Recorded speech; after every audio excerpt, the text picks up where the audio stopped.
Oh. There they are. Um,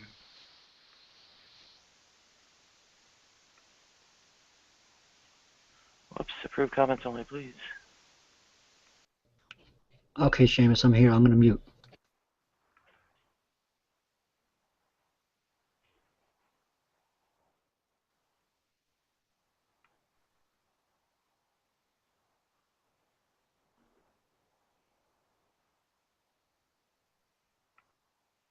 Okay.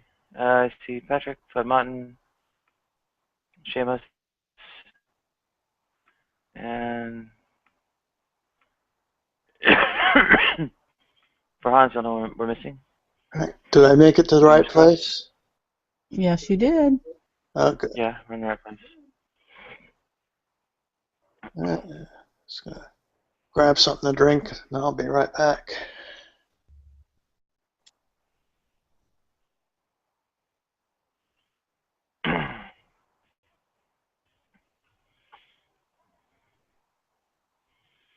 Well, I guess Xander's. There we are. Welcome, Farhan. Yes, I just came in. No, I guess. Welcome back. I wanted to ask Patrick, you don't think there's ever been one instance of one atheist, not even one in the history of all mankind, that decided to do something horrible and then commit suicide because he knew that... No. That's why I jump over you, because as soon as those statements are made, my blood starts to boil. Because that is the statement that pisses me off the most. That is the statement that far right Christian fundamentalists use against atheists. So no atheist in the history of mankind. What do I look like? Do I look like their keeper? I don't know these people. Come on, give me a break. That's what I'm saying. I'm not, Patrick, I'm not saying that all atheists do horrible things because they know, or do bad things or moral things because they know that they're going to get no repercussions for it. That's not no, the but argument. You're saying it on atheism in general. You're saying because they don't have any repercussions. You're missing the argument. That's what I'm talking about. You know, you're missing the argument. Farhan made an argument, and he said that people are atheists that will say that people do horrible things in the name of religion, such as Christianity or Islam, and people, they make these arguments. There can be also arguments levied that people do horrible things in the name of atheism, that some people have. So what he was just showing you is that it can be levied in the same way as atheism, as some atheists levy it at theists. So, but the history books aren't filled with people who were atheists that did things like the Crusades and hanging people from trees because there were a different color of them. And no, because they're referred to as pagans and heathens, and what they actually did was like throw babies into furnaces and such. Oh yeah, right. Okay. Yeah, all right. That's true. Okay. People are horrible no matter what they believe. Exactly, that's the point.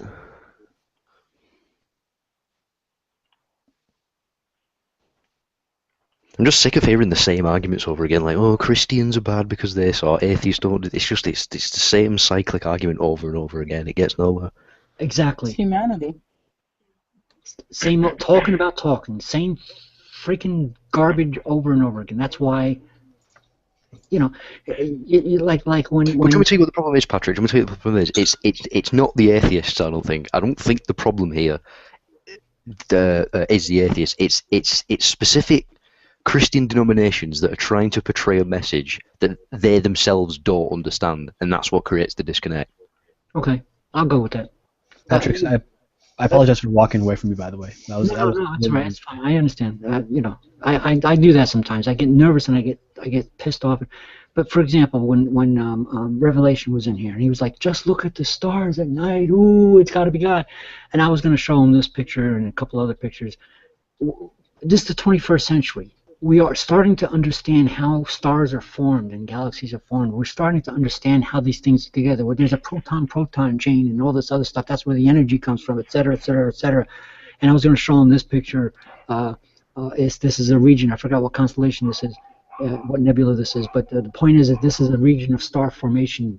Stars are being born as we speak in this particular area of space. And you know, in other words, we are beyond this 2,000, 3,000-year-old thing. We are starting to understand things. This is the 21st century. Right, but they Let understood go of the things past. back You know, it's not a God. It's not, you know, okay, so if you want to believe in a God, that's fine, but people like Revelation are insisting that there's got to be a creator and the invisible watchmaker and all this other crap. This is what I'm getting at. And it's this, like Commander was saying, it's the same old freaking over and over talking arguments about Christians are bad and these people are bad and etc. It's just like Commando said, and I hardly ever agree with Commando, but this time I do. We haven't evolved much yet. Collectively. I said we haven't evolved enough yet. Oh, we haven't evolved enough. Oh, okay. I'm sorry. No, we still live like tribal. Our tribalism is still very much a part of modern life. So what would be your idea of transcending that then? What's that? So what would be your idea of sort of getting away from that then? Like how would you? I wish I had an answer. Hey, Commando, are you from the UK? Yeah. Why do you have an R after your vowels, like your idea? It's probably just the accent. I hate you people. Actually, I used to speak like that. Idea. I got an idea. I think America should invade. That's what I used to say as well, idea. That's what a lot of people say around here. I had to actually correct myself, but I don't say it anymore. But You're from the South and you almost became Muslim? yeah. Wow.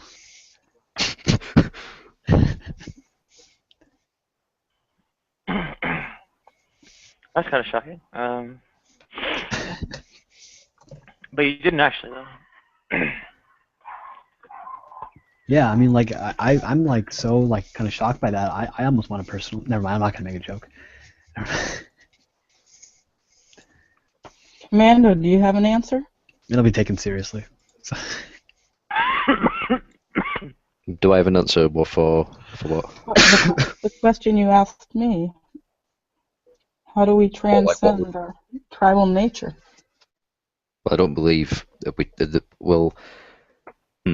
that's a good question because it's sort of hard for me to phrase an answer to my own question because it was sort of aimed, for your sort of, perception, if that makes sense. I'd have to sort of start from the beginning to expand on that.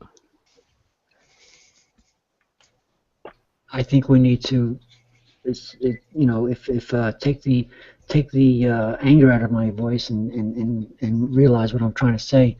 I think that's what we need to do. We need to realize that we are learning how things work. We are starting to understand the deepest, most fundamental way that atoms are put together and how nuclear fusion and stuff like that, and we are understanding things. I think that's how we transcend this stupidity. I wanted to sort of carry on from that.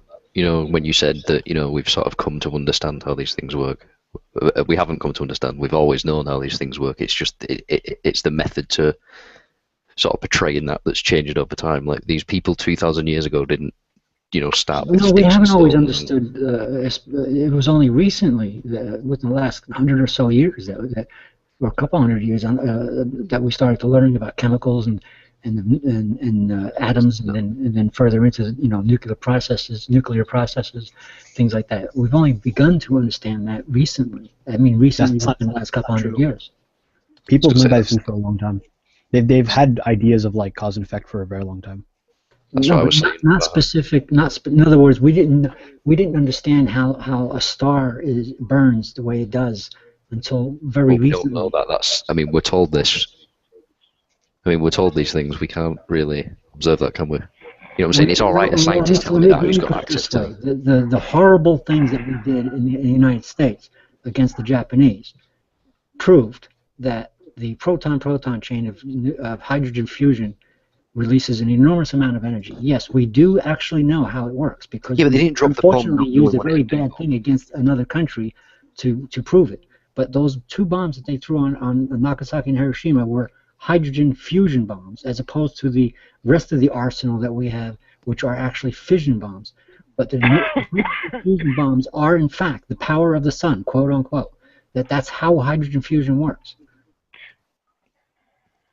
Right, but you're saying that as if they sort of dropped the bombs and didn't know what they were going to do. Like, I mean, they No, I did. didn't say that. I said that the Well, no, fact no, that I'm we just were saying it's able to like, make them, the fact that we suddenly started to understand how it works. These are the things that we started to understand how it works. And yes, unfortunately, sometimes these understandings can come to horrible destruction.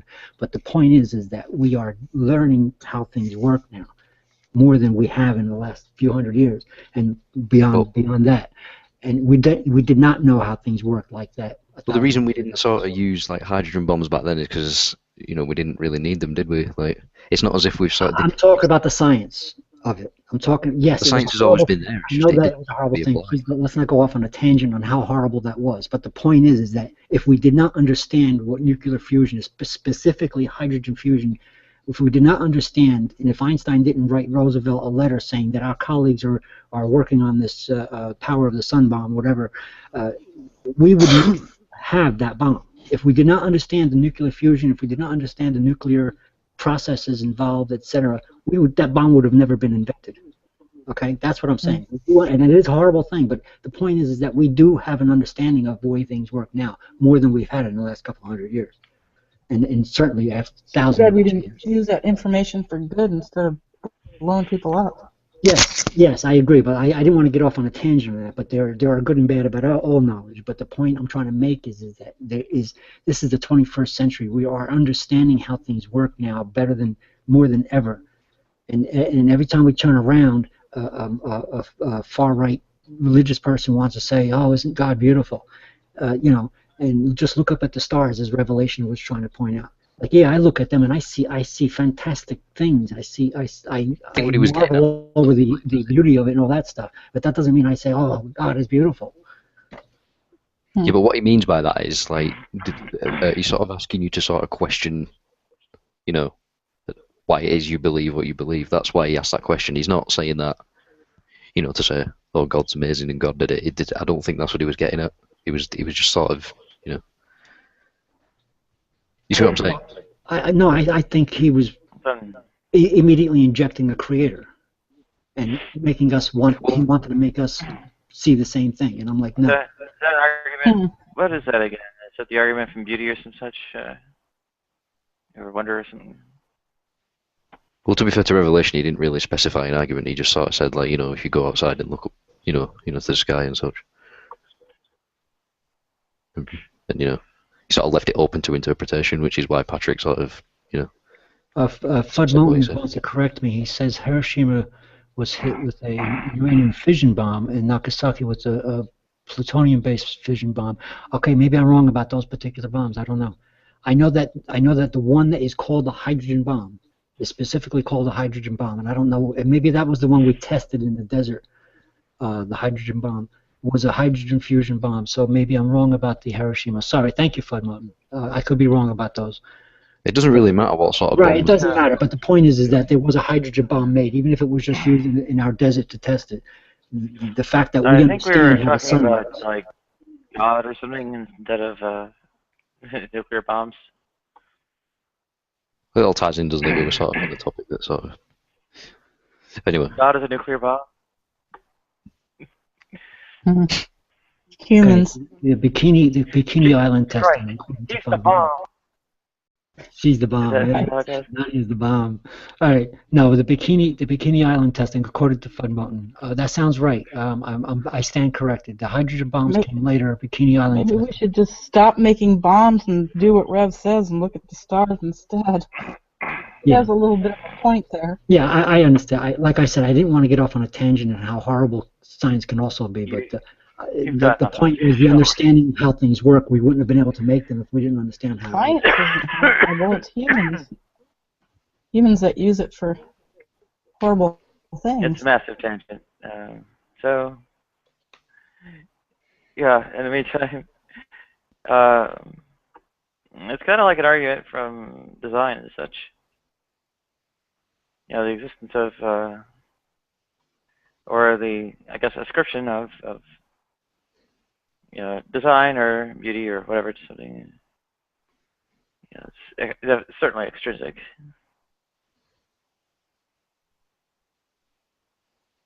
At which point, how is it assigned? What's the assignment process? Maybe it was stupid to eat that apple of the tree of knowledge, huh? It's funny you should mention that.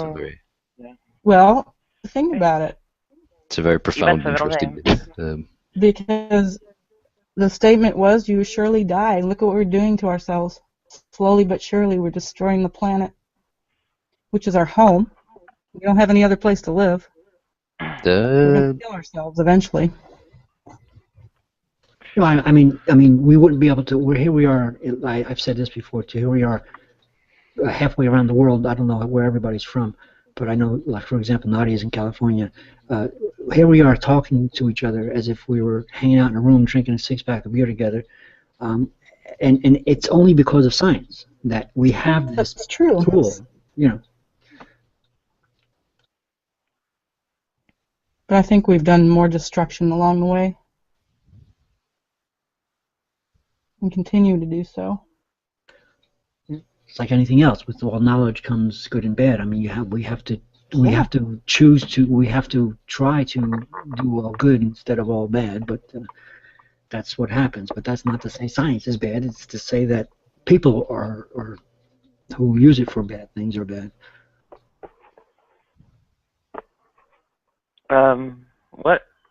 What is the I don't know, bad that comes out of the Urias's lemma, or I don't know, Fubini's theorem, or Cauchy residue theorem, or anything like that? Hang on, I'm going to turn your volume up. Where did Art and everybody go? Like, I'm sure there was one. My internal mic. They ran away because they couldn't get a word in. I was going to say, yeah, there are some relatively benign forms of knowledge, or decidedly benign forms of knowledge, like various mathematical things. It's Abel-Rafidi theorem, Hilbert Nullstellensatz, or Gerner basis theorem, or whatever it is.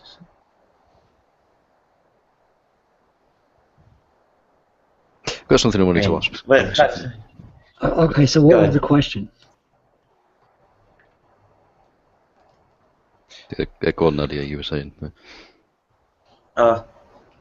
Yeah, you can't really make nuclear bombs out of math.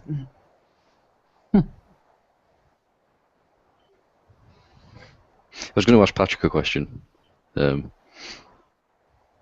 he's there. Go ahead. Where do you I mean, like, I'm just interested to hear your personal opinion, like not an atheist sort of collective sort of opinion. I'm interested in your specific opinion of what will happen to you when you die. Like, what do you think is going to happen? I'm going to rot away like all living tissue and matter. Just gonna. That's it. It's done. Which is okay. I don't want to live forever. But what do you mean by that, though? Like, I mean, what do you perceive? Let me think of a better way to word this. Like my brain is who I am. Your brain is who you are. When my brain ceases to function, I am no longer. The electrical activity that makes me me, and if add any philosophical thing you want to it, but the fact is that when the brain stops functioning, it's like a computer that suddenly went up in smoke. It just dies. It's gone. Okay, but the plug socket's still there, isn't it? And the electricity that ran the computer is still there. Not necessarily, because it's the chemical reaction. Right, but the computer requires the body that create the electricity in the first place inside the body. So you're saying the flesh creates the electricity that gives you your sentience? Yeah, well, I mean, what are you running to? What are you using to run your telephone? It's a battery. It's a chemical reaction that makes a potential difference between the tip and the connectors in the side of the battery, and or the connections that whoever manufactured it, however it's manufactured. On an ordinary dry cell or AA battery, you have the casing is negative and the tip is positive. which the casing is then extended to the bottom. In a cell phone battery, you have 2 or 3 or 4 different connections that have the different polarities. But the point is, it's a chemical reaction between two chemicals or more, 2 or more chemicals that have a potential difference. You can take a lemon and take a piece of zinc and a piece of copper and shove it into the damn lemon, and you can measure a voltage across it. Exactly. So does that just a not sort of chemical tell you? reaction. I mean, does that not sort of tell you that there's electricity in everything then? I mean, does that sort of not? Electricity isn't in everything. Chemical reactions give a potential difference. The electrons will flow from one side to the other, or be attracted to one metal or the other, creating a potential difference between the 2 posts, or the 2 different metals, or the 2 whatever you have. Okay. The car batteries is sulfuric acid, or is it hydrochloric? It's sulfuric acid and lead. Okay, for example, and there is a potential difference between the 2 sides. Okay.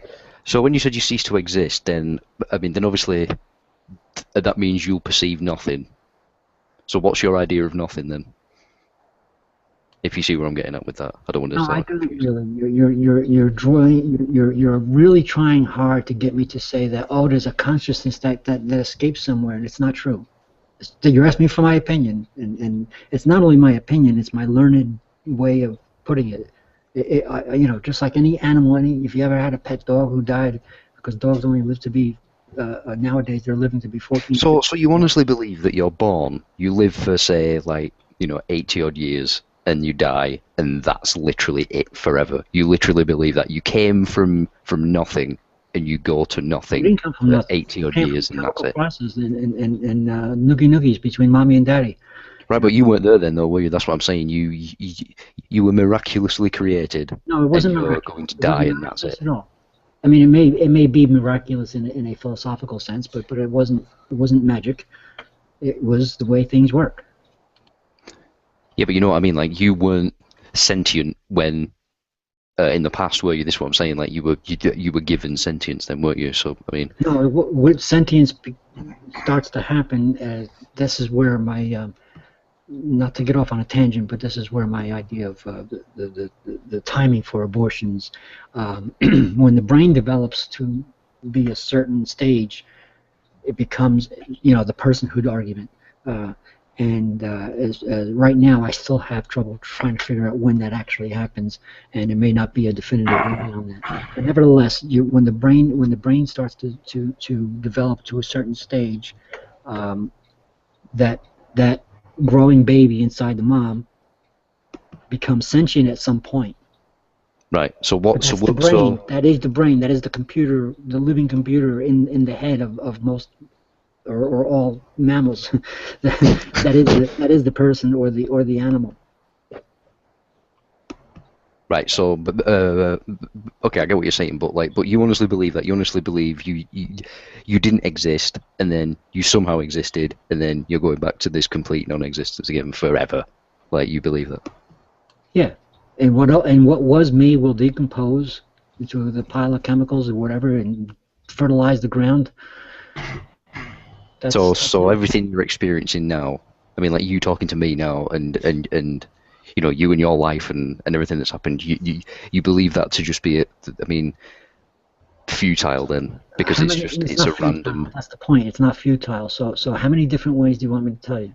And that's the problem I have with especially Christians, that they want to say, oh, well, then why don't you just kill yourself now? In other words, they make it like, oh, then you have nothing to live for. Bunkers. Fuck you. It doesn't work that way. You have a lot to live for, trying to make the world better for your kids and for children and for whatever. But if I sort of see where they're coming from. The way a person becomes truly immortal is the way people remember them. Okay?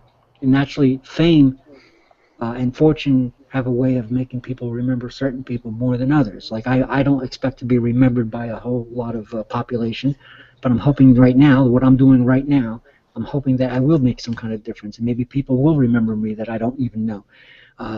People like famous scientists. My hero in science is Carl Sagan, for example. I don't know when they're going to ever forget about him. They're never going to forget him. Nobody's ever going to forget Isaac Newton. He changed the world. with his math and science. You understand what I'm saying? I'm just a nobody. I'm just Pat, low life, depressed little Pat. So if I can make a big difference here on Google Plus, and when I die, all of a sudden people start saying, I remember this guy named Patrick who said this on this Google Plus hangout in Nadia's. That would be cool, but I wouldn't know it. Okay. So I mean, that's quite a bleak sort of depressing outlook, isn't it? If you think about it, I mean, it's depressing for you, but it's what keeps me alive. It's what I do. Do you not see the paradox there, though? Do you No, not see? I don't. Because you and many other most other religious right wing insist that that's got to be it. So therefore, you have to believe in God and find Jesus, and you will be saved. And fuck you, and that's it. I'm done with that. It's done. It's not the way things are. I find much more fantastic weirdness. Truth is far stranger than fiction. The picture I got up is just something I want to show you. This is what I'm trying to tell you. There is a lot to live for. There is beauty in realists. You know what I'm saying? We don't have to believe in fairy tales and unicorns and goblins and ghosts and whatnot anymore. Thor did not. So okay. So if someone came to you tomorrow and said, right, Patrick, we've discovered in science now that you can actually live forever, and this is how you do it. Would you do that then? No. I mean, no, you wouldn't. No, but that's a personal choice.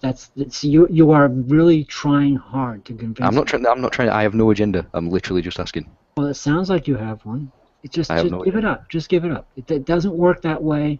And don't listen to the Christians who tell you that the atheists have nothing to live for, because that's not the way things work. That's not the way atheists think in general, as far as I know. And it's so if someone came to you and said, Patrick, we've made this robot. It's we've done all our scientific magic on it, and it works. And it's. Write down all your silly analogies and give them to me all at once, instead of every time I answer you, you come up with another one. All right, but it's the same thing, though, isn't it? I mean, so they come to you and they say, right, if you get in this robot now, you don't have to worry about dying ever again. You don't have to worry about that. You can just sort of live forever. You can perceive forever within the physical universe. Who the hell wants to live forever? First of all, second of all, the circumstances that it would take for you to do that, you have to think about a lot of things. Like I don't have a great life. There are reasons why I'm justifiably. I don't want to live through life forever.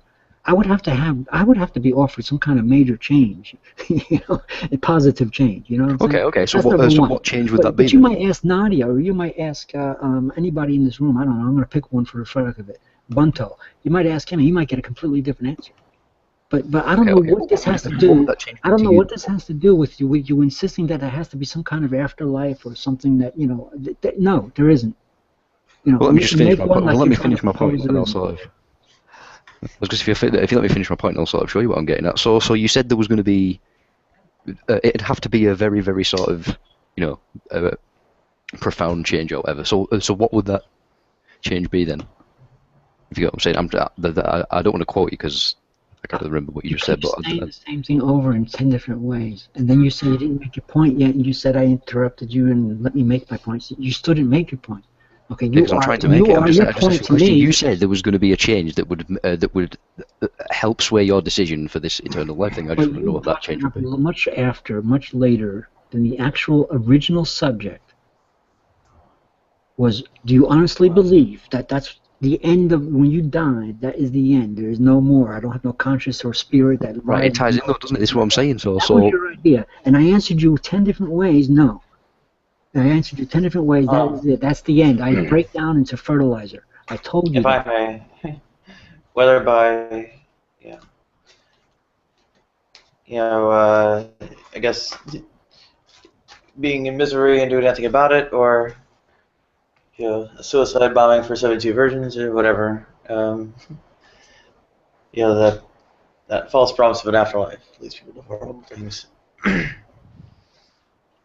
Where without that false promise and so on, you have one life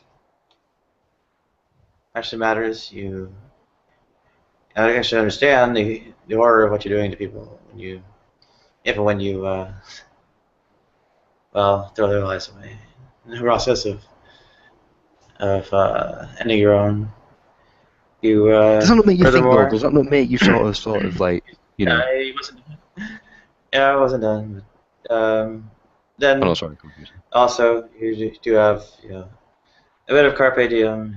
You better alleviate your suffering and get what you're gonna get in this life because there's nothing to come after. And you also have, last but not least, that when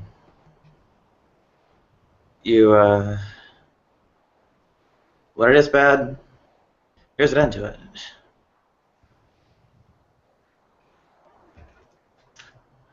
So what are you Right? saying, that this is just a really, really bad experience, and your sort of release from that is death? Is that what you're getting at, or am I wrong? That was the third of the points, but or the supporting evidence and such. But it's So does that there not make you instead of question then? eternal damnation in the afterlife and such. Well, does it not make you question then? I mean, does it not even make you think? I mean, what if, like, you know? You're still doing it. You're still doing it. I may be Okay, the what if not is even pretty easy.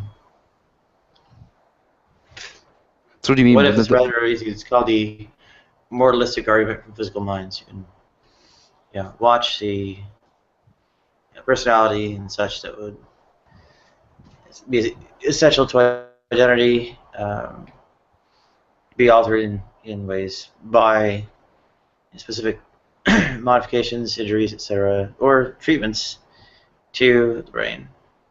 So as the brain winds down, you can see the personality does as well. There's bang bang, do something to a brain, personality is affected.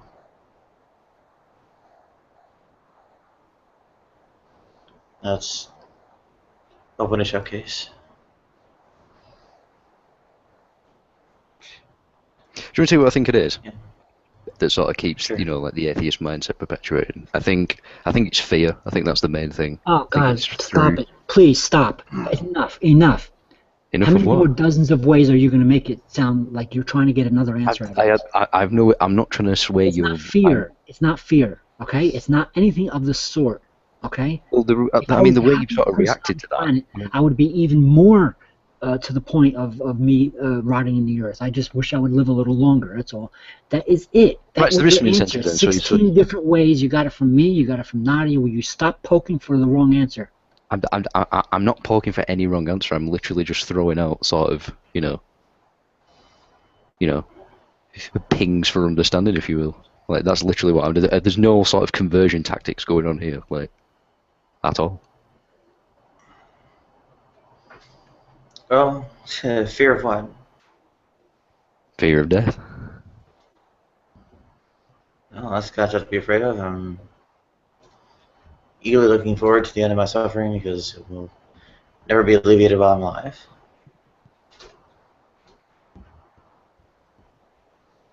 It just baffles me. It really does. Like, I mean, because I mean, I was an atheist for quite a bit, so I can sort of see where you're getting, your ideas from and such.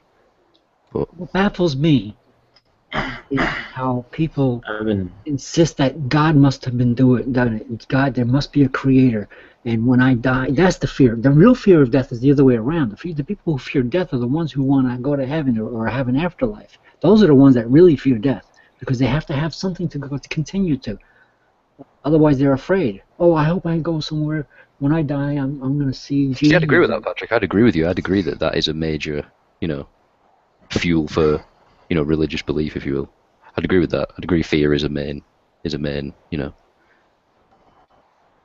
thing behind that.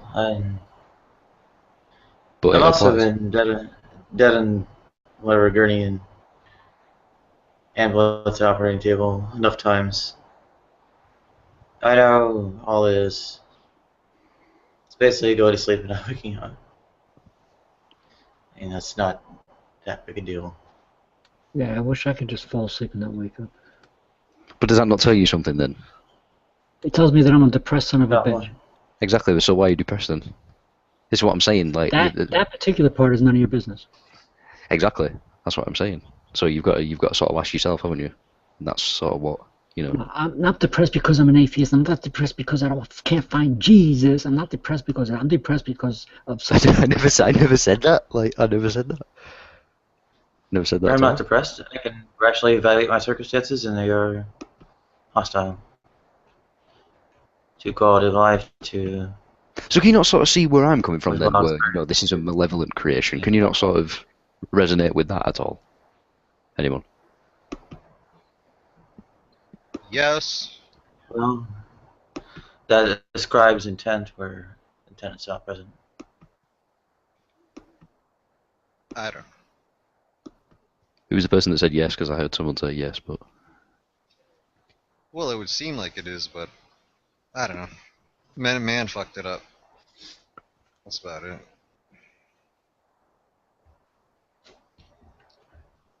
Men fucked what up, though? Like, I mean, like, are you a Christian, or... What? Are you a Christian or an atheist, though? I am not an atheist, and I'm not a Christian at this point. I believe in a something. Hello, Flip. Hey, what's going on, Badge? Okay, so you're not an atheist, so what's your interpretation of God then? What do you interpret that as? Do you interpret it as a celestial entity, or do you interpret it as, you know, some sort of divine maths? What do you see it as? Some sort of intelligence that encompasses the entire universe, the Almighty type of thing. That is personal, that we can interact with, and that interacts with us. Okay. So you know that something's there then? Yeah, that we all return to the mind of God. Whatever that is, the Almighty. But it's the everything. Right, Okay, Flip. so you... Sorry, go on, Revelation. You were saying. I've been talking. What's up, Rev? What's up, Flip? Patrick, do you see all those little sparks of light in your picture? Do you understand? Yeah, as a matter of fact, I do. Look at all. I wouldn't try Revelation. I just spent the last 10 minutes trying to do it. It's not going to happen. That's why on my side chat I wrote, "Oh, now Rev joins us." Well, what do you think about that? Would you like a half-hour class on how a star is formed and condenses, and how the proton chains and absolutely, I would because I don't think this is a place for it. Nadia's chat. I would actually like to see that lesson, because I've not seen a scientist today actually manage to prove that goes on.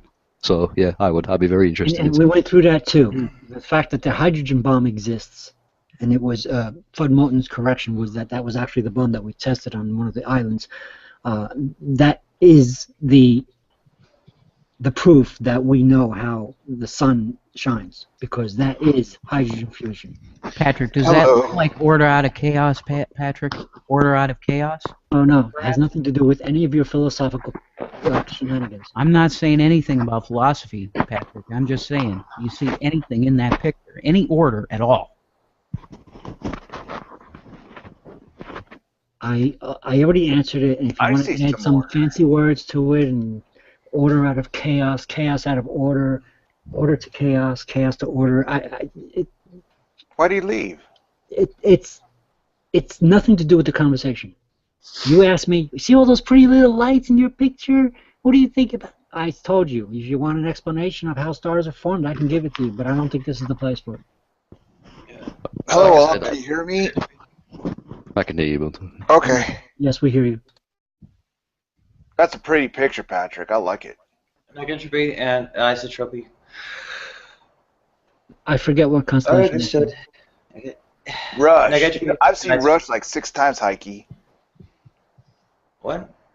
I've seen Rush. You ever seen Rush with Neil Peart? He's a great drummer. Yeah, he's awesome. I was more 6 wondering where times? I hate you too. John Bottom is still better. Okay. Oh, yeah, fuck you, no. Well, yeah, they're the same. Top 3 drummers. Top 3, I'll give you that. Stuart Copeland, Bonham, and Neil Peart. Yeah, I'll give you that. Achilles' last stand. That's all I gotta say. Okay. Hit and run. Revelation. Hit and run. I was gonna. I was Poor just Benna showing, lives He in quantum jumped. Australia. yeah, I was just showing Thor's helmet. I was gonna tell him, yeah, here's proof that Thor existed. I've seen Yes once, Benna. Oh, cool. Way back. I've never seen them. Oh, they're good. Very Oh, good. no, lonely heart. Mm-hmm. I have had quite a dull and whatever life I've never seen these things in concert. Never. You never been to a concert? Oh, Nadia, that's a sin. What's that? Like, what concerts have you seen, Nadia? None. You haven't seen a concert ever? Not that I remember. You're worse than me. I only saw like Oh. 5. Well, you can go ahead and see one. They're cool. Tina Turner. How do you think I can go ahead and see one? You go out that thing called the front door, go to the concert with something you With what purchase money? called a ticket. I get there with what money? I buy the ticket with what money? Okay. Could all of you send Nadia some money for a ticket? But there's no more good groups out there. The Blue Oyster Cult. Is this still Blue Oyster Cult? Wow, Blue Oyster Cult still playing? Oh gosh, that's all the dead? 70s. I'm searching for a good band. Blue Oyster Cult. Don't fear the I Reaper. can't make to walk to the drugstore. Forget about this. Whatever Cab. between the bus and the concert. Cab. You guys like the Tubes? I love the Tubes. They're in San Francisco. Starship. Why did you mute Nadia?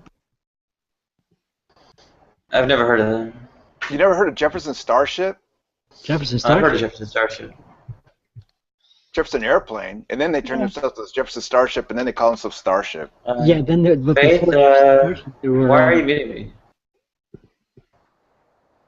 Faith? What's Yeah, going White on? Rabbit. And then also they did We Built This City. Yeah, Faith No More. Cool. Before remember we Jefferson built this Starship, thing. they were. I mean, before Jefferson Airplane, they were. Oh shit, I forgot now. Fleetwood They were Mac. What's that? Fleetwood Mac, well, you're really digging deep. No. The Wachowski Forgive Starship. me, Heike. I What? can't remember now. Wait, Forgive I'll be right back. I'm gonna get the I'm album. old. Okay, let's Yeah, talk the new bands like- Wachowski siblings are now the Wachowski Starship. Well, let's just dig up Jerry Garcia and put some strings on his bones, let him play. Well, isn't Alright. Fish supposed to be like the Grateful Dead now replacement? Yeah, I pretty have much. no idea. Given how Phone many a Matrix band. fans there are out there, I wonder why Oh shit! You've never seen Nine Inch Lana Nails, have you? Wachowski. Oh, that would be a good concert. Lana Wachowski. Nobody noticed. Nobody noticed that one of the creators of Matrix. It's actually someone like me. Oh yeah. I'd probably go see him if I could get the Finn one. He still play. There's a lot of good bands. A lot of I've good seen good Nine Inch bands. Nails and David Bowie together. I don't know. I don't think I'm interested in concerts anymore. Yeah, you are. It's fun. Is it? Oh, you seen Bad Brains? That's a good concert. Ministry.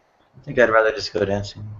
Yeah, we can go dancing. Oh, I can't do that because my knee's is fucked. Have you ever been to a rave?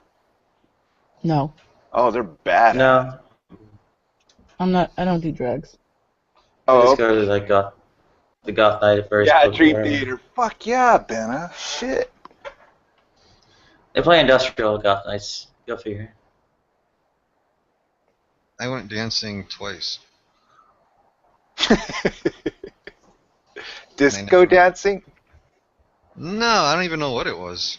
So when I turned 21, some dancing club. I ended up sitting at the bar and drinking. I tried dancing though. Okay, I'll tell you a Didn't story. work out. When I was a kid in my small town, they always took us to the roller rink, right? And then when we got to high school, they had a dance, right? And nobody knew how to dance. So all the parents chipped in and they took us to Cotillion, this Cotillion group, and we learned how to dance. Disco dance. And then, you know, To wear like a suit. well, it was kind of formally, but we had to do like dance cards. You know, the girl had to fill out the dance cards, but you didn't know what song it would be, like if it would be a slow song or a disco song. I would need to be drunk for that. Well, you know, we're kids, so we weren't drinking. I still You know how to have slow dance? Who You know how to, doesn't? slow dance. yeah, it's I can fake it. I got good. I got good rhythm. Good mojo. I don't know Yeah. if you. like at a wedding, you got to slow dance. I don't think whatever kind of exercise, practice, whatever is going to help my right knee. I think the impact is going to hurt no matter what. You need somebody strong enough to lift you up and just like twirl you around.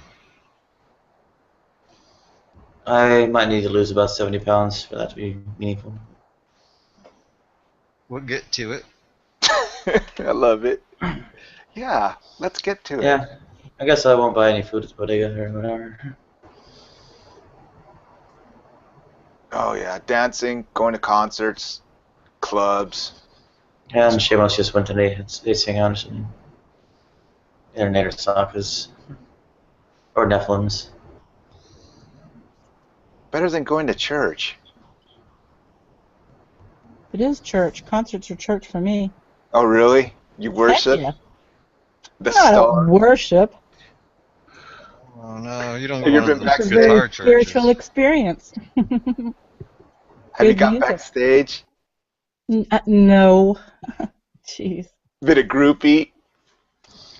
No, that would be your style. Why? No, I've never been lucky enough to get backstage. Because I don't worship guys. There's groupies backstage at your church? Fuck, I'm going Christian. Yeah, back in the 2000s, you should have seen me. Tell me about it. He's a voyeur. Well, 10 years and 70 pounds ago. Yeah, I was a Yeah, little bit of a club kitty. I hit the dance floor and The 5-inch dance heels floor. and Oh, badass. What does dancing do? velvet dresses and Sorry it took so long. Quicksilver Messenger service. Oh yeah, that's a good one. there were some like lace tops, whatever. I guess Yeah, I wasn't not my style. on HRT or anything like that, so I could get away with things you could see right through, which is whatever. And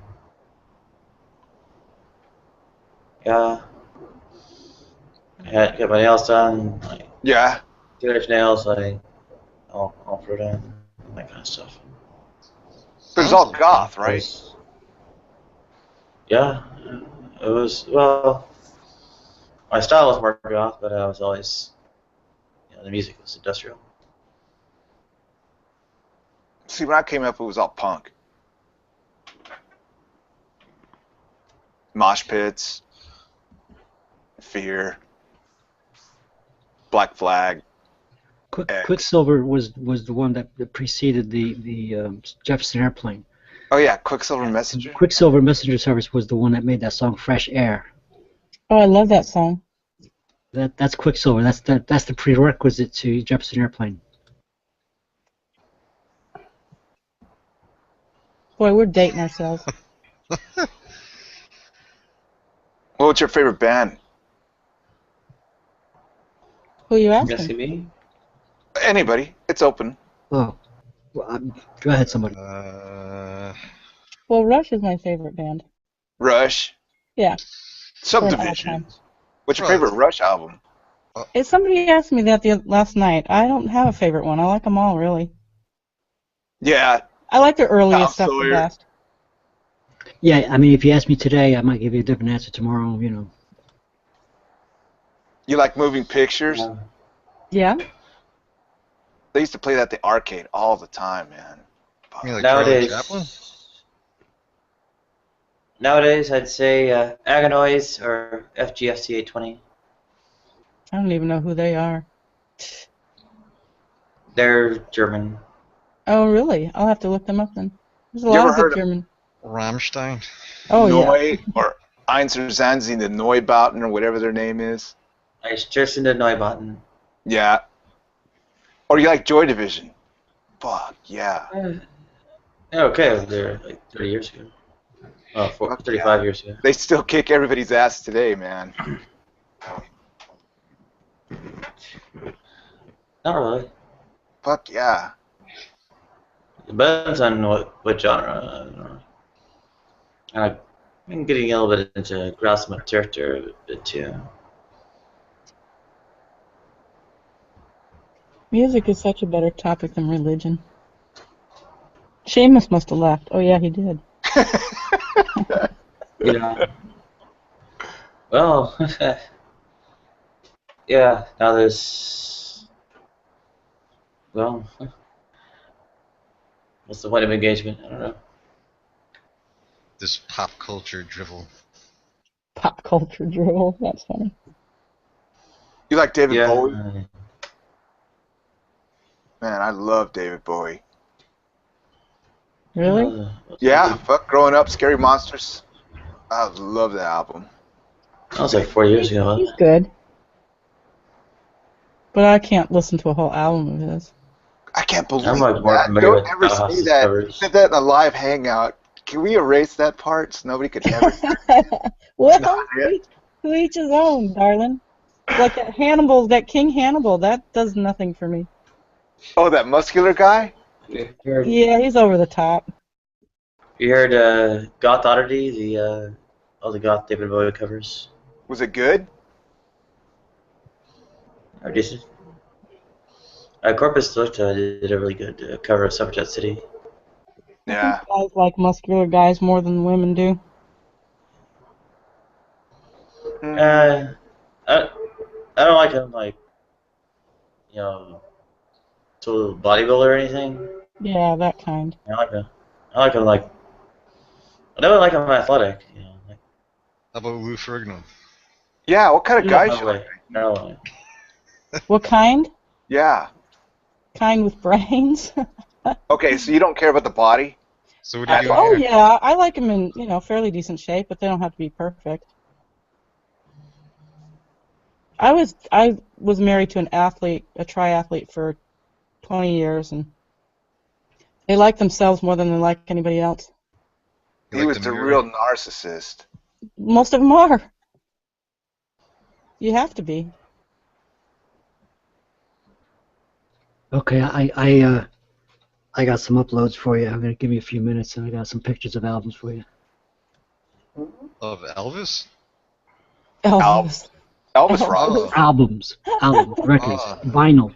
You like Elvis, Heike? No, hun. You don't like Elvis? No. Yeah, I mean, Beatles? one of the things that kills me No, never liked the Beatles. is God. I know, isn't that terrible? It's like I'm talking to Jennifer Borden here. It's like I like in that era. I liked Steppenwolf, and there's a lot of crap. you like metal?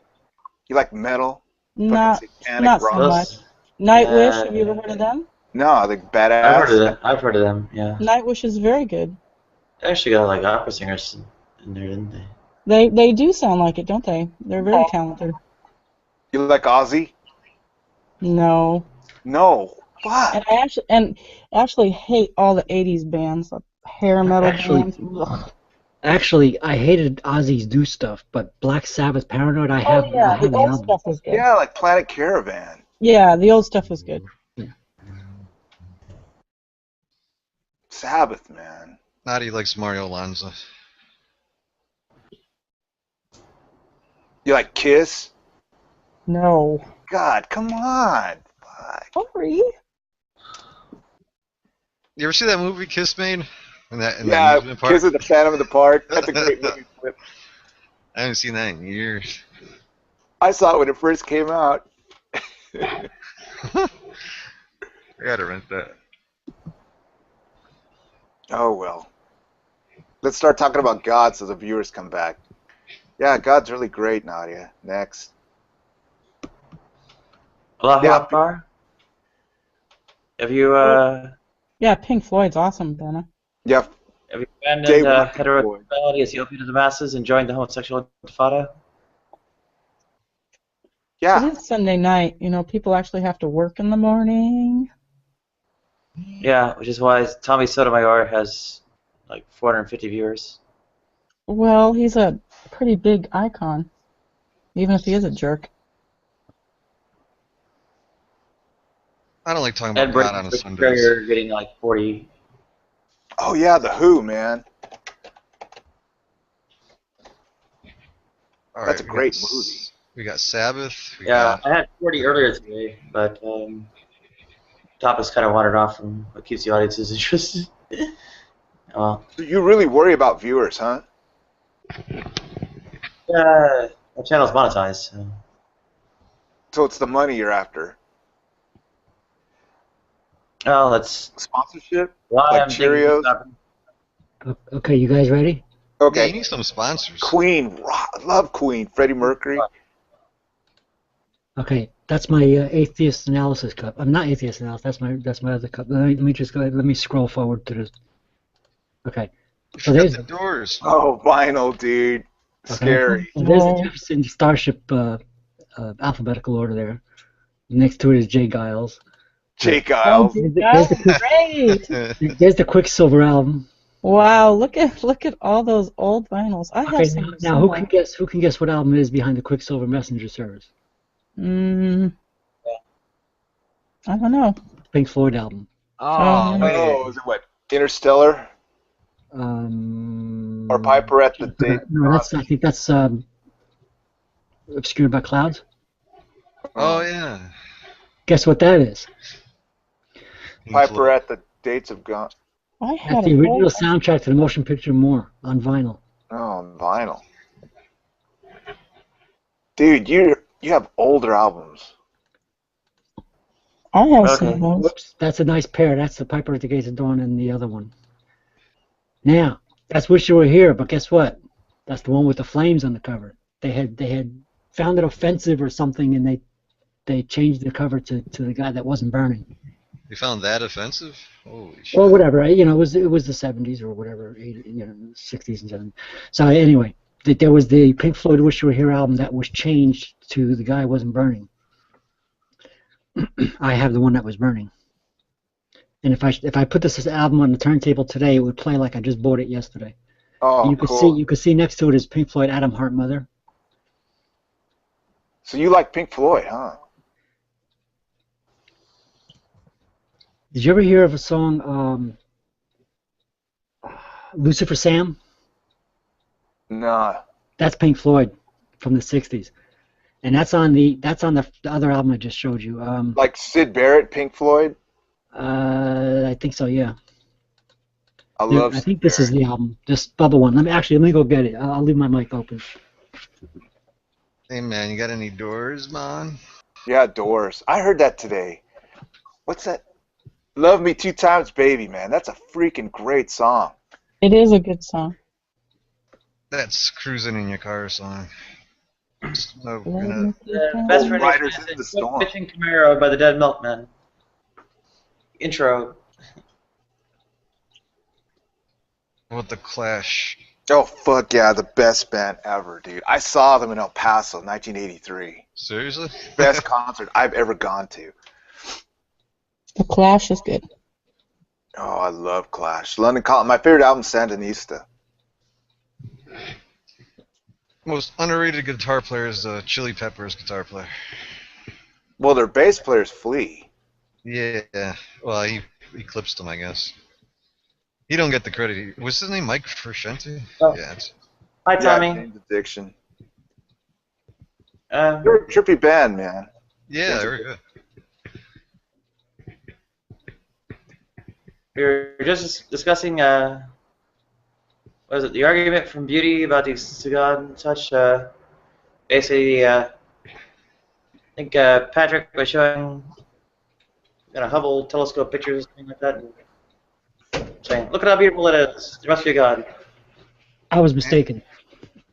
And we're discussing the Butthole Surfers. Oh, fuck yeah, man. Beehole Surfers. Austin. There goes the... I'm sorry, I was mistaken. The Lucifer Sam is on the Piper at the Gates of Dawn. So you're all about Pink Floyd, huh, Patrick?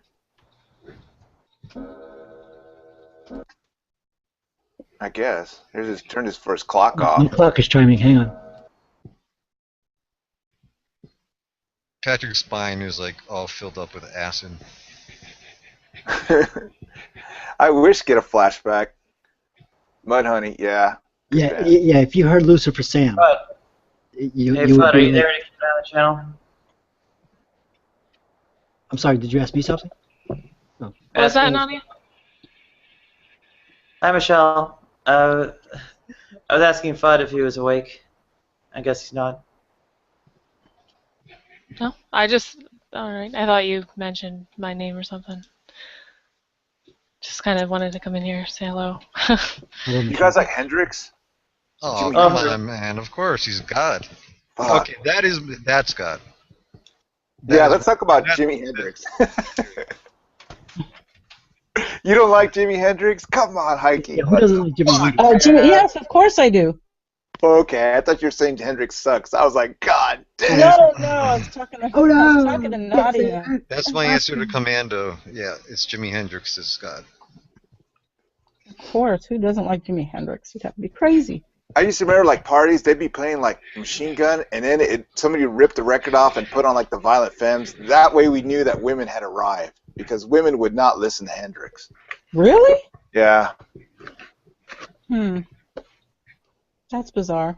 But Yeah, they so, listen to that.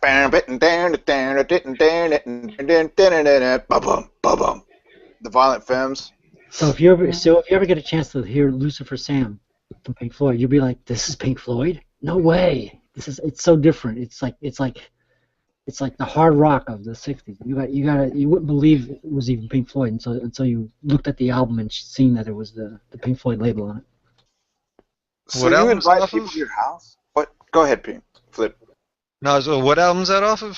Lucifer Sam? Piper at the Gates of Dawn. Oh, all right, yeah. And I have it in the what they were selling it together with the astronomy. What is it? The other one? They were selling the two albums together as a double album called A Nice Pair.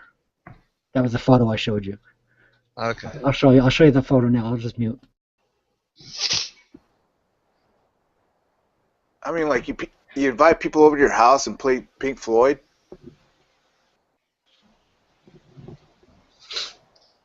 Anyway, apart from just being here briefly, I'm gonna take off for a little while. So everybody have a good night or evening, whatever time. Take care, honey. Okay, bye. And Nadia. Yeah. Don't go. No, you just got here. I have drank? to. I'm sorry. She hates So, Pink kiddo, Floyd. Michelle, Goodbye. Hey, Michelle, What? what's your favorite music? What's your favorite band? Really, any music? I can't Really, really any music? like what like how am I don't know. I don't know the answer. I don't have a particular favorite band. Los Lobos? Oh, fuck yeah, Los Lobos kicks ass. See? Okay, I'm going now. I Sorry. do know good Yeah. music. I don't know, Dave Matthews, ain't that what the fuck they listen to? Ugh. Welcome back, Stoner Tommy. music. Hello, Is Nadia. this topic chasing people off? And I welcome know, back, Matt. it's Bunto. Yeah. Oh, his All right, let's talk about God again. Bunto's a pot stirrer. To answer the question real quick before that conversation starts, it's a Piper at the Gates of Dawn and a Saucer Full of Secrets. And the album cover is on my display, but it's a blurry picture. The sticker actually says Pink Floyd, A Nice Pair. All right, was Christ's atonement sufficient for all, but efficient only for the elect, or was it merely sufficient for the elect? Huh? Was Christ's atonement sufficient for all, but only efficient for the elect, or was it only sufficient for the elect? There's no such thing as an elect. It's just some sort of Calvinist sort of mainstream Christian thing. Not entirely. Wow. And it's basically the elect are going to heaven, reprobate are going to hell. Right, but you asked in the context of Christ. Well, I mean, when it comes to Christ, there is no elect. I mean, there was this elect- world might have an elect, but If there was an elect, then why would Christ be needed? Exactly. There was an elected. Why would what? Why would Christ be needed if there was an elect? Exactly. Should ask the There Christian. wouldn't. What is it? The elder strain of hyper Calvinism. Well, the Calvinists believe that they are the elect, don't they? I mean, it's just it's just ego, basically. It's just like, I'm going to heaven before everyone else because I think I am. Like, it's ridiculous. What's your take on it, Tom? I'm not a Calvinist, so that doesn't really. I think it's a bad argument, quite honestly. But no, having said that, I'm not that good at debating it. So I try to. I like talking to him about it, but you know, it's a pointless and fruitless debate because both sides have their opinions, and they're just no one's going to change their minds. So I don't really get into it that much with them. Yeah. What in the material or spiritual realm, whatever, not fail to fall under the sovereignty of God? What was that? Sorry, Nadia. How could anything in the material or spiritual realms fail to fall under the sovereignty of God? Under the sovereignty of God, in the material or spiritual realms. What about sin? Wow, you're even opening things up for the spiritual realms? Like they exist. Well, it must be ordained. Just want to tell me quickly, like, in regards to sin, like, this reality is sin. I mean, the fact that you breathe is sin. Yeah, breathing, everything is sin? Breathing is a sin.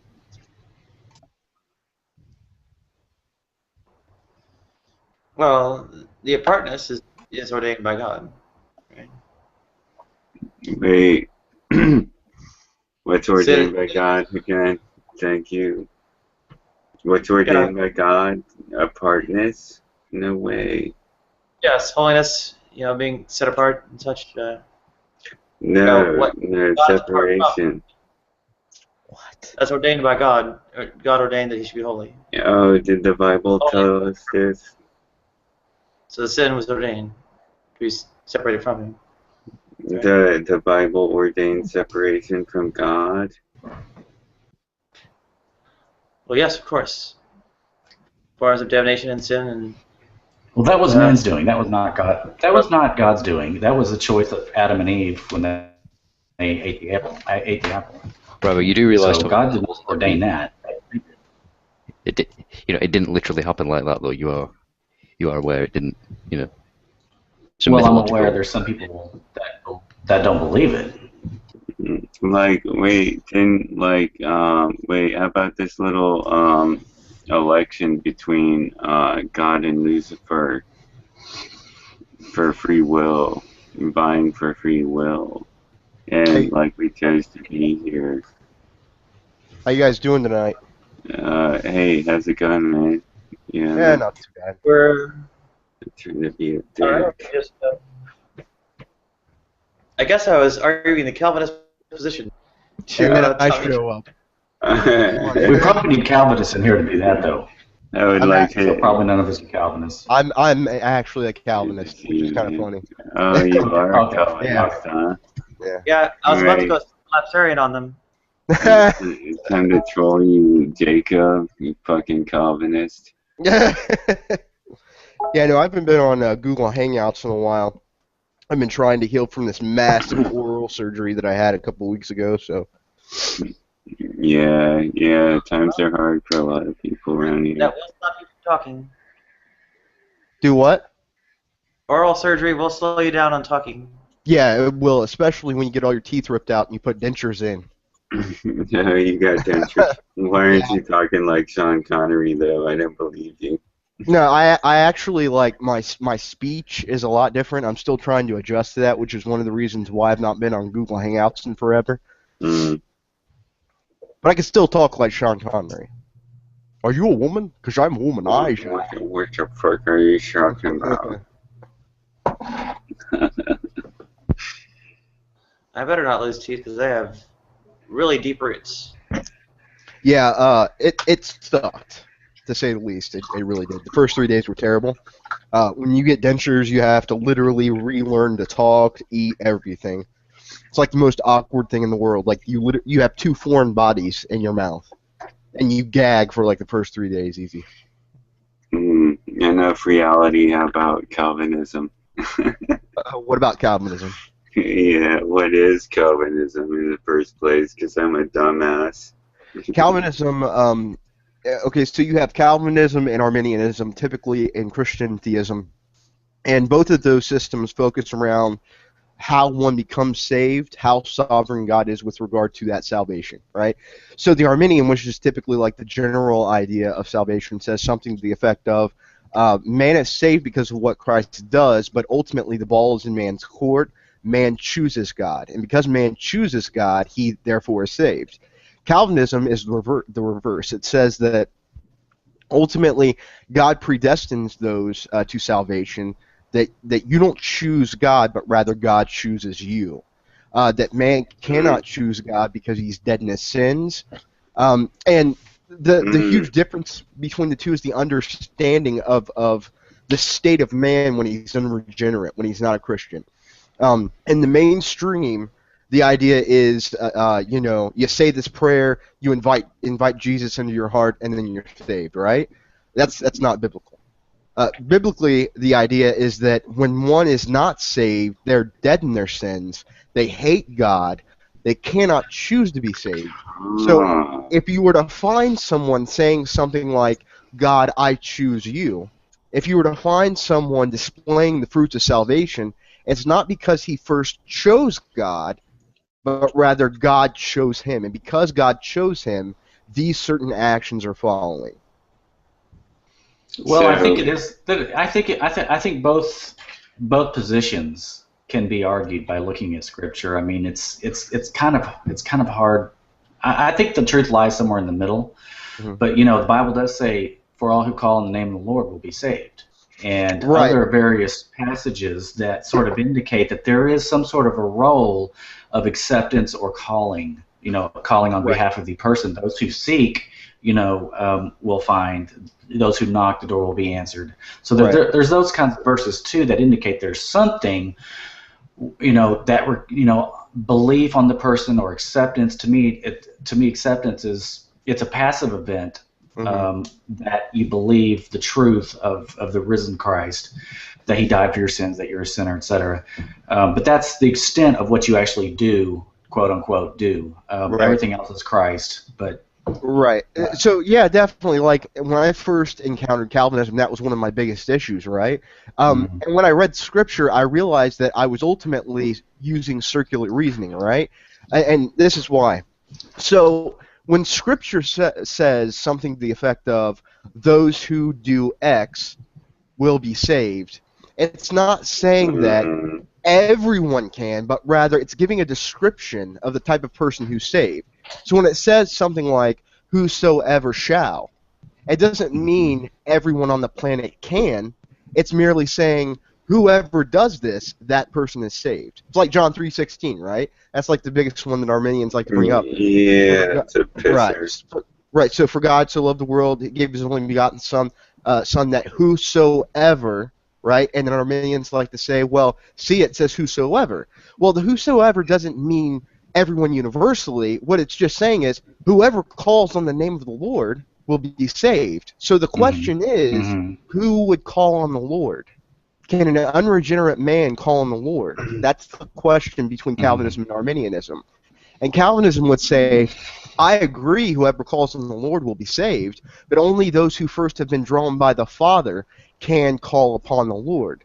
And if someone has been drawn by the Father, they're not unregenerate. They're already saved. So even in that instance, it's the Father. Why do you think, if that's the truth, that those particular...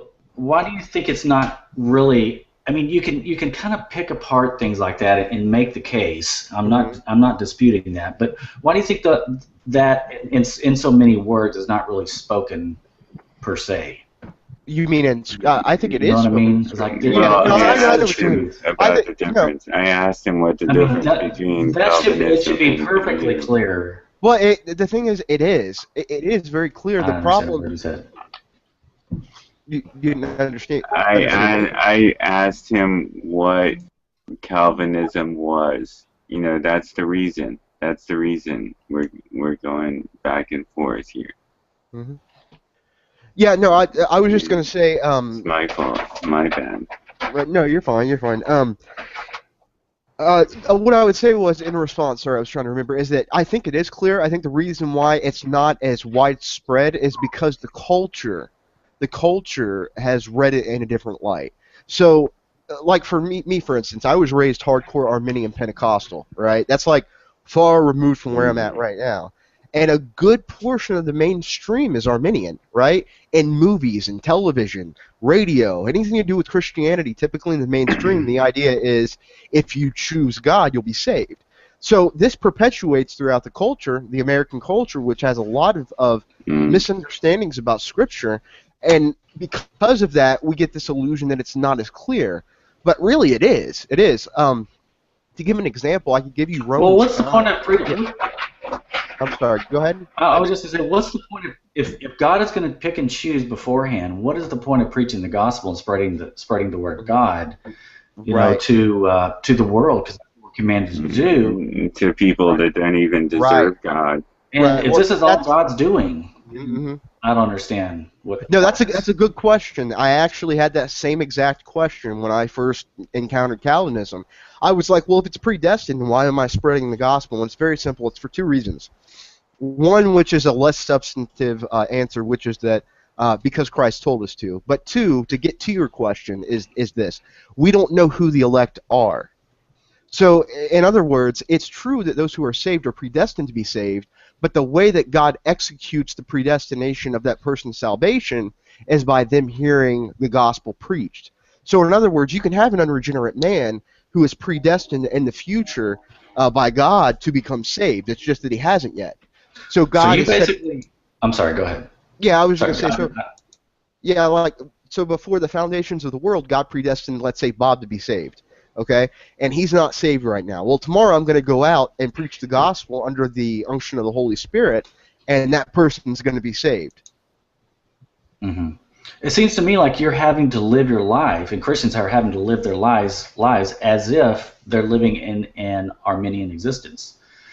So for all intents and purposes, you're living as if you are spreading the gospel. You need to spread the gospel so others who are unsaved can hear it, so that they can then respond because God preordained them to respond. You know what I mean? It's kind of like, regardless of what it is, what the truth is, you have to live your life as a Christian as if everyone around you is having to make a free will choice. Oh, sure. Like, I'll make no bones about that. Like, definitely, Calvinism doesn't deny that people make choices. That's the big misunderstanding between Arminians and Calvinists. We don't deny that someone makes the choice that they want to follow Christ. The question is, what caused that? What caused them to do so? Was it just some random thing that came up out of the person? Or was there a cause, which was in fact the Father? And what Jesus himself said was that no man comes to me unless the Father draws him first. That was unqualified. Well, I would say to answer your question, I think it would be the Holy Spirit. Like when people hear the gospel or read the Bible, read the words of Jesus, hear a testimony, hear a pastor, there's something about the Holy Spirit. That's basically an invitation, which is what the gospel is. It's an invitation to lay your life down as Christ did. What are you mumbling about? Sorry. I'm in the middle of a conversation.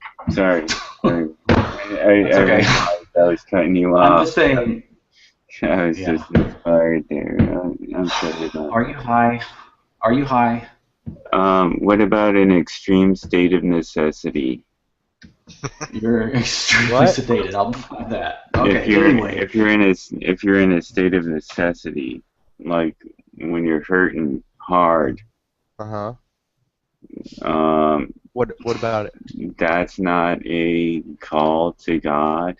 It could be. I mean, there are plenty of people who have been brought to rock bottom, right? And I have no doubt that those who became saved afterwards were brought down to rock bottom by the Lord, in fact, to plow their heart in preparation for the gospel. And this is what we as Calvinists say. We say, look, we don't, to Arminians, we don't deny that people make choices. We don't deny that people utter the words, I choose Christ. But the question that the Calvinist theology answers is why, in fact, they do that. And Scripture is very, very, very plain about that. Scripture says that, like I said, Christ himself said, no man can come to the Father, come to me unless the Father first draws him. That the natural man, and in the actual Greek literally means without the Spirit. The natural man without the Holy Spirit cannot understand the things of God. He is a hater of God. So this is why I'm in such conflict with Arminianism, right? Because Arminianism would say something to the effect of, you have an unregenerate man who doesn't have the Spirit of God, that hates God, that is a worker of iniquity, who in and of himself, out of nowhere, just decides to follow Christ. And when he stands before Christ, ultimately, and he asks Christ, "Why'd you let me in?" It's going to be something to the effect of, "Well, you just on an unction decided to choose to follow me," right? Calvinism says something deeper. It says, yes, the man chose to follow Christ, but the reason why he chose to follow Christ was because the Father first chose him. Well, what do you think of my statement about the idea that it is the Holy Spirit, upon hearing the gospel, that can basically draw one in or change one's heart? Oh yeah, definitely. That if you are unsaved, and let's just say you go to church, you hear a sermon, you hear people, you hear the Bible preached. To me, that why would not just simply hearing the gospel not be the tool or the instrument that is used to change one's heart? You know what I'm saying? I'm not saying it's the person doing it. I'm saying it's just hearing the gospel is the way God speaks to us and changes us. It is right. Yeah, it is. That's what Calvinists say. We say that it is the gospel, but it's like the. Hold on. I know where you're kind of saying. But okay, go ahead. Yeah. Do you remember the parable that Christ told about the seeds? I know exactly what that means. The mustard tree. No, if I remember correctly, I can't remember exactly where this is at. This is an exact description of what you're talking about, and this is what Calvinists affirm. Ultimately, if I remember correctly, the parable of the seeds was that there were a bunch of seeds that were thrown out into the field. Some fell into the briar patch, some fell into the ditch, some were picked up by crows, and others fell on fertile soil, right? So to put this into perspective, what the Calvinist says is, absolutely, the gospel is the tool by which one is saved, but you can give the gospel to a person who is predestined for salvation, which falls on fertile soil, and one who is not predestined to salvation, in which it falls into the briar patch. Get what I'm saying? So it's the working of the Holy Spirit through the gospel by mere fact that the person has been predestined. It's all of these things together. The Father draws the person hears the gospel, the person becomes saved. Why do you think? Okay, so if it's preordained before that God chooses people, why is it that He seems to choose people who like are in the United States, in various countries that are exposed to the gospel, as opposed to just if He's going to pick random people throughout the world at the beginning of time, why doesn't He pick people from India in mass numbers, or in China, or why isn't there an equal representation of Christianity everywhere, sprinkled all throughout humanity? Why does it seem to happen where the gospel is presented more? Well, because I affirm that, right? I'm affirming the same thing you are. I affirm that people become saved in one sense by hearing the gospel. That's what Scripture says explicitly. So if we have an instance in which we have a country that preaches the gospel correctly more, it would just necessarily follow that if you had folks that were predestined to be saved in that area, they'd be saved by the gospel. Can I ask you a question? To me, that implies that the gospel itself is what's doing is the tool. you know. Sure. Yeah. And see, just to put all the marbles on the table, Yeah, I'm kind of, hey, dude, you're interrupting again. Hang on, I'll be done in just a second. Jesus fuck. I've honestly, I had an experience that I feel like I was touched and I was drawn, and it was nothing that I asked for or expected, and so it was from that initial experience that I started really from that point forward a lifelong search for the truth. So I'm kind of arguing against myself, but it just seems to me logically that, and then I hadn't even hardly read the Bible in years, but it just seems to me that the Holy Spirit, that's why we preach. And, you know, it is God's word that can convict people. Oh, and absolutely. I think it just seems like the Calvinist position is kind of a gloss, kind of a narrative gloss after the fact that you can't really prove or disprove. And ultimately it doesn't matter, like we were talking about a second ago, you do have to live your life as if you're in an Arminian existence, and that as if you have to preach the gospel, as if the gospel itself, as I said, is the tool of you know, reaching people's hearts. Go ahead. Yeah, but Calvinists, like I said, don't deny that. Like, we don't deny that the gospel is what saves. What we say is that the gospel is definitely what saves. When a person becomes saved by hearing the gospel, but you can give the gospel to two people. One who hears it rejects it, and the other one who hears it becomes saved. So the question is, why is that? And what the Calvinist says is that it's not, the person who was saved is not saved because they chose it, it's because God chose him. And the reason why the other person wasn't saved, or may not become saved ever, is simply because they weren't predestined to salvation. For Commando, real quick, I put in chat, he said, he didn't say that, he said, no man comes to the Father but by me. The verse that I was referring to is John 6:44. No one can come to me unless the Father who sent me draws them, and I will raise them up on the last day. Hold on real quick, I'm going to plug in my headphones. Alright, if I suddenly have a chance to talk, yeah, go ahead. There's the Islamic saying, Allah does not need you, you need Allah. Blessed be his name.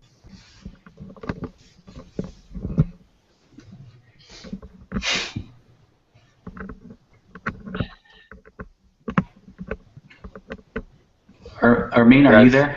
Is that Calvinism? What is your position on the Calvinist? Oh, I'm Armenian all the way.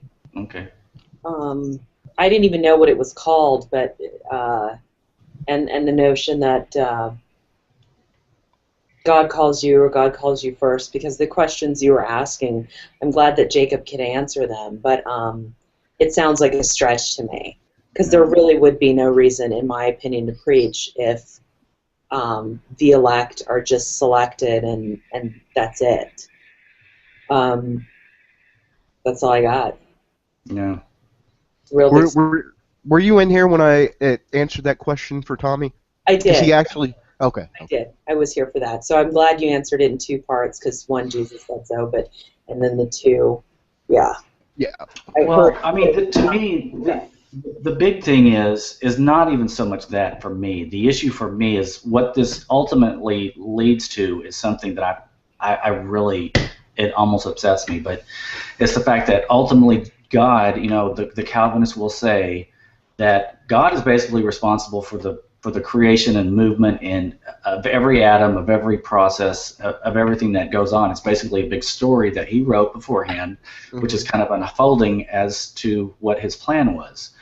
So that would include all the sins ever committed by all people, you know, including all these heinous things that have gone on, and that ultimately, in my mind, makes God a sinner, and that's where I really have to draw the line. Okay, if I could prove to you that God, in fact, did predestine that sort of thing, would that change your mind? If you could prove to me that... Yeah, from Scripture. I would never believe God is a sinner. I don't believe right. I don't believe that he is either, and that's why I was saying that there's a difference between God in a secondary sense preordaining a certain situation in which someone sins, and him himself being a sinner. And I'll give you an example. It's the most well-known event in Scripture. It's Yeah, I Christ. know they're. Yeah, I It's know. Christ. It's Christ being nailed to the cross. Now, Mhm. Scripture says that the Lamb was slain before the foundation of the world. There's no bones about it. Whatever Mhm. you want to believe about whether like people are saved before the foundation of the world, we Mhm. do know that the Lamb was slain before the foundation of the world. Mhm. Now, the men who nailed Christ to that cross were in fact sinning. Mhm. Judas himself gave Christ up and was predestined to do so because the Lamb was slain before the foundation of the world. So, but just because God preordained for that event to happen doesn't mean that he himself is a sinner. That would be self-contradictory, because in order for him to be a sinner, he would have to go against his own nature. And he's not going against his own nature. He's expounding on his own nature. Well, He's I think he, in predestined. that situation, I understand what you're saying. I think he was, God can absolutely use evil for his own purposes. Mhm. And I think that's kind of what he was doing there. And there were other situations in the Bible that kind of do that too. Can I So, interject? but the issue, yeah, go ahead. The only time it works for me is if somebody says that God knows the elect because he knows the future. Mm-hmm. But it doesn't work as much for me as God knows the elect because he preordained them to be. Mm-hmm. Because if somebody knows the future, then why on earth would you create anybody else who wasn't elect? Romans 9 actually answers that question. In what way? But here, I'll show it to you. Give me 1 second. That's actually Yeah, a really good question. It seems Romans 9. It seems inherently unfair. Well, here, God, it's so awesome. Like, literally, those objections that you guys had are the same ones I did, and this passage actually anticipates that objection. If you'll bear with me real quick, I'm going to read it to you. Sure. Okay, so we're going to start off here at, well, I'll start at the beginning, because sometimes when I don't start at the beginning, they're like, well, read the verses before and above. So, all right, so this is Romans 9. It says, I speak the truth in Christ. I am not lying. My conscience affirms it through the Holy Spirit. I have great sorrow and unceasing anguish in my heart, for I could wish that I myself were cursed and cut off from Christ for the sake of my people, those of my own race, the people of Israel. Theirs is the adoption of sonship. Theirs is the divine glory, the covenants, the receiving of the law, the temple worship and promises. Theirs are the patriarchs, and from them traced in human ancestry of the Messiah, who is God over all, forever praised. Amen. It is not as though God's word has failed, for all who descended from Israel are Israel, nor because are his descendants are they all Abraham's children. On the contrary, it is Isaac that your offspring will be reckoned. In other words, it's not the children by physical descent who are God's children, but it's the children of promise who are regarded as Abraham's offspring. For this was how the promise was stated: at the appointed time I will return, and Sarah will have a son. Not only that, but Rebekah's children were conceived at the same time by our father Isaac. Yet before the twins were born, or had done anything good or bad, in order that God's purpose and election might stand, not by works, but by him who calls, she was told, the older will serve the younger. Just as it is written, Jacob I have loved, and Esau I have hated. What then shall we say? Is God unjust? Not at all. For he says to Moses, I will have mercy on whom I will have mercy, and I will have compassion on whom I will have compassion. It does not, therefore, depend on human desire or effort, but on God's mercy. For Scripture says to Pharaoh, I have raised you up for this very purpose, that I might display my power in you, and that my name might be proclaimed in all the earth. Therefore, God has mercy on whom he wants to have mercy, and he hardens whom he wants to harden. One of you will say to me, then why does God still blame us? For who is able to resist his will? But who are you, a human being, to talk back to God? Shall what is formed say to the one who formed it, why did you make me like this? Does not the potter have the right to make out of the same lump of clay some pottery for special purposes and other for common use? What if, although choosing to show his wrath and make his power known, bore with great patience the objects of his wrath prepared for destruction? What if he did this to make the riches of his glory known to the objects of his mercy, whom he prepared in advance for glory, even us, whom he also called, not only from Jews, but also from Gentiles? As he says in Hosea, I will call them my people who are not my people. Mm-hmm. All right, that goes to me to Judgment Day. Absolutely. It doesn't go towards predestination. What did I miss? No. Okay, so the question was, is God fair for choosing some and not choosing others? And what Romans 9 has told you... That was the question. No. That's my question. That's what Tommy was saying. Now, we can go to the predestination part, but Tommy was saying that he thought it was unfair. So, in other words, the reason why I read that to you was to show you that, in fact, God does do those things. I totally agree with that. Okay, I'll shut up. No, it's okay. It's okay. I'm not trying to make the conversation heated. It's just so in Romans 9 it shows you that God chooses some for certain things, right? It says, Jacob I loved, Esau I hated, according to the purpose of God. It shows that God rose Pharaoh up. The Pharaoh who had sinned against God, God himself said, I rose him up that I might display my power in him. Right. And show, So, let me just make a quick point. There are certainly as well, and that's the one I was thinking about earlier, that there are certain situations in the Bible where God does do that with certain individuals in certain situations. Like you said, Jesus' death and resurrection, that was most certainly preordained before the beginning. By the Gnostics. But there are other passages that indicate the exact opposite, like 1 Timothy 2:4, who, I'm sorry, no, that's not it. Hebrews 11:6, and without faith it is impossible to please him, for whoever draw near to God must believe that he exists and that he rewards those who seek him. So that there's tons of those, and so I understand what you're saying. That's why I said earlier there seems to be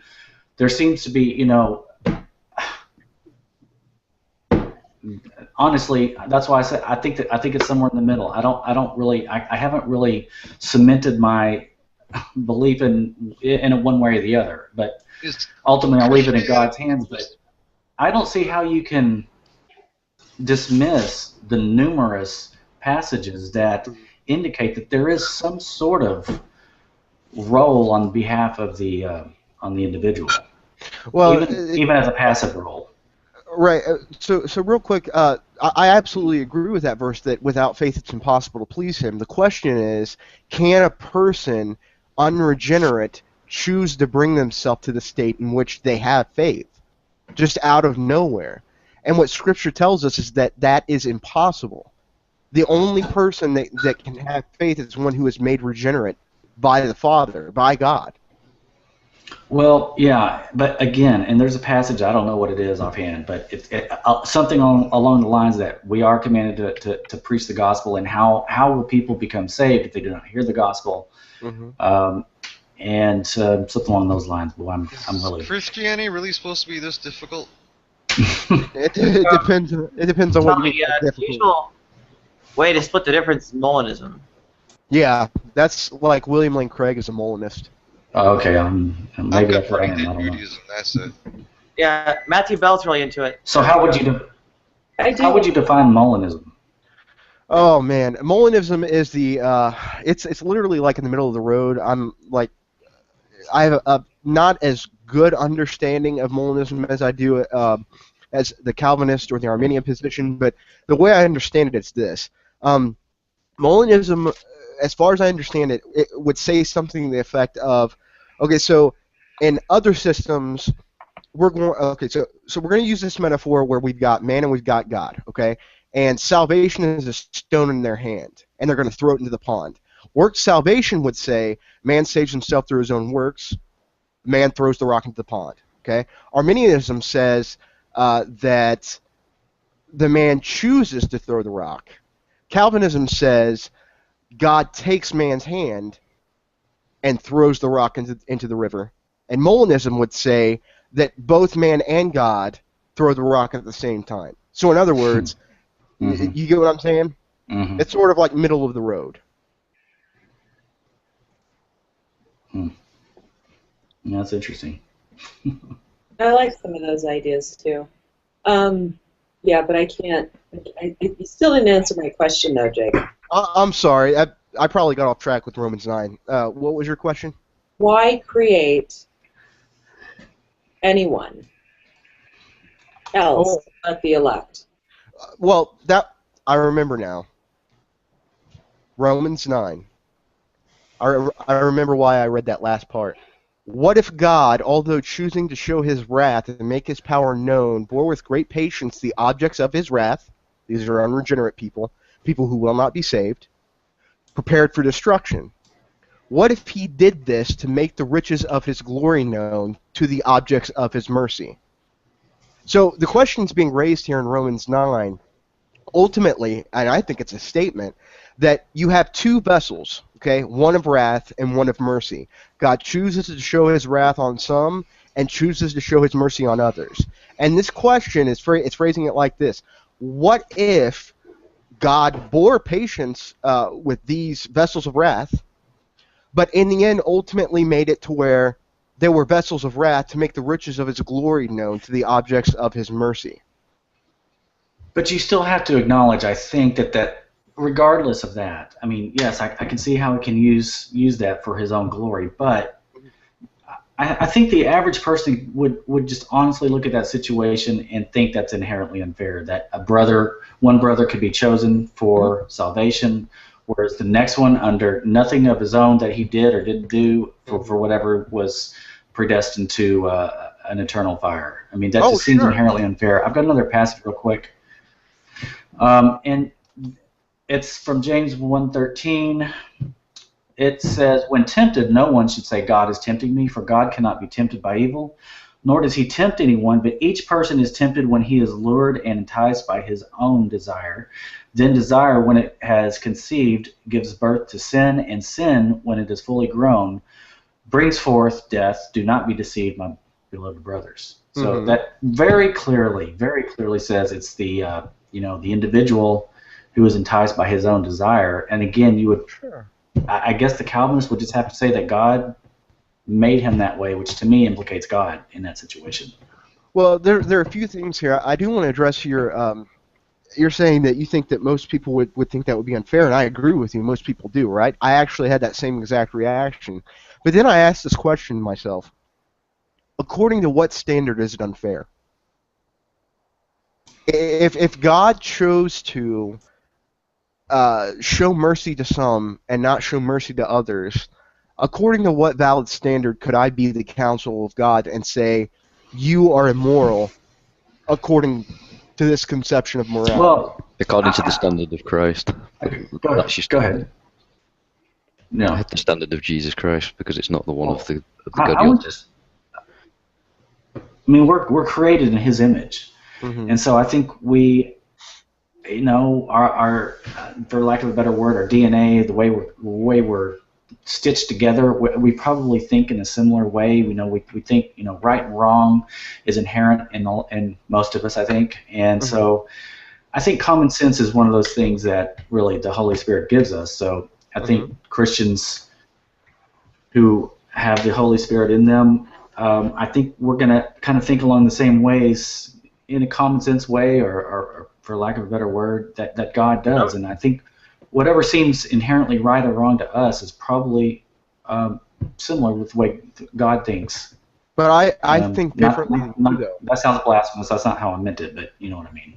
Right. No, I know what you're saying, but we have this situation, though, where we have millions of Calvinists who agree with what I'm saying, and their response to you would be the same thing that it would be to me. So there's definitely this dichotomy here where you have some Christians who think X about that and other Christians who don't. So to say that we all think the same, generally, I think is false.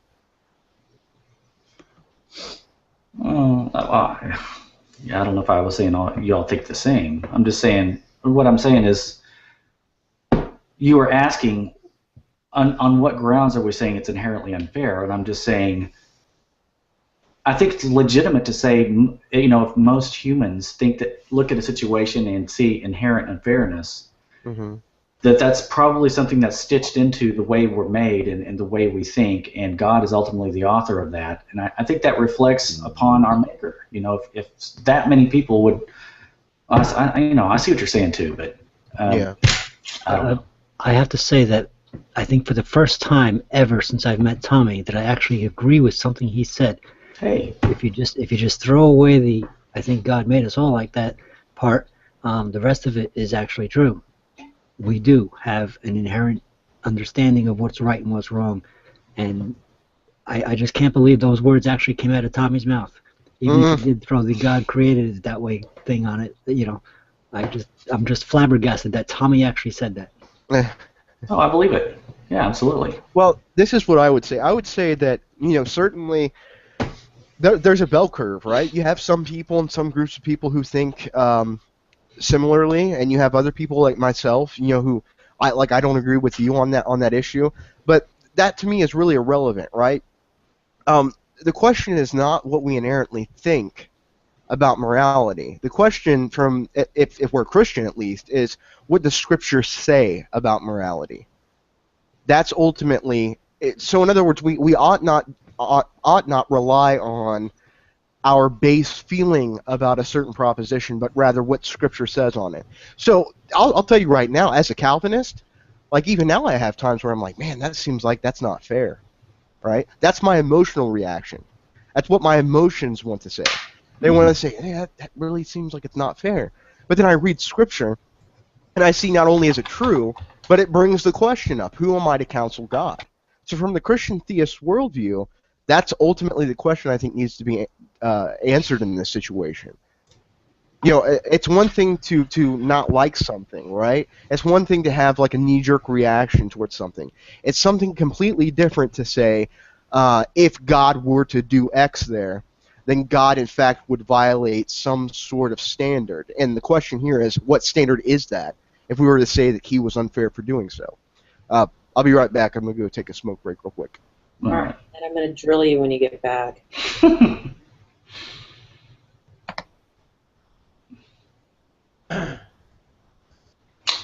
trying to find the passage. Jacob and I disagree on the Calvinist and Armenian, or Molinism, whatever thing. We also very much disagree on the Trinity. So it's just, it's interesting. Oh yes, John 3:17.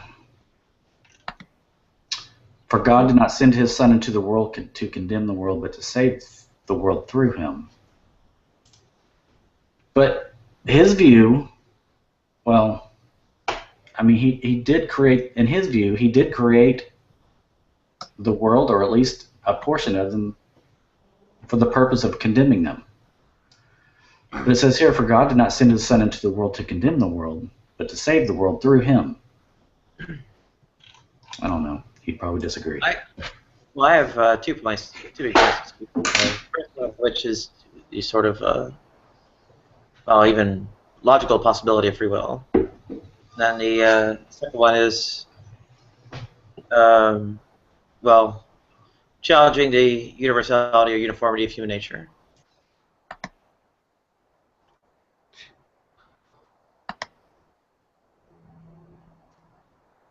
Or I would challenge that.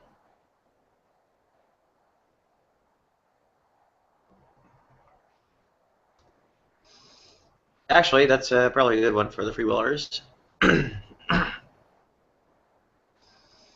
Is human nature uniform? Is everyone essentially have the same nature by nature of being human, or do different individuals have different natures? Well, they would have different natures. Well, what are you kind of getting at? I mean, I think to some degree we do all have different natures. That's odd. But again, I think we're constrained by, not really constrained. We do have some things that are intrinsic to us. Like most of us know that it's intrinsically that's wrong to harm another person, to hurt somebody, to take a kid and torture him. For example, just so we have that sort of thing built into us. So if you acknowledge that there are some individualized aspects of human nature, then I suppose it disputes over which aspects of human nature are individualized. I think we have an inherent, a lot of us do, desire to search for or find something bigger than ourselves. That's why humans have always looked out into space. The topic of where we came from is really the most important topic ever discussed by humans. And it's so we have that desire too, and a lot of these kind of just internal things about us are universal, really. All right, I'm back. Okay. I just wanted you to continue reading from verse 25, because the challenge I have where you ended on verse 24 was it, and we are among whom he selected, both from the Jews and the Gentiles. Like, if you keep reading that, concerning the Gentiles, God says in his prophecy of Hosea, those who were not my people, I will now call my people, and I will love those whom I did not love before. It's almost like he's expanding the notion, and with Christ, it's almost like, I hate to say it, but yeah, he can choose. I don't doubt that he can choose to save anyone he wants to save, but it could also be, it's just starting to sound for me, if these are all his people, that he can make it so those who are lifted up see the value of being lifted up, not necessarily that there are those that are elect. I'm not sure I'm understanding you. It just doesn't make sense that there are those that are elect based on this scripture. It just makes sense that he is, as you said,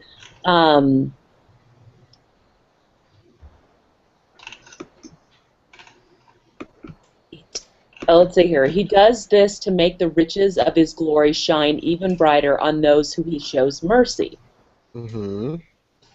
Now, if God didn't elect anyone, not that there are. No, that's the mercy is in specific context when it's mentioned there to salvation.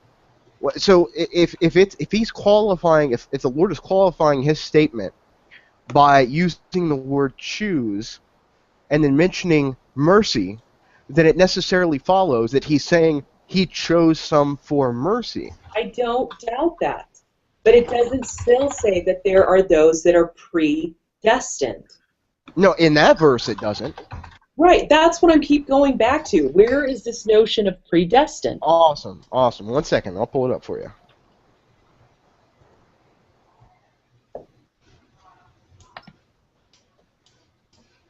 Because there's got, in my opinion, there has to be consistent, like, numerous verses of this idea. Oh, absolutely. Right. To kind of see through. And I think the notion for me that makes sense is he knows ahead of time because he knows the future. Okay, here we go. All right, so I'm going to read these off to you. There are multiple verses. You can copy paste. Okay, that's fine. I'll read them also. Let's see.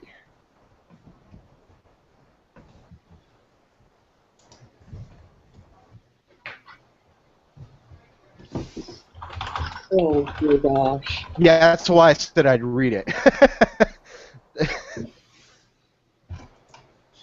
Acts 13:48, and when the Gentiles heard this, they began rejoicing and glorifying the word of the Lord. As many as had been appointed to eternal life believed. John 1:12-13. But as many as had received him, to them he gave the right to become children of God, even those who believe in his name, who were not born of blood, nor the will of the flesh, nor the will of man, but of God. Philippians 1:29. That supports what I have to say. None of this is supporting predestination. I'm sorry. Okay, so if you read down here, Romans 8:29, for whom he foreknew, he also predestined to become conformed to the image of his Son, sanctification, that he might be the firstborn among many brethren, whom he predestined. These he also called, and whom he called, he also justified, and whom he justified, he also glorified. Now, anytime in Scripture you see the term justification, it's in direct correlation with salvation. You have justification, which is the legal declaration of one's righteousness, from the imputed righteousness of Christ, And then you have sanctification, which is where the person who is justified is made more like Christ. Okay, and I mean this with all respect, but I think you're not seeing the forest through the trees. One of the key aspects that you just said in that verse, and one of the things we know about God is that He knows the future. Mm-hmm. So in knowing the future, Mm-hmm. He can then know the past. Well, they're not linked necessarily. So He would know who's predestined because He knows the future, and then He could prepare them for it. But it is not as if they were predestined coming off the chute. It's just that He knows the future, so He knows. What does that scripture say? There are two words being used. What is it? Romans 8:29. Yes, 8:29 through 30. For whom He foreknew, which is the term you're using, and I agree with you. He foreknew them, right? Right. He also did what? He also predestined. I don't doubt that, but it's from His foreknowledge, and that was the only part I was arguing earlier. It makes perfect sense if you come from God being, what is it, omnipotent. Okay, so ultimately what you're saying is that God is predestining those who He knew would choose Him anyway. Exactly. That makes sense.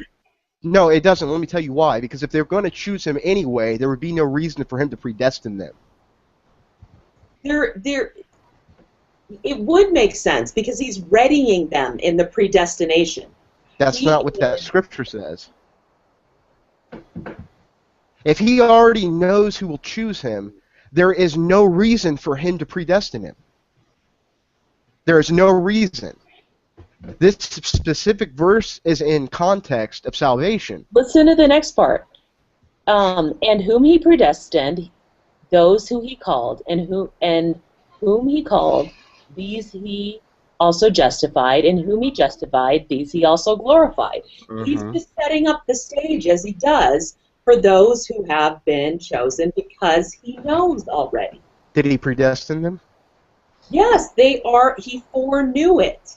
I know He foreknew it. My question is, did He predestine them? Yes, because He foreknew it. Okay, No, so He predestined them, and then He foreknew it. Why does He need to predestine them if He already knows they'll choose Him? It's getting them ready for the life that they're going to lead. But Why that's not. Why would He bother predestining anyone if He already knows the future? Because from your interpretation of it, then God is not omniscient. How does that follow? How do you get that from anything? Why would you predestine anybody if you already why would you predestine everybody unless you didn't know what they were going to do? What? Look at this. Look, check this out for a second. If I'm going to glorify, I'm going to set everybody up, this, that, and the other, all this different stuff, that is assuming I'm only going to do that if I don't believe that they're going to carry out my will. Is that what the verse says? That's not what that verse says, but there's other verses that would that doesn't make sense. Why would you do that? You couldn't do that if you're omniscient. You can't do what if you're omniscient? The only point in why you predestine anyone is because you know the future. You already know how it's going to end up. Yeah, is the reason why God already knows the future because He maybe predestined it? Look, in any place you find knowing in the same context of salvation, or in verses with salvation, it always has to do with salvation. When Christ says, it's in Matthew, He says, "Not everyone who calls me Lord will enter into the gates of heaven, for they will say, Lord, Lord, did we not do great many things in your name? We casted out demons. And I will declare to them, depart from me, I never knew you, you workers of lawlessness." So, in other words, what I'm saying here is that term foreknew is not like God has to search His mind beforehand. That term foreknew is in direct context to salvation. In other words, He's saying, these people I knew before they were born, for whom He foreknew. These people He knew beforehand. He also predestined. It has nothing to do with Him having to search His memory. As a matter of fact, if we were to take your reading and understanding of what foreknew is, then we could say that he's not omniscient.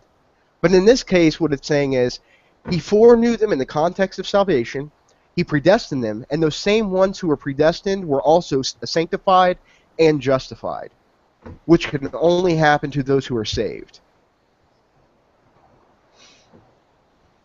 I'm still struggling with this one. No, I understand. You're struggling because it's not accurate. That's why you're struggling, because it's just complete. It's a complete misunderstanding of Scripture. There is no predestination. There is no select, elect people. It really doesn't work like that. What does the Scripture why say? would it say it here if that's not the case? That's exactly it.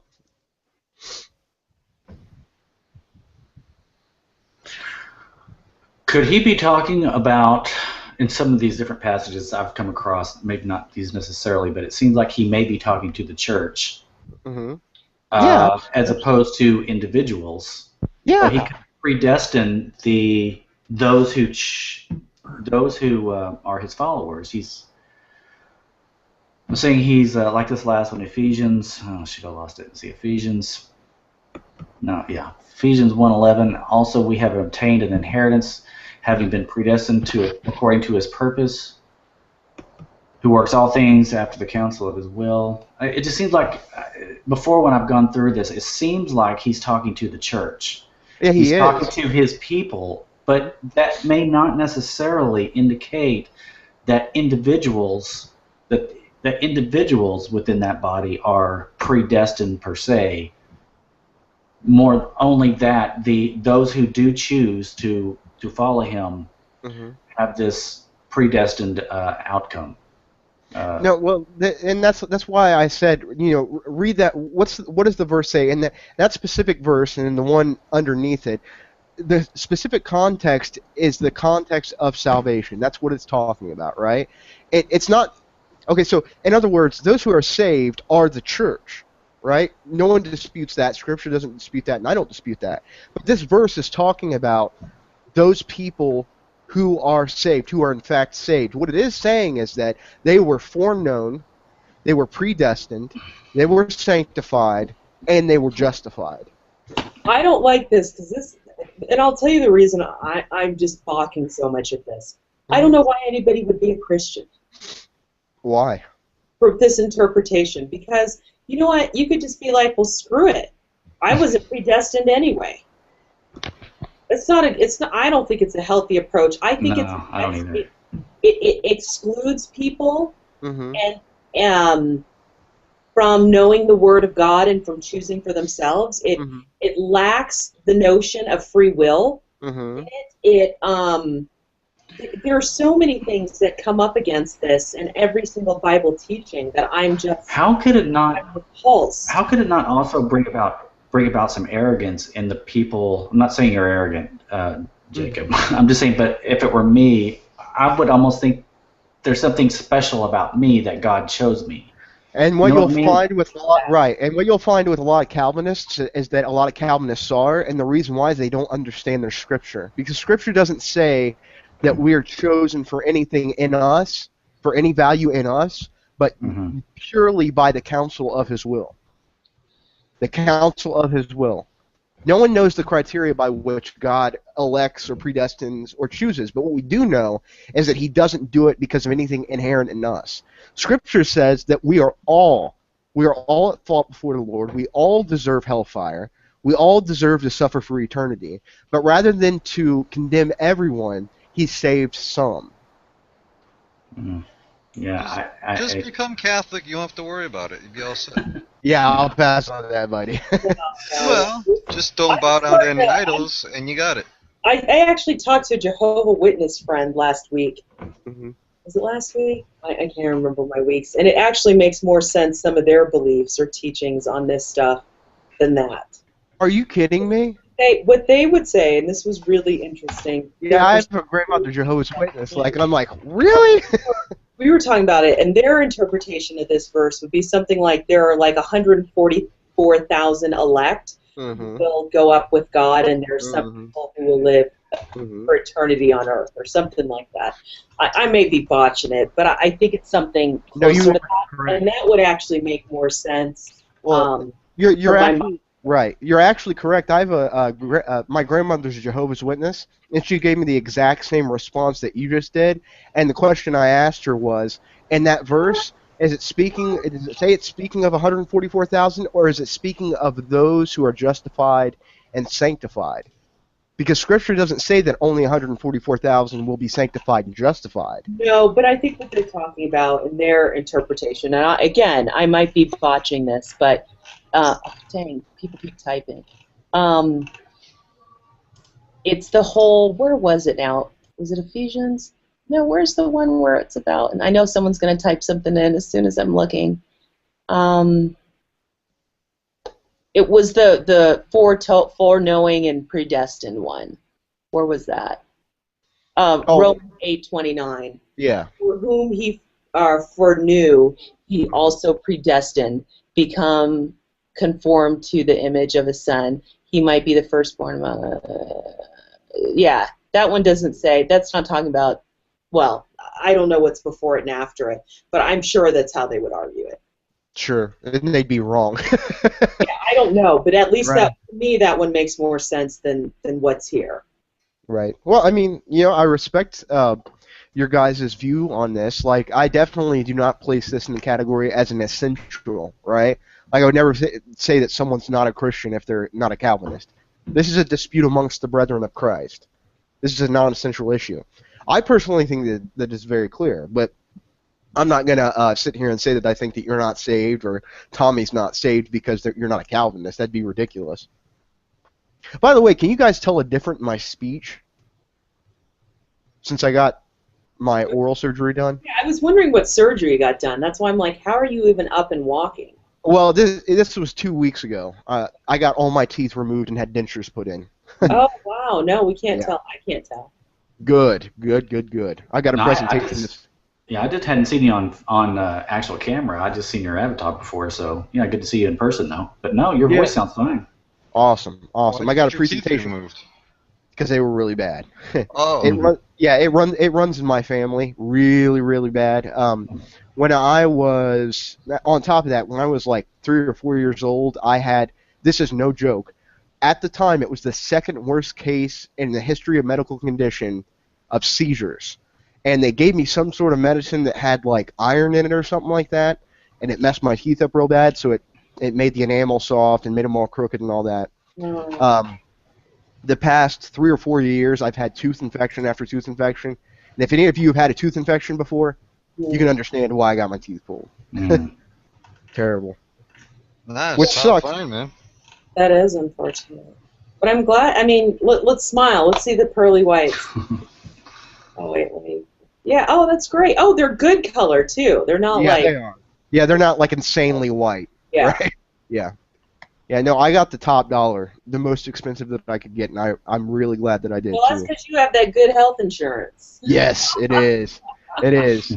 It was really funny. It was expensive, though. Even after the health insurance, it was like $3,000 for both of the dentures, and then the actual procedure itself was like $1,600.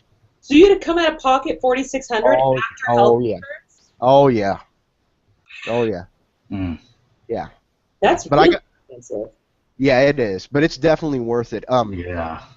It really is definitely worth it. Like, one of the things that sucks about getting dentures is that you get sores in your mouth from them rubbing up against your gums and stuff when you first get them. And the type that I got, it sort of prevents that. Like, I still get them a little bit, but it prevents it. So I'm glad I spent the money on it. Wow. When do you go back to work? Oh, I've been back to work. I went back to work last week. Oh, okay. Wow. I took a week off work, and then this was my last week back, last Friday. So is that like a regular surgery where you just completely get knocked out at a hospital, or was this in the chair at the dentist? There's a difference between an oral surgeon and a dentist. Like, a dentist would probably just pull 1 or 2 teeth. The oral surgeon can actually pull all of your teeth, and in my case, they had to actually grind down the jawbone. So They Man, put I me feel out. bad for you. Gosh, oh Yeah. my. It was really. I was a little scared because I'd never been put out before. But have you been put out before for Never. surgery? Mm-mm. Really easy. They put me on the gas, the laughing gas, which calms you down. They put your IV in, and they say, "Okay, look up at the ceiling." And I remember asking him. I said, "How long is this going to take to kick in?" And he said, "Not long." And I don't remember falling asleep. Yeah, that's about it. That's about right. Yeah, it felt like 3 minutes. I woke up. I was all good to go. My dentures were in. They put them right in, right after they pulled them. And me and my wife went to Walmart after that. Wow. To get your prescriptions filled. Oh yes. Oh yeah. Why don't you get your prescriptions filled prior to the surgery? That's the only gripe I had. Well, my oral surgeon used to do that. Like you could fill your actual prescriptions there, but for some reason, I don't know if it's some law they passed or whatever, they couldn't do that anymore. But I can tell you this: I was definitely high on pain pills that week. That's when I had my wisdom teeth pulled, or any surgery I've ever had. I could be on pain pills for about 12 to 16 hours after, 12 to 18 hours after, and then I couldn't take it. I was like, just give me Tylenol, because I have control issues, obviously, and that overweighs the pain I'm in. Yeah. Like, I need to have that's why I can't do drugs, any of that stuff. Not that I probably don't have an addictive personality or any of that stuff. I just can't stand being out of control. Oh, like you don't like not being in the same state of reality that you are before you're on the medication. Exactly. Like that whole, like, you just feel loopy and you're sleepy. That's for the birds. I can't. Just give me the pain. Give me some Tylenol. Give me some ibuprofen. It'll leave. That works. Some people pay good money for that. Yeah, I don't do drugs at all. Like I don't do recreational drugs. I'm prescribed some benzodiazepines because of my panic disorder. But what I mean is, I don't abuse drugs. But if I ever had a weakness, it would probably be pain pills. Oh, really? I mean, yeah, it's. They're that good. That for me, they are. Yeah. I have a low tolerance when it comes to things like that. So, the dentist usually prescribes me 750 Lortabs, which is the same as Vicodin. Wow. And what it does for me is it sends euphoria all throughout my body. I'm completely relaxed. I'm not really knocked out, but I'm tired, and I'm just really happy. Wow, I'm not happy. I'm like miserable. Vicodin, I hated. What's the one in the dropper? Ooh, I don't know. That sounds like Demerol. No.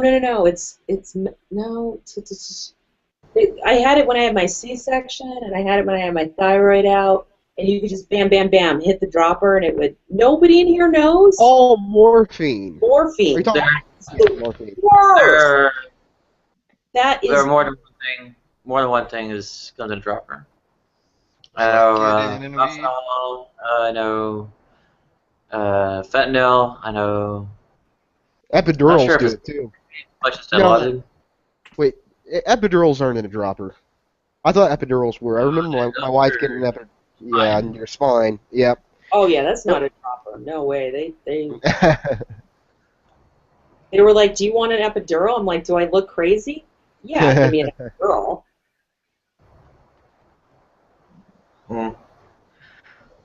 Oh, I don't want to go back to work tomorrow.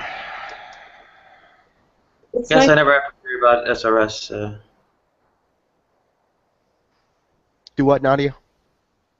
I guess I never have to worry about the recovery from SRS, but anyway.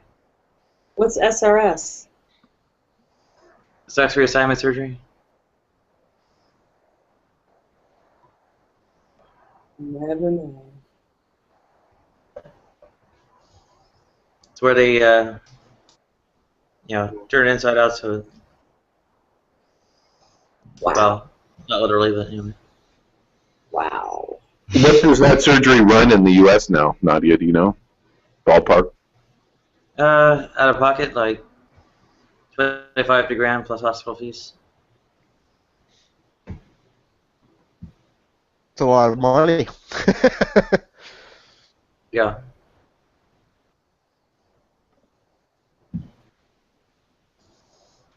If it's not on insurance, it's not going to happen.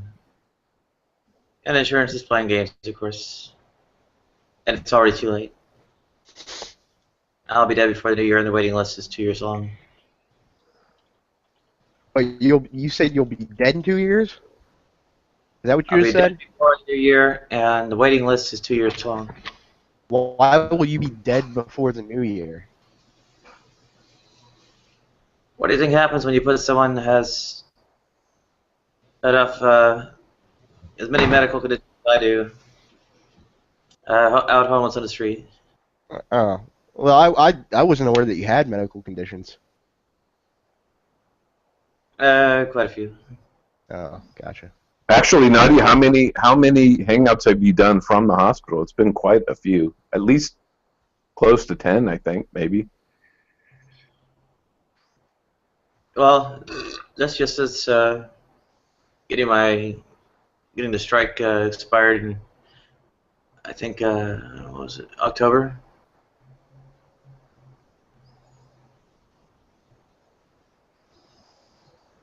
There were quite a few before then. Yeah. Hey guys, I gotta run. Jacob, Ramin, thanks for the Yeah, no chat. problem, buddy. It was good talking to you. Yeah, good to see y'all. Later, Take Tom. care.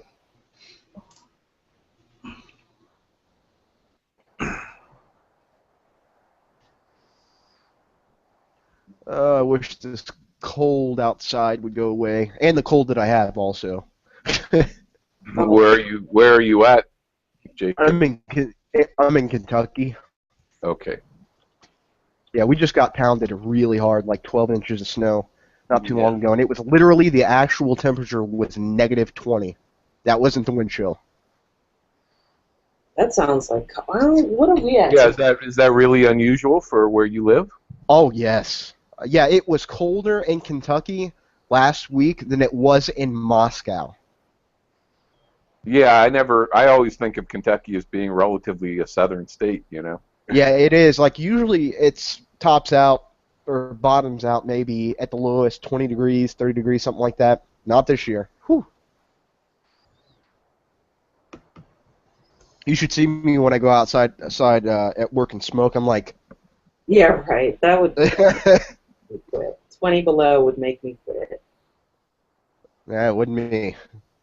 I'd end up flipping out on somebody if I didn't have my nicotine.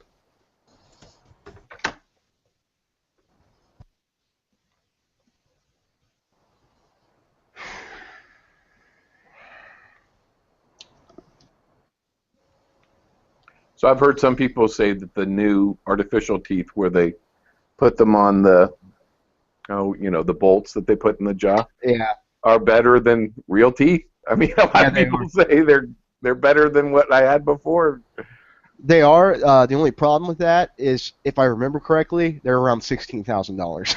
Yeah, right, exactly. So if I would have had the money to get those, I definitely would have, because it's really tough to have to try to relearn how to talk and eat. Like your bottoms, I can't use adhesive right now because the two sockets are still healing.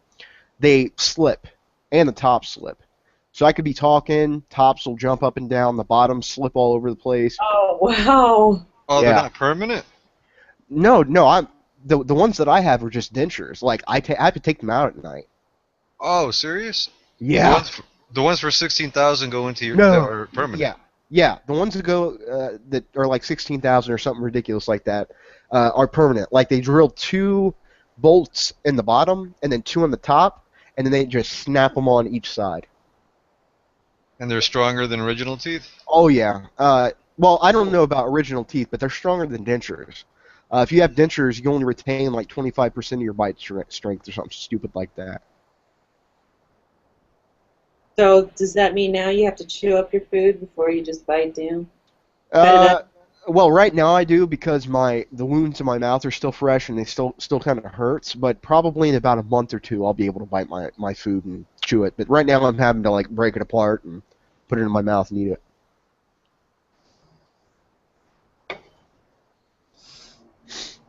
And it sucks because I'm only 28. I'll be 29 soon. Had to lose my teeth that early, but I guess that's the way the cookie crumbles. You're ahead of the curve. You're just a cyborg. You're a cyborg before the rest of us are. There you go. There's worse things to lose. Yeah, for sure. For sure. I wasn't really gonna end up doing it. Like I was really hesitant to do that. And then we had Isabella, And I was like, yeah, I can't be calling off work for tooth infections, so that's not going to work. Yep, you got to make that money. Yeah, you do. Oh my gosh. I spent all week working on audits for new business, and oh my gosh, new business drives me crazy. You work for the IRS? Yeah, right. No, I work for myself, but Oh, I got you. I've just been looking at more social media sites than should be humanly possible. After Moon would have dropped out if you did. Yeah, I know. I was going to say, I'm out of here. No, I'm not mean. No, I definitely pay my taxes. I have no other choice. In what regard, Hermine, were you looking at these sites? Was it in terms of marketing? I mean, working as for them as a contractor doing marketing, or for your own channel, or business? I'm going to take to them at a conference. I'm going to be meeting with a bunch of people, and instead of being like, "Hi, how's it going? I love your product," it's going to be like, "Hey, let's have a discussion about where you guys are with your social media." And some of them are doing it really well. And I'm like, here's next step is in, mobile targeting, remarketing, this, that, and the other. We can do that for you. If it's, you guys really suck, and here was a company that really sucked a year before when I took them over, and I can help you get to the next level. Whatever position they're at, we can help them get to the next level. So I just want to have an intelligent conversation with them. Yeah. Well, that's cool, but it's one of those things that it's a field that's constantly changing, right? Moving. Yeah, that's the benefit of it, is that people start to get comfortable, and then things change, and there's always a better way, a smarter way, whatever, of doing different things. There's new software platforms that we just stay on top of that are always coming out, and it's just would behoove you to have like a consultant. Like, I think you should probably do your social media as much as possible internally, but if you have a consultant who's kind of on the ball that can show you what's next and help you maneuver that space appropriately, then it can save you a bunch of money and make you money. So. Yeah, it's really weird. Speaking of social media, rather, apparently the factory that I work for, the corporate, I guess, branch, has a specific third-party vendor who searches for people on Facebook that works for my company. And if you say something on your Facebook or social media that they could be sued for, they'll fire you. Yeah, a lot of companies have that now. Yeah. And that's why I don't keep my Facebook public, and I don't link to anybody. Exactly. So I work in IT, and I haven't had to deal with a lot of those security issues, but I'm aware of them. And I went to a conference once where they had Google there and Microsoft there. This is a number of years ago. They were talking about being able to do image searches on faces and on public personas on the internet, and how much information they could grab about potential job candidates, that kind of thing. And it was pretty daunting, right? Because people put so much stuff out there, even on dating sites and all kinds of stuff. Even if you partied with your friends in college, that could come back to haunt you potentially. And you would never know. You would just get passed over for the interview or something like that. Yeah. It's ridiculous they can do stuff like that, but that's why I kind of like running my own shows, because nobody's really going to do that on me.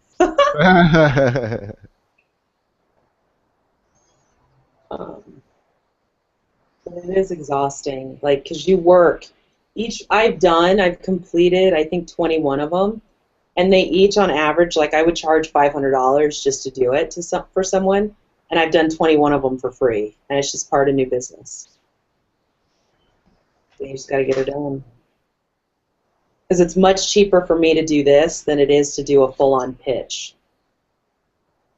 So you do like presentations and stuff? Yep, it's fun. Yeah, I'm newly getting into that whole thing, and it's been quite a task having panic disorder and generalized anxiety disorder. It's terrible. Oh yeah, one time I wrote up on a presentation, and luckily someone got it before I gave it to the client. But it was like the Tale of Two Cities, but I spelled tail like a dog wagging its tail. Oh. Oh, we still laugh about it today because I'm not the editor. Like, I'm the strategist. I don't copy edit, but I had to. So. Yeah, right now, at my job, they made me team leader of the safety team, so they're having me do a bunch of presentations and stuff like that. And I'm basically just doing it to show the production manager that I had the skills necessary to be the team leader of an actual department. And it's really, really nerve-wracking. I've got the second in command at my factory in that room, the head of safety, and like 8 or 9 other employees that I have to make these presentations to. That can be nerve-wracking. I mean, I love public speaking, so it's not. God. Teach me. Because I don't. I don't like. I'm fine when I'm behind a keyboard. Like, I'm loose right now. You know, I could articulate everything properly. I'm not nervous. You know, no anxiety. As soon as you put me in a room with people, it's all over. Like, I don't freak out anymore. I know how to control my anxiety and be articulate. But the entire time that I'm speaking, I'm like this. Yeah, I got it. My face turns like beet red, and it's terrible. Yeah, and there's nothing to teach about that one. It's just more practice, and the more you do it, you know, it's one of those things you just gotta walk through. Right. The more successes you have, the less red your face will be. Right. At least I hope so. Your doctor should give you a, what do you call that? Propanol? They give it to I've musicians. got that. Oh, you got? Does it work? Yeah. Well, I haven't tried it in social speaking situations, and the reason why is it makes me a little dizzy. And one of the things with my panic attacks is you automatically have any of you had a panic attack before? No. Oh yeah. Okay. Well, in panic disorder, you have them constantly, every day, constantly, and one of the symptoms of a panic attack when you're having a panic attack is extreme dizziness, and it's perpetual. So while you're having a panic attack, you're freaking out because you're having a panic attack, and you're freaking out because you're dizzy. So if I take propranolol, I won't sweat, right? I won't, like, my heart won't beat out of my chest, but I'm just really dizzy, which makes it worse. Oh, it keeps the palpitations down? Well, I don't really have to deal with the palpitations down right now because I'm on an antidepressant and Klonopin, 0.5 milligrams of Klonopin, so I don't have to deal with that. But as far as the propranolol is concerned, if I were to have palpitations, that would take care of it. What dosage? A propranolol? Yeah. I'm not sure. I have friends that are musicians that take it. I've taken it before. I found it pretty effective, between 5 and 10 milligrams. But a lot of people take higher doses, you know. So, can I ask, do you guys know what causes panic attacks? Because my mom gets them. It could be a number of things. Okay. Most likely it's a childhood experience, or it's an experience that you've had in your life to cause some sort of psychological trauma. Yeah. That's at least what it was in my case. I think it can just spring up out of nowhere from a chemical imbalance in some people. Oh, wow. Yeah, I agree. But more than likely, it's probably some sort of trauma that one's experienced in their childhood or early on in life or whatever. Well, a lot of children exhibit it without having it necessarily a trauma, and they are usually viewed as shy children, things like that. Right. But basically, later on, now, contemporary clinical psychiatry calls it generalized anxiety disorder, and then it manifests in other ways, and it definitely is a neurochemical phenomenon. Yeah. But it's that weird because it is a mix of psychology and neurochemistry. Yep. I actually have both of those disorders. I have generalized anxiety disorder and panic disorder. So it sucks. It really sucks. Yeah, I really sympathize with you. I haven't had bad cases of that, but I've experienced that myself. And one of the things that I found helped me was taking psychedelics when I was in my 20s, and forcing myself to do things like take acting classes and things like that. It was very uncomfortable when I did it, but it really helped me. Yeah, I've noticed that that's also helped me too. But the thing with mine is that I had to get on some sort of medication before I could push myself to do it. I was literally like, the best way to explain this, like there are different levels of panic attacks. Some people have like minor panic attacks where they just freak out a little bit. Mine was like the worst you could get. Right. It would be as if like you walked in the middle of an alleyway and someone held a gun to your head. That type of fear, like fear of dying, like you're going to die. Exactly. That's what mine was, and it was constant. Like, it could happen when I was around triggers, like certain people or certain instances, or I could just be sitting around watching a movie and bam, it would hit me out of nowhere. So, in order for me to get my mind in a place that I could use some tools and develop some tools to be able to control it, I had to first get medicated and level myself out. After I got that, then I started doing the thing that you're talking about, where you push yourself to talk in front of people, or you Cognitive do things. behavioral therapy. All that. Exact, right. Or what's the other one? It's occupational therapy, where to keep yourself out of a panic attack, you fixate your mind on some sort of problem. Typically, it has to do with your hands, and that's really good for me since I work in a factory. So. Yeah, but I mean, I really sympathize with you because so many jobs, essentially to take a leadership role, they kind of push you into doing a lot of these social skills that really aren't necessary for you to do your job. But it's like, in order to be managerial and supervisory, you know, you're expected to give presentations and that kind of stuff, and it can be really daunting. It is. It's as Especially far for as I'm introverts, concerned, right?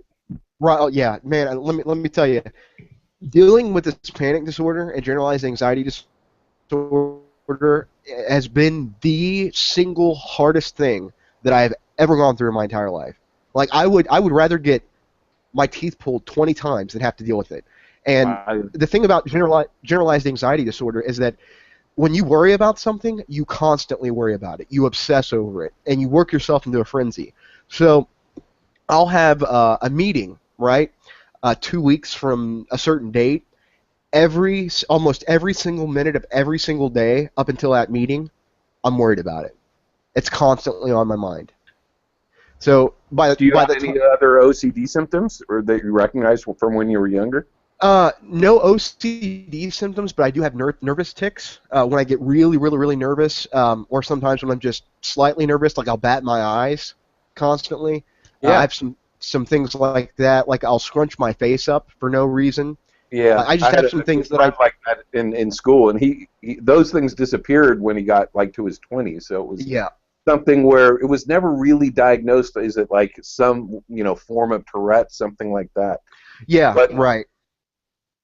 You know, so that was the only thing that seemed to manifest were these physical tics. Psychologically, he never claimed to be struggling or anything. And he always did well socially, but it was something he couldn't control. Right. Yeah. No, it's definitely tough. Definitely tough. But I'll tell you what, as crazy as it sounds, I'm actually really, really thankful that I have to go through it. And the reason why is that it makes you stronger. Like, literally, there is no form of liberation that you can experience like doing what you are absolutely, unequivocally terrified to do.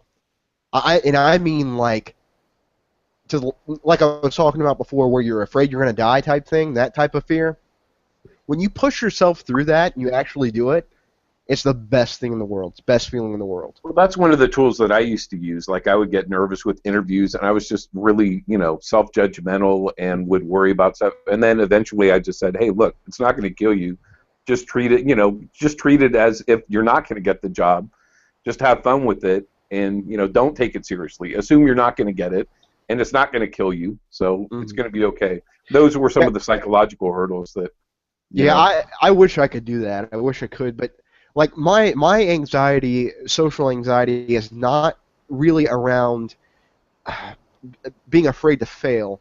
It's more a fear of being embarrassed in front of people. It's like a literal phobia with me. Do you think that you know where it may have come from? So in my case, for example, my father was in the Navy, and he was gone all the time. Mm-hmm. And my mother's job as a stay-at-home mom was basically take care of the family, and so she was always trying to do a good job so that when her husband came home, essentially everything was in order, and look what I've done with the kids, that kind of thing. So there was a lot of this codependent kind of issues, but then there was a lot of almost like performance anxiety that would Right. arrive, because it's like, don't see dad for 6 to 9 months, and all of a sudden you're doing a piano recital in front of him, or you've got a Right. ball game in front of him. And there's, when you're a kid, there's so much stress involved with that. And all these kinds of stresses, those are just some examples. Of course, there's far worse, right? There's real abuse and trauma that takes place. But now they found that these can kind of shorten the alleles in genes, and actually, the stress response can have a lot of negative repercussions for health and mental health in later life with kids. Yeah, definitely. I had some stuff happen to me when I was a kid that is a cause of my panic disorder and generalized anxiety disorder. One of them I don't want to discuss, but the other major thing was my dad. My dad is a terrible person, absolutely terrible. And when I say that, I don't mean it in like a oh, he didn't give me money to go to the movies. I mean, my very first memory of this man, and I'm not saying this to garner any sympathy, I'm just trying to explain it to you. My very first memory of the man is me calling him daddy and him telling me not to call him that. My second memory of him was him busting through the door and snapping records over his knees that my mom had owned. And all throughout my childhood and my adulthood, he has been the single source of anxiety by far more than anything that I've ever gone through. So, and I always had a little bit of anxiety, but I didn't actually start to have panic attacks until about a year and a half ago. And a lot of the issues that I have with embarrassment has to do with fear of not meeting the status quo. How do I explain it? Fear of not meeting the status quo. I'm always constantly trying to latch on to a stronger male figure. Like, I can't call him and be like, Dad, I've got this presentation, I'm freaking out, what do I do? So I'm having to go to these different men at work and learn these things that he should have taught me. And because I have to do that, it causes me even more anxiety. So, but anyway, that's I pretty happen much. to think that's rampant in our society and has been for a yeah. long time. Yeah. But the other thing I was going to mention, you were talking about, basically learning skills and it making you a better person in some ways. One of the things that I've noticed are people who have struggled with these kinds of things and with depression as well, is that they're generally more compassionate, sympathetic people. Oh, it's interesting. They have sincere empathy for others because they've had their own struggles and suffer. All right. Right, and that's interesting. I'll have to look at some studies on that. I do know, it's really, really, really easy to get me to, and it's going to sound really embarrassing, but to get me to cry. It's really odd. If I'm at work and I ask my supervisor for something, like, can you give me a vacation day, or can you do this, and he says no, I almost instantly well up in tears. That's Have you ever looked into rejection sensitivity? Do you think that might describe some of your psychology? Because that's pretty common. I've not heard of that before, but I would be interested to look into that because it's ridiculous. What about, have you ever tried EMDR? Is EMDR the laser? Does it have something to do with a laser? Like left hand, right hand, left hand, left side of your body, right side of your body, you're constantly tapping it or you're getting some pressure. There's different ways to do it. Oh, the tapping, yeah. Yeah. Actually, I have heard that's really effective. I mean, that's what is it? Very, very effective. Very effective for trauma. What is this? So you are going through a negative experience in your life with a trained psychiatrist in this, and what you do is you're remembering these and you bring them up. It's unfortunate, and you are tapping on your left thigh, right thigh, left thigh, right thigh. There's a rhythm to it. Mm-hmm. Anyway, and you're going through this and you repeat it, you repeat it, you repeat it. And I can tell you, I had things that were so traumatic, 9, and after EMDR 2. They happen, really? And they're never going to not be there, but it completely, there should probably be things that I am, a little sketchy, or I get some of the symptoms that you described because of some of them, and it's just now I can just look at it as a bad event that just happened and move on. But just to clarify, this isn't new agey kind of stuff. I mean, this is being clinically. Well, what it sounds I think it's emotional freedom technique it might be under. Electromagnetic What it sounds like is that it's taking the association with the trauma Yeah. and moving it to Yep. some sort of mundane action that isn't connected to your emotions. Is what it sounds like. Let me see if I can find I think it's under eye EFT. movement desensitization and reprocessing. Now, Just don't do it in public because you look like you're not. well, would I be in danger of having seizures again from that?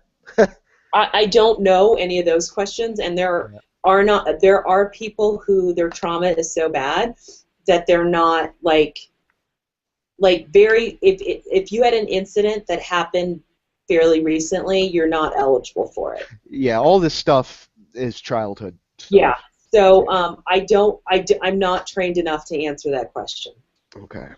'Cause I'll look into that. I do know that my psychiatrist or whatever actually mentioned the same exact thing to one of my other family members, and they had come to me and they were like, "Yeah, that sounds crazy." So I kind of brushed it off. But since you said that it works, maybe I'll take a look at it. I know I'm at my. For real, I've looked into it as well. I do think it's taken very seriously. There's clinical studies to show that it has efficacy. It sounds kind of counterintuitive, but there's something to it. And I'm amazed that you guys say that, because I was like, gosh, maybe I shouldn't even bring it up, because people are so, they're like, where are the studies? Where's this? Where's that? So I just gave you an article on it, and I highly, highly recommend it. Oh, Yeah, maybe I will look into that, because I'll tell you what they have me on right now is not cutting it. Definitely. Like, I'm at the point right now where I can control my anxiety, I can control my panic attacks, I can go throughout my day, but I'm still having panic attacks.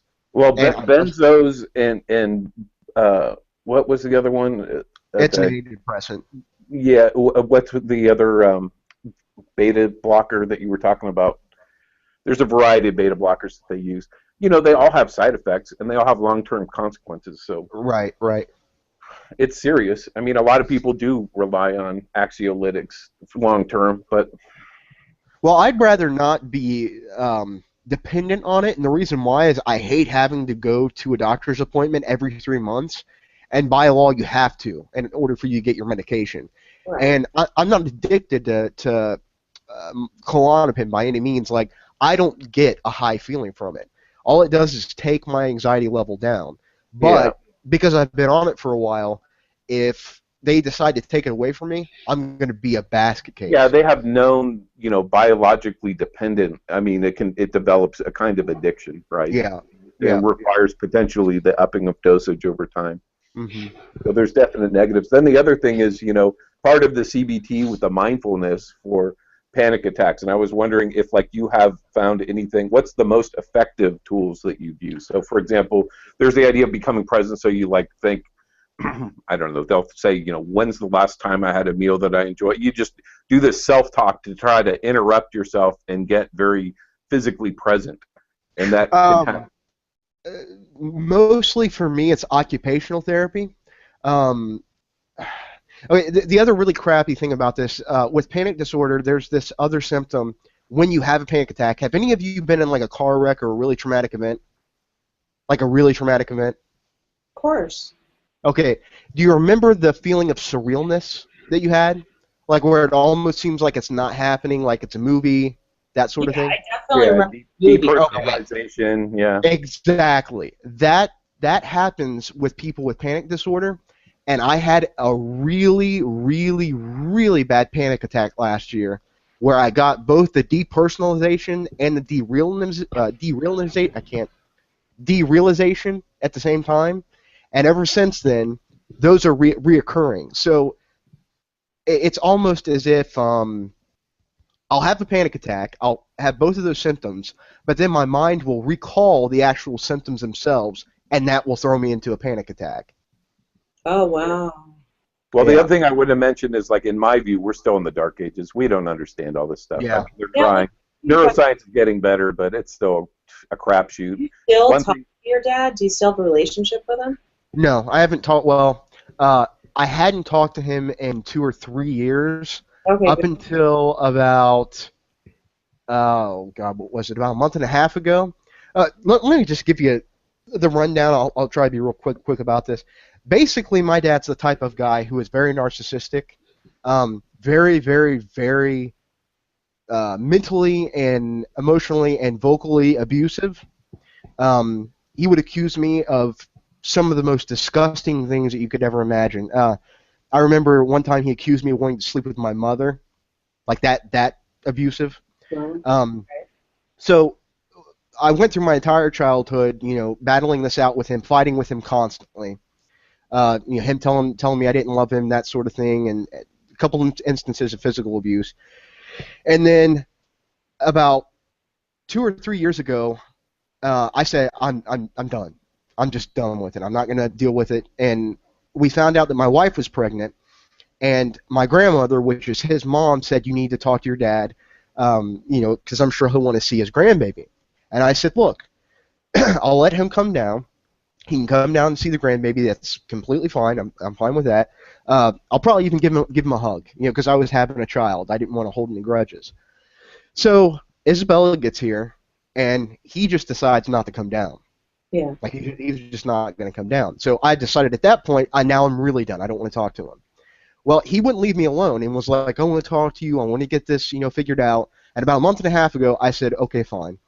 I called him, and we talked, and the first things out of my mouth was, why didn't you come and see Isabella? And he said, well, I thought it would be awkward with your mom there. I said, I don't care. This has nothing to do with you and Mom. This is your son scared to death in a delivery room without a father. Why didn't you come and see your grandchild? And he gave me the same answer, and I basically didn't let up off of it. So he just freaks out on me. And he used to say this thing all the time, and he said it last time we were on the phone, and he was like, I can't believe you said that. I've always fought for you. I've always wanted to see you. And I said, Dad, can you define that for me? He was like, what do you mean? I said, what do you mean you fought for me? And he hung up. And I knew why he had hung up, because he couldn't answer the question. He used those sorts of phrases to make himself feel better about the things that he used to do. But anyway, I'm sidetracking. Well, none of that's your fault, man, and I sympathize. I mean, my view, my mother was a narcissistic, undiagnosed, right? But right. After my parents passed and stuff, I did a lot of work on my own, and you can look at YouTube under like narcissism and its effects on people, and there's a lot of people who are getting essentially therapy and counseling just to fully understand the scenario they were trapped in as children with either sociopathic parents or narcissistic parents. Right. And there's extremes. When I say sociopathic, I'm not talking about axe murderers. Take a totally different stance on it, because you don't know me, you don't know what I've been through. But the interchange that you just gave, I'm going to challenge you next time you talk to your dad, not to act like a 12-year-old spoiled brat. Who, me? Yeah. Yeah, I know. I'm going to challenge you to let go of the past and leave it there.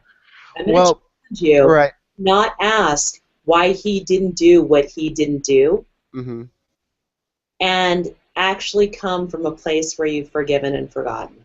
Well, here's the thing. I understand what you're saying, right? Because that would be the Christly thing to do, and you're absolutely correct. The reason why I have not talked to him is because I can't in and of myself do that right now. I'm not saying that you have to. It might be healthier for you to not right now. That's right. What I'm saying. I'm saying. No, I understand. Well, look, Ermine, I'm not discounting what you're saying, but on the other hand, his dad hung up. Why did he hang up? That's irrelevant. That's his dad's. No, I think he nailed it right on the head. I mean, that's part of the reality of the situation. And this is going to sound harsh. You're actually healthier than your dad. See, when you're dealing with, because everything you just told me, your dad's not stable mind. Right, right. He's not, I would even go as far as saying, I'm just going to say he's not all there. Okay? Well, yeah, that's obvious. And what happens is, like, I've coached people, and I don't want to go too much into this, but I've coached people who've been molested by their parents and still forgiven and gotten over it. Right.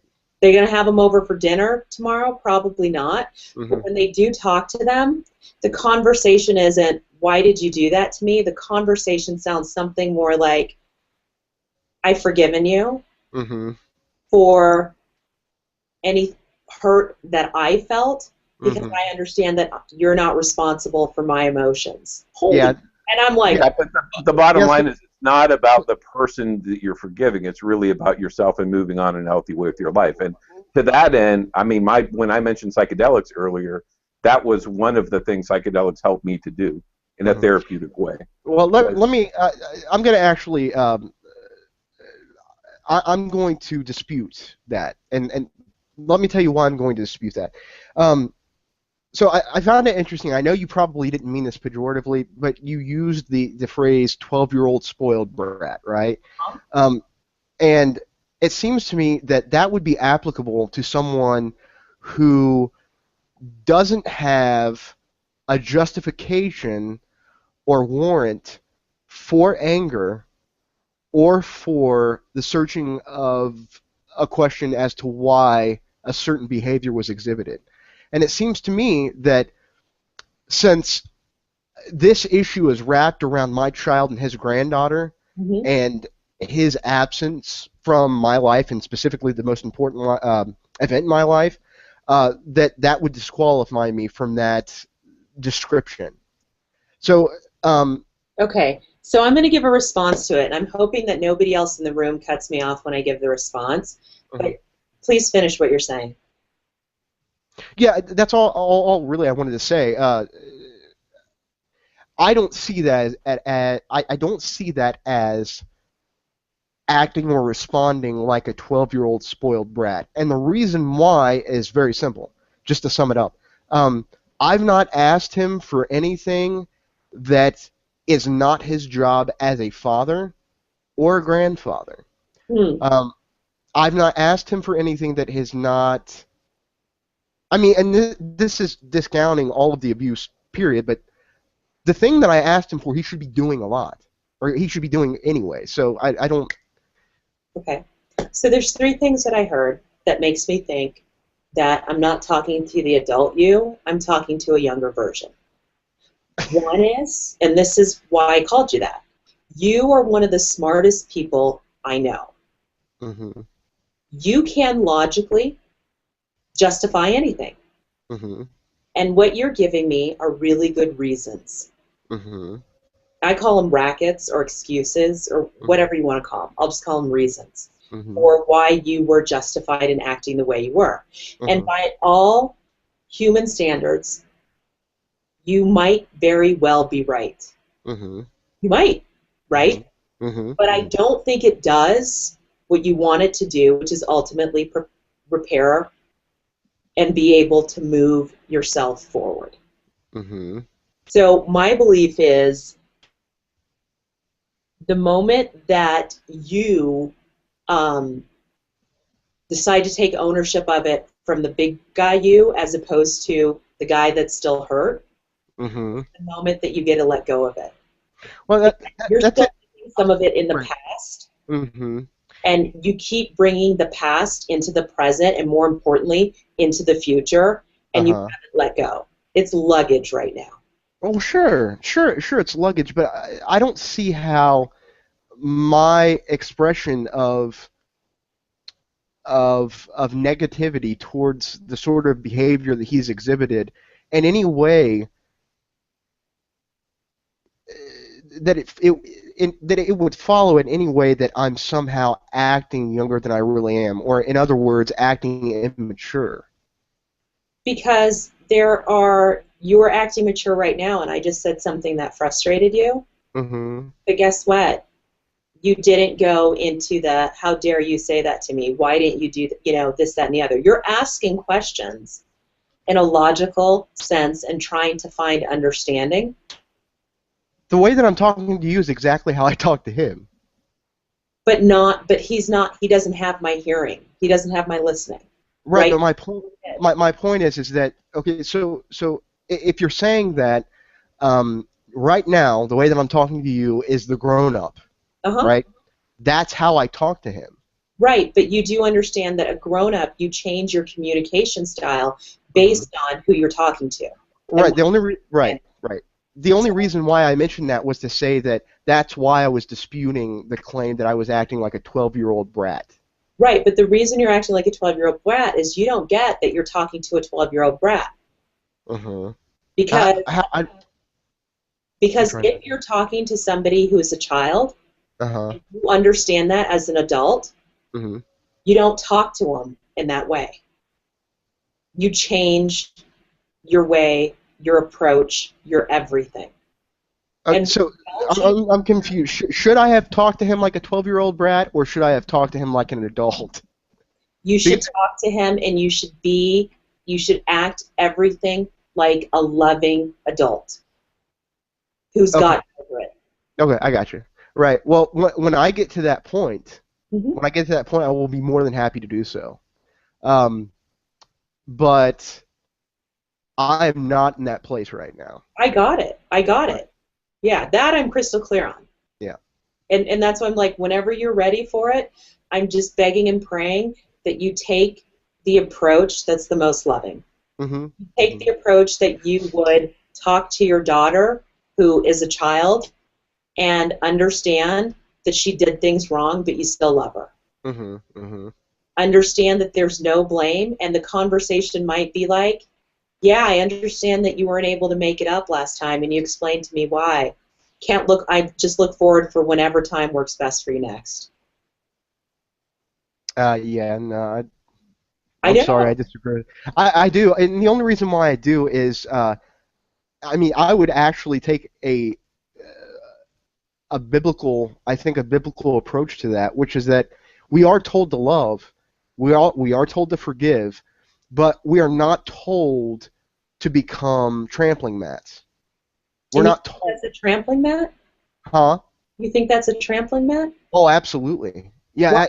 If I were to say to him, not the part about the "I love you and I forgive you," right? That I understand. But the let's move on, and let's try to repair this relationship. I'll see you when you come down next. In specific context with his behavior, because of how he is, if I were to subject myself to him, I would be his trampling mat. And I'll tell you why. The same sort of behavior that you're talking about, this is why I sort of smiled when you first brought this up, the same sort of behavior that you're talking about, I have exhibited to him since I was 10, 11 years old, up until about a couple years ago. Mm-hmm. I was that way. No matter what he did, I may have gotten angry at him, but like someone who's abused, you always return back to, so at least some people do. You return back to the folks who abuse you, right? And what I learned was this: there is a difference between forgiving someone in your heart and moving on for your own sake, and inviting toxicity into your life. Those are two completely different things. Now, I've forgiven my dad. Mm-hmm. Believe it or not, I have. Mm-hmm. There's definitely some resentment Mm-hmm. and anger, Mm-hmm. but I'm at the place right now where I can't afford to have his toxicity in my life, not just for me, but also because of my daughter. So it's best that I keep him at a distance. Okay, so like I'm going to repeat what I said Mm-hmm. and just reassert when you're ready. Mm-hmm. I'm just hoping that you will go with a forgiving heart and a forgetting one. Okay. Fair And enough. and with that, part of it, in my opinion, is the ability to move forward. Okay. Jacob, I'd say I understand where you're coming from, and people that may just not have somebody in their life that has done things to a certain level that my wife would be a prime example of her father, and kind of what you were saying, the same thing. And she has gone to him many times over. I finally told her, you need to stop doing it for your own mental well-being. It's a toxic to your life, as you're saying. The Bible says to meditate on what's pure and noble, lovely, and what's good report. And there's a certain negative people in the world. Their Bible says there's wicked people in the world. and to keep company with a certain people can cause your mental, and some of those people will be in your own family. They're not Right. just outside your family, because in all reality we're all brothers and sisters, but with each in our family, we're at odds with, and sometimes for a time being you have to, and it may be more in his, from what I'm hearing, it may be in Jacob's father's court to come to a point where he needs to realize his wrong and come to Jacob and meet him on the other side of the bridge, not the other way around. But Right. Well, the way this is what I told him. Well, I didn't tell him. I told his mother, which is my grandma, because she goes back and forth because he does the same thing to her, but she's like the mother who can't forget, I guess, or whatever. And I told her, I said the only way that I'm gonna let him in my life is if he gets help, is if he gets some sort of psychiatric help or some sort of go to sessions or something. I don't know, but he needs to do it. He absolutely needs to do it, and that's the only way I could probably receive him back into my life, 100%. Right. So I might as well bring it up because I don't want you to think that I don't get it. Mm-hmm. Okay. I had a mother growing up. I had a father who beat my mom, a Mm-hmm. mother who was abusive and beat us, and Mm-hmm. by abusive she was bipolar. So Right. we didn't understand that growing up. We didn't know growing up. Some of the craziest stuff came out of her mouth. Some of the craziest things she beat us with. Foster care, everything, right? Like, it was unreal, some of the stuff. And I'll just leave it at that extent. So I do get the crazy parents. Right. I remember also being 27 years old, and I think it was 27 or 28, it doesn't matter. But I was working through kind of my shit, okay? Mm-hmm. And I remember we had two options in this, like, counseling in these sessions. You could either write a letter to a parent, but if they were still alive, you actually had to deal with them. Mm-hmm. And I called her up, and it usually was, the conversation was, why did you do this to me? Why did you do that to me? Da-da-da. Just had a completely different conversation, which is, Mom, I get it. You did the best you could. You brought me into this world. I was so thankful. You were really smart. You had a tough childhood. You'd been molested numerous times. You've had so much trauma in your life. And the reality of it is, you protected me from all of that trauma. None of those negative things happened to me. I did not have to spend my entire life, trying to sleep with men so that I could pay for school. Some of the challenges that you had to, or that I don't remember. I just went through her challenges, and at the end of the day, appreciated what she did, and didn't even bring up the negative. Mm-hmm. Tears flowing, this, that, and the other, and it was finally, I'm sorry, here's what I did to you. I wasn't a good parent. I wasn't this, I wasn't that. And it didn't matter, because at that point, I didn't even need her to say it. It didn't matter what she said after. Mm-hmm. Then it was, hey, you know what? Did this great counseling. Would you be interested in doing some counseling as well? Not that you need to. You could if you want to. It's just helped me out a lot. Blah, blah, blah, blah, blah. And then it was counseling, and finally family counseling, and some of the other things, whatever she needed. And then they finally diagnosed her, and the blah, blah, all these different things changed for her, because who I was being to this person who had been molested, raped, had to sell her body, all these different things in her life, just to get to the point where I would have a better life. Because the reality of it is, I did have a better life than hers, sadly enough. Then the healing could actually progress. But my recommendation is, you can't have that discussion until you know what your parents have been through, until you're at a place that you can really forgive and forget, and that you can sincerely. This assumes, and I appreciate you telling me your story. I really do, and I'm really glad that worked out for you. I mean that with all sincerity. But as far as yeah, right. But as far as I'm concerned, this assumes that I want to have that conversation. I agree. That's why I said. You know what I'm saying? Yeah. It's I literally I feel numb.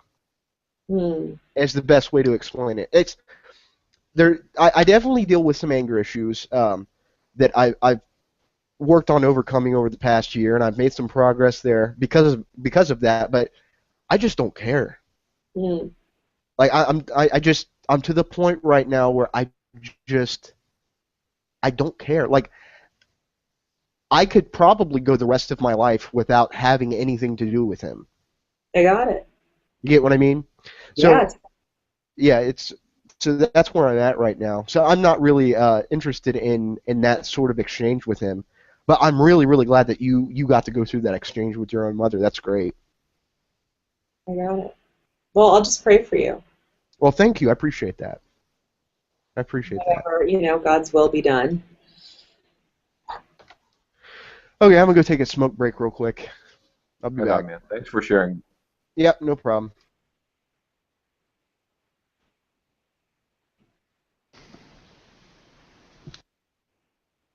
Thank you guys for not interrupting. I really appreciate it. No worries. I apologize if I interrupted you earlier, Ermine. I didn't mean to. No, it's fine. It's just I really am hoping and praying that he sees a different possibility for himself, and that it's not about the relationship, and that it is. But it's really, like somebody said, it really is about him and letting go of that. It just depends. There's so many variables. So if you're really dealing with somebody who is like a pathological narcissist with a narcissistic personality disorder, I mean, you're just not going to fix them, and you're probably never going to have a healthy relationship with them. But that's not the outcome to me. See, that I think that's the problem with the story is you see the outcome, but it really was me just expressing that, and that's what freed it up for me. It had nothing. We could have never talked again. It didn't matter. Yeah, I hear you. So, I mean, with my own father, after I left high school and moved out, I didn't speak to him for over a year. I mean, we had nothing to talk about. He was like out of the loop. And he had a lot of problems that I wasn't really aware of and cognizant of. But I matured over a short period of time. As I mentioned before, I mean, I was lucky enough that I had good friends and I had some psychedelic experiences, and I really was able to overcome, my own judgment, my own hurt, all my own wounds, all that kind of stuff, and realize that, oh, he's got his own issues, and I'm going to reintroduce myself to that relationship in a loving way and let the past be the past and try to start over. And I did that, and it made all the difference because he died shortly after that, and we were on very good terms. So he died the day after Christmas, and he gave me a hug at Christmas, and I just am so glad that I was able to do exactly what you're describing. But it doesn't always work like that. There are some people that are just toxic, right? My dad wasn't toxic, but unbeknownst to me, from my own position now as an adult, I mean, he was probably dealing with depression and things like that I wasn't aware of. So he was essentially a functional alcoholic. He wasn't very emotional. He was a very disconnected person, and he was away most of our life when we were growing up in a military family. Right. Well, truth speller, yeah, I mean, it's in some ways it was tragic. It was tragic mostly for my mom, but he died of a massive heart attack. He had health problems that forced him out of the Navy. Essentially, he couldn't fly anymore.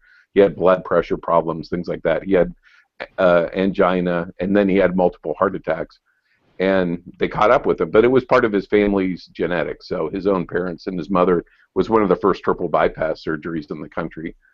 But it could have been worse for him. So in a lot of ways, I think of him as being essentially like a very an A-type personality, very driven, strong ego. He was a squadron commander in Vietnam. He was a very gung-ho kind of Cold War warrior, and if he had survived, having suffered brain damage, I mean, that would have been worse. It was better that he went the way he did quickly than, for example, living, the rest of his life crippled. I mean, that would have really totally been awful for him. Is she still alive? Who? Mom? No, mom? she died. She died like about 14 years ago. She was 68 years old. She died of colon cancer. She was a lifelong smoker. I didn't know that colon And that cancer. was a very ugly ending.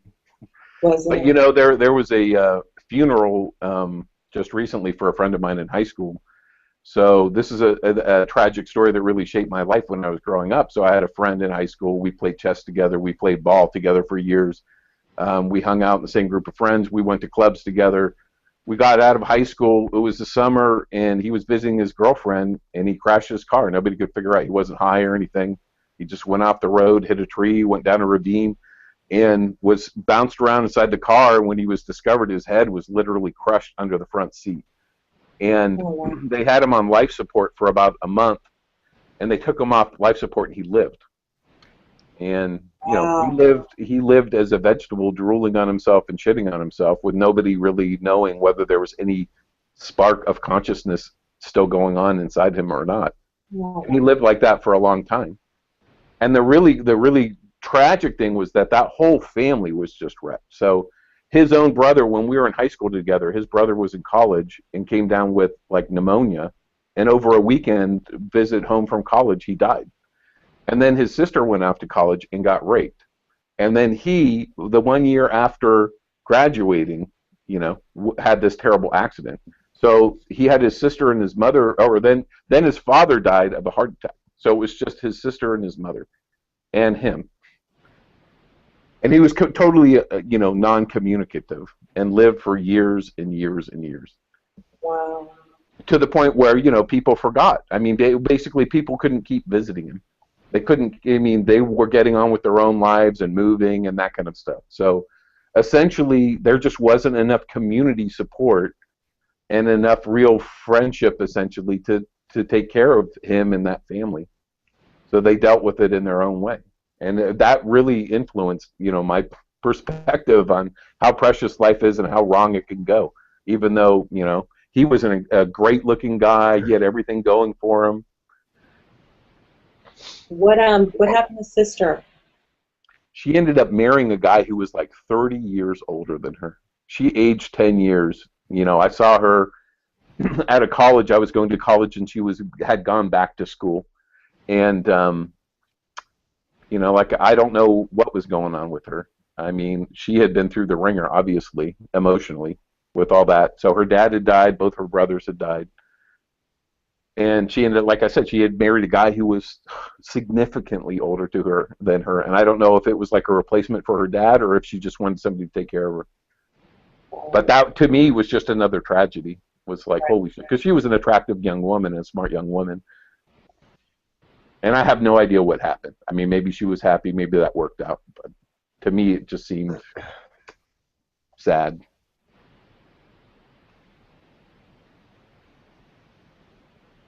And I just can't make sense of that kind of stuff. I mean, it happens.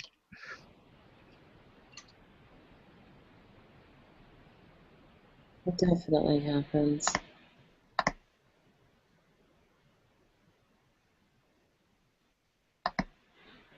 I wonder sometimes. Yeah, I didn't talk to my mom for years after I moved because I got pregnant so early. I got my place, and I don't know if I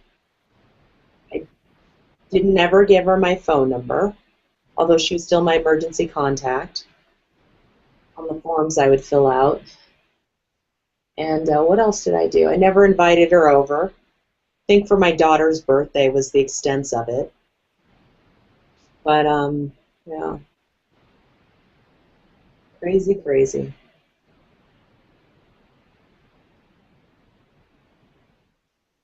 And now I live, 20 minutes away from her, and I see her maybe once a month. Talk to her maybe once a week and 5-10 minutes, and that's about all I can handle. Yeah.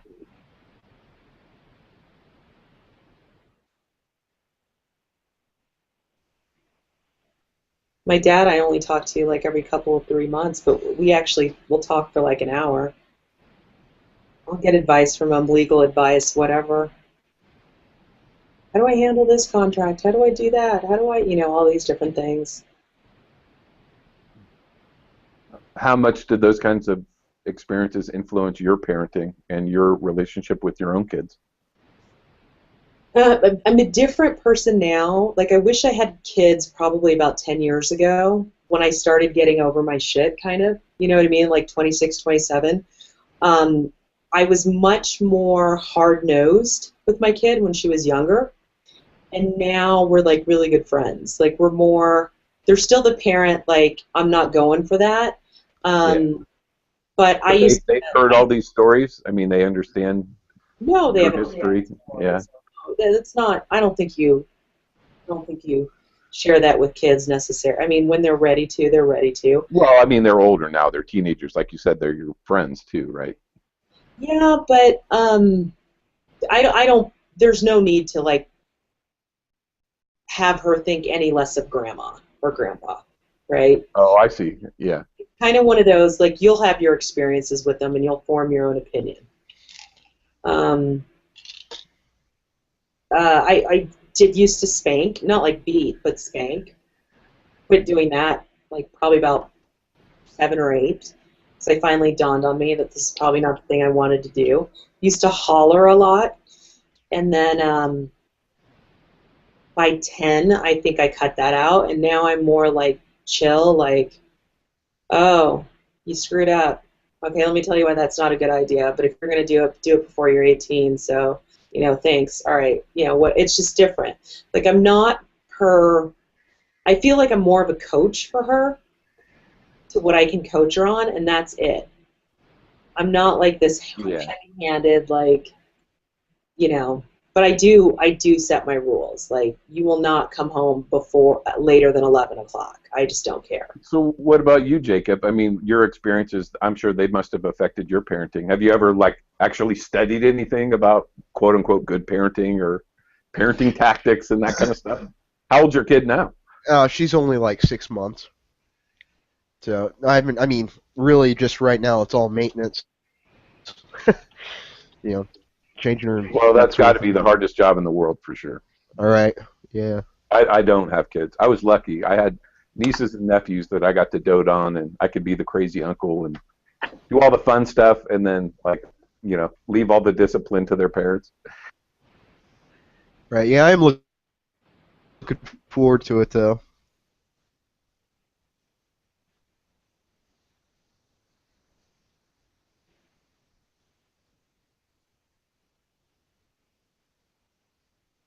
You're lucky, Digi. Once in time, they're so great at that age. Not that they're bad at teenagers either, though, but it's just stuff that comes out of their mouth. You're like, did you just say that to me? Yeah, I still got some time before that happens. Yeah. Just, little things. Like, my kid does not know how good she has it, really. Sure. I mean, she'll be your age before she begins to appreciate everything you've done for her, right? Right. No, it's true. But I'm sure all the positive stuff will rub off. No, you've made a good person. I'm totally excited. She applied at 4 colleges, got into 1. We're still waiting on 3 more. All depends on numbers, you know what I mean? She was senior class president, homecoming queen. She's really nice to people. She's just a good person. So I don't feel like it was my parenting. I think it's just more her. If that makes any sense. Well, don't sell yourself short. I'm sure there's some parenting involved, but good for you. Good for her. That's great. Well, I know. I think she's just a good person. I think some people are just born with some really good skills. So, yeah, I'm sure if it was really bad parenting, I could have really ruined some things. But I'm not worried about her in life. I think she'll be just fine. Yeah.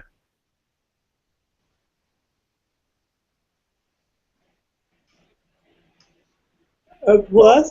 That's what my friends' parents thought when they had 3 kids, and it didn't turn out so well for them. But they're a rarity, right? I mean, the odds of that kind of phenomena happening, that was what was so shocking to me. It was almost like a story of Job incarnate. Mm.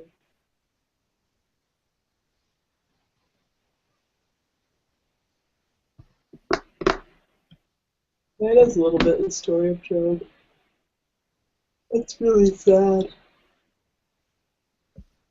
Yeah, I don't know what the future will bring, but I can only pray.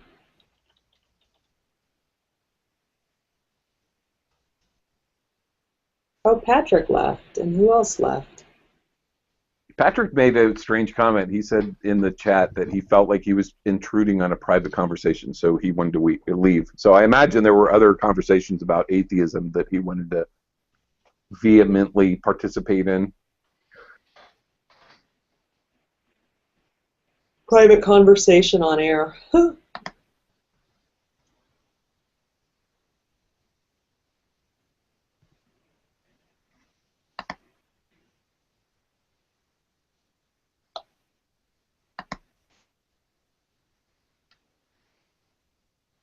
So did you, Kush, you said still 10 years, the teenage years are 10 years away? Yeah, about that. My daughter's 6 and my son's 4. Oh, those are great ages. That's a lot of fun. Yeah. Totally fun. That was cool to see them in their Halloween costumes. I still can't believe you made them all. Oh, hell yeah. That's what I do. I love doing that stuff. Oh, awesome. I made a couple costumes for my daughter as a kid. She only liked one of them. One of them she hated.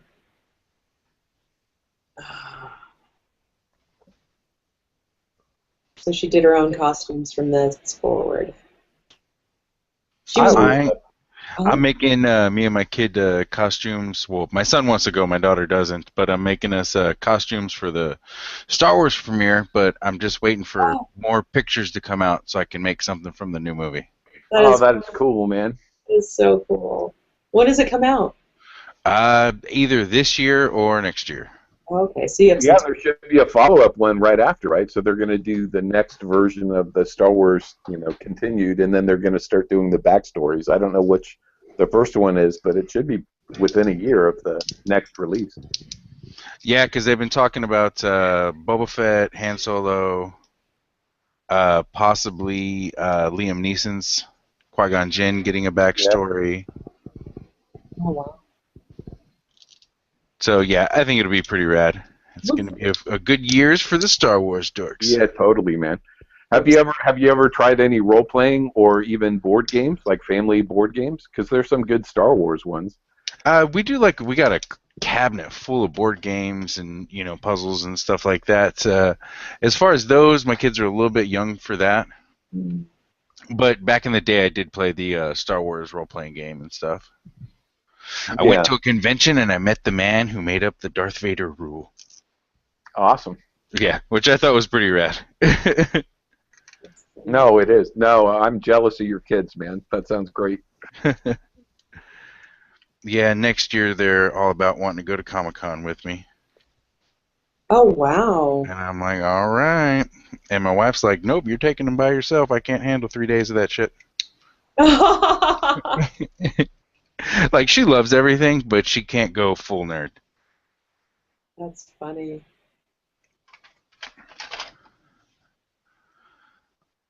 But yeah, fun stuff.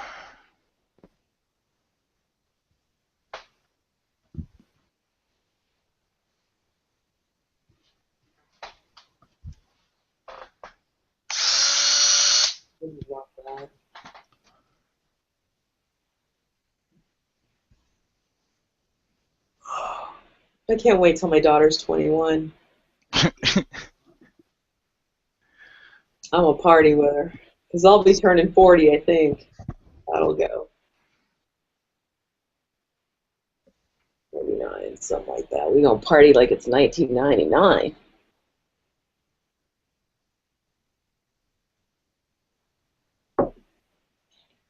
It seems like it was so long ago.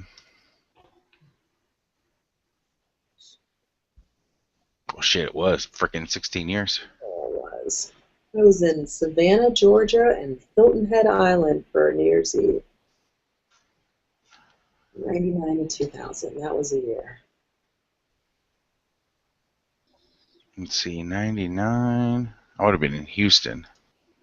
I don't even remember what I was doing.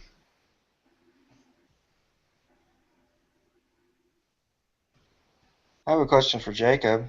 Yeah.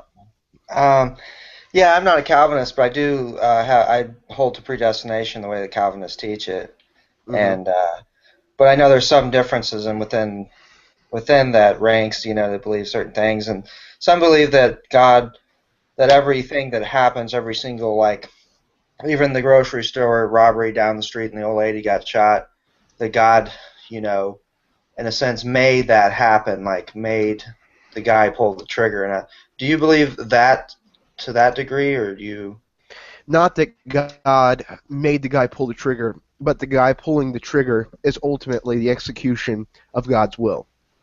Now, it sounds like there's not a difference, but there is. In Calvinist theology, the idea is that there are first and secondary means, right? If God were to predestine the man pulling the trigger in a primary or first means, it would be God literally making him pull the trigger by holding his hand and getting into his mind and making him a robot, right? Calvinists deny that. What we do say, though, is that in secondary means that event happened according to the will of God, just as the man nailing Christ to the cross was ultimately the will of God and was predestined because the Lamb was slain before the foundation of the world. But yes, I do believe that every action that's ever taken place or will take place ultimately happens according to the counsel of His will. So Jacob, I think this Yeah. is the first time I may have met you. How long have you been a Calvinist? Oh God, 5, 6 years. Okay. I was just curious. So I've actually learned a lot about Calvinism in Nadia's Hangouts, and I've enjoyed the conversations very much. Oh yeah, I enjoy them too. It's one of those conversations that's you're bound to have at least 50 within the 2 week span because they're just so plentiful. But I enjoy them definitely. Yeah. Yeah. So go ahead. I'm sorry. Oh, I was gonna say, yeah. I always looked at it, if God knows all things, and when He created the world, before He created it, He knew all the things that would happen. He created the world with its boundaries and limitations, and He interacts within this world to make things happen.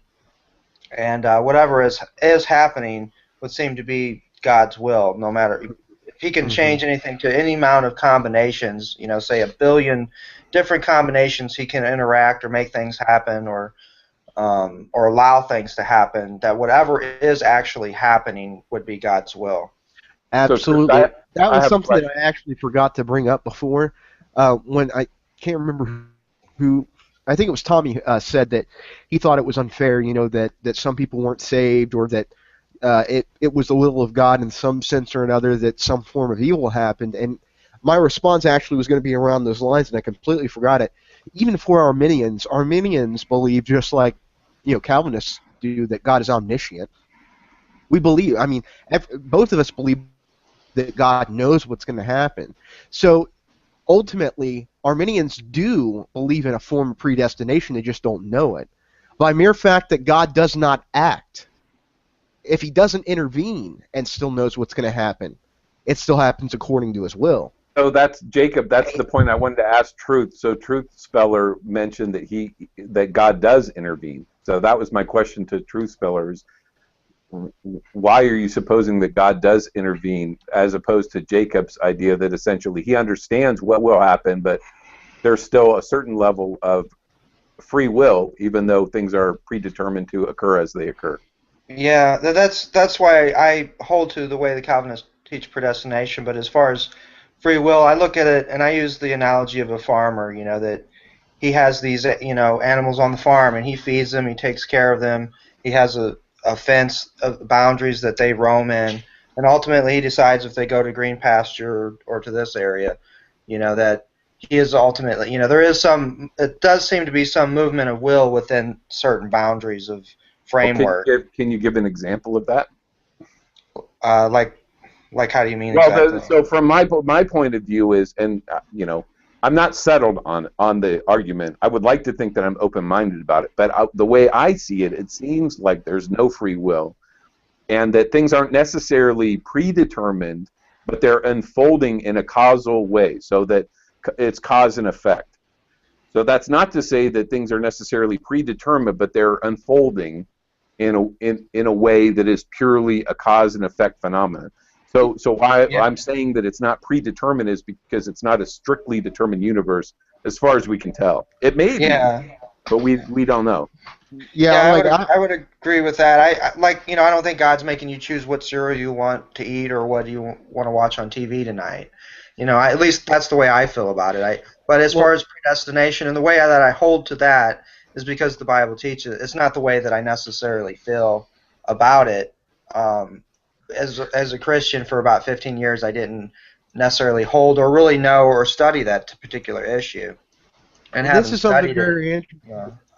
I'm sort of the opinion that if one event is predestined, then all have to be. And I'll tell you why, right? Like I used to hold that position, like it's not predetermined what I eat, what I watch on TV. But bear with me for a second, okay? Let's say that let's say you have a guy who wakes up 5 minutes late for work, okay? He's like, crap, I should be at work. He freaks out. He goes and gets his keys. He gets ready. He goes out the door. He drives his car to his workplace, all right? His workplace is across the street. He parks in a parking lot across the street, okay? He's rushing. He gets out of his car. He's just worried about getting to work because he's afraid he's going to get fired. Walks out in the middle of the street and gets hit by a car, okay? Now, a big event like that, one might say, from the Calvinistic perspective, that it was predestined that would happen. It happened according to God's plan and will, and God is in ultimate control of that. But there's some other things here.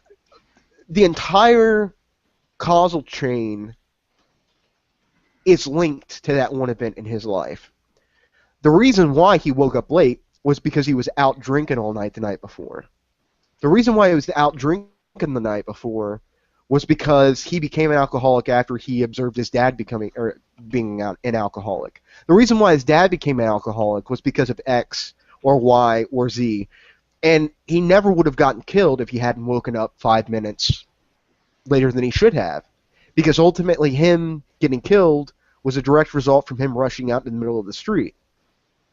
So I don't think that it's possible to just have one event predestined and the rest of them not be predestined. If time is as we at least perceive it, all events seem to be linked together in one giant web of causal changes. And I think that him waking up 5 minutes late from his, for work would be just as predestined as him getting hit by the car. Yeah, I see what you're saying, but at the same time, I can see where God could intervene in that same instance and cause the person either to sleep in late or wake up 10 minutes earlier than the event. But yeah, so I agree that Jacob, everything happens. Jacob, you seem to be agreeing now that maybe God does intervene, which is no, I don't deny that God intervenes. Like what I would say would be, if God intervened to change an outcome, it would be that He had predestined that He would intervene in that outcome. That He knew before time that He was going to intervene. Like I believe that He intervenes all the time, right? Right. Okay, well that was my question. So can you guys give some examples of that? I mean, how do we know? Now that's a different question. How do we know that God intervenes? I mean, why would we suppose that God is intervening rather than it's just a causal chain of cause and effect? Well, that depends on your theology, right? As a Calvinist, I would say that ultimately, first of all, we have to define what we mean by intervene, right? Because if God is in control of everything, then He's constantly intervening.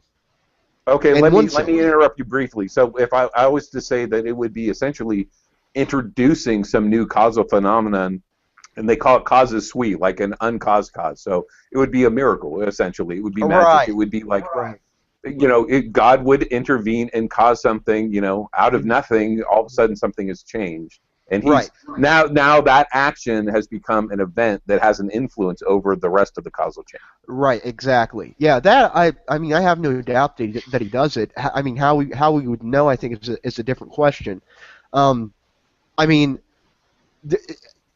this all presupposes, I think, that we would always know when God intervenes, and it could be it's not His will for us to know that He intervenes, because that could change the causal chain into an event that He doesn't want to bring to pass.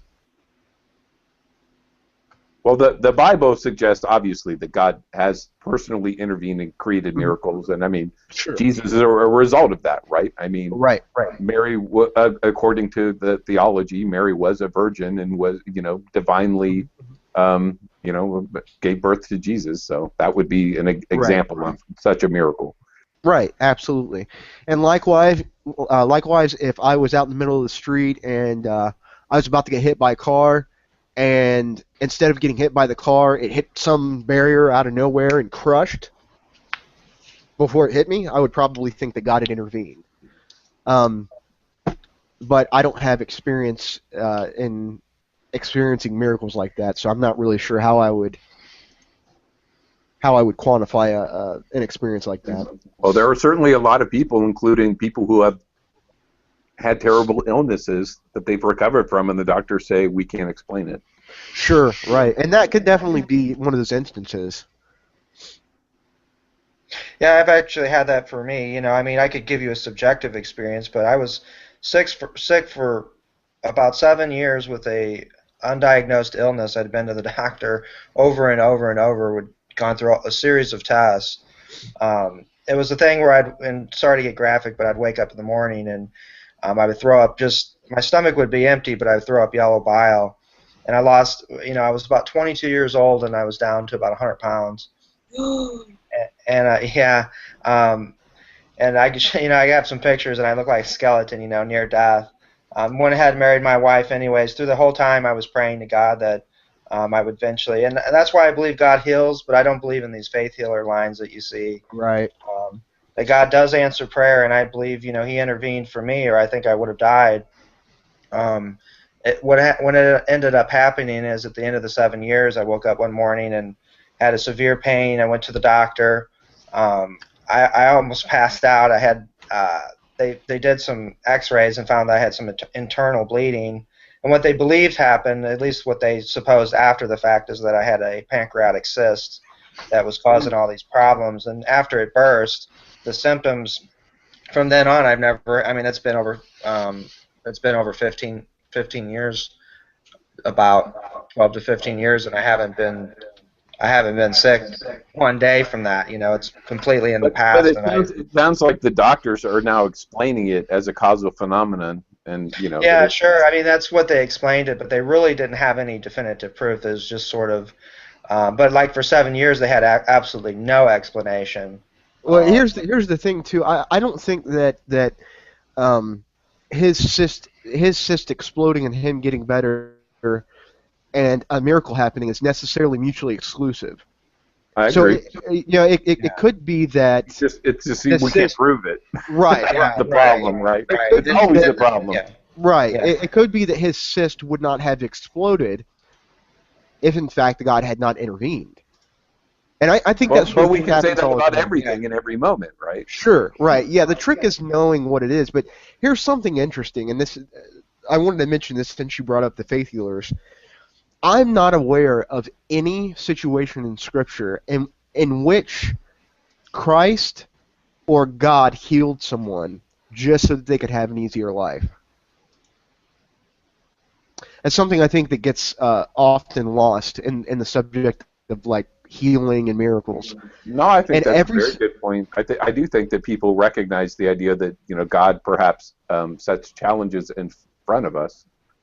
Right, and when he does heal, when he does do something like that, it's because he has a specific purpose, some sort of specific plan. I mean, I don't know what that is for each individual person, but it's like when Christ went around healing people. There was a specific reason why he was healing that person. It wasn't, like I said before, just that they could feel better or have an easier life. I thought that was worth mentioning. So I know this isn't necessarily Airmean's favorite topic, but I'm fascinated with the whole philosophical debate on free will, which will probably never be solved, right? So from the get-go, we can talk about that. But I just don't. So I don't understand personally why we would have to assume that there's miracles or that God is intervening when what we seem to see is just cause and effect. Well, it's the same. It's the same notion as the experience that the apostles had on Pentecost. They didn't see the Holy Spirit, right? Well, but they saw the effect. Exactly. Which is miraculous and undeniable. Right. If we assume that it's true. I mean, maybe there's some other explanation we could make up, but it seems, given the information that's been provided to us in the Bible, it was a legitimate miracle. And the Bible is full of miracles. Mm-hmm. The only problem is that, we haven't seen such miracles really that we could say, well, there's no explanation for this. I mean, I earlier mentioned, well, look, there are cases where somebody is healed from a terrible disease, a terminal illness, and the doctors can't explain it. That's probably the most common phenomenon that occurs. But we still can't make sense of it, like why or how. Right. Yeah, I wouldn't be quick in a situation like that to say God did it. And what I mean by God did it is specifically in context with him miraculously intervening. Like coming down from heaven or, something like that. But what I would do in a situation like that is give praise to the Lord because that person being healed happened according to his will. So in other words, you get what I'm saying, and I want to make that very fine distinction there. I think there's a difference between like suspension of the natural law and the execution of certain events in the causal chain that the Lord has set before the foundation of the world. Either way, he deserves praise for. Right, but you still assume that free will exists, and I don't know what your view on. No. Oh, you don't. So No. what about you, No. Truth Speller? I mean, do you believe that free will exists? No, not in the way that most people think, and I Okay. don't think the Bible really shows it either. I mean, like I said, I think you could decide what cereal you want to eat and what show you want to watch on TV, but there's, predestination according to the Bible is, and salvation is work of God. So There's a famous quote by Schopenhauer. You guys are probably familiar with it. That we can will what we will, but cannot choose what we will. Would you guys agree with that? Yes, that's a very astute statement. That's exactly why I think that the idea of free will, how it's generally understood, is in fact false. Because the way that it's generally expounded is that someone has the free will to do something free of any outside or inner influence, which is just ridiculous. That's absolutely ridiculous. We are ultimately a product of experience, and that by definition is basically taking in the world around you. We're influenced by everything, ultimately. I don't think there's any sort of autonomous free will how people mean it in that way. If people mean that, if they mean by free will we can make choices, I absolutely agree with them, but not in the way that yeah, So I would it say becomes too bogged that down in semantics. I'm sorry. Go ahead. Oh, sorry, man.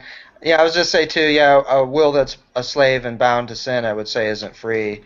And there's a verse in 2 Timothy says, and that they will come to their senses and escape the trap of the devil, who have been taken captive to do his will. So that the Bible teaches that people will say about Calvinism, oh well, you're a puppet to God. It makes you a puppet.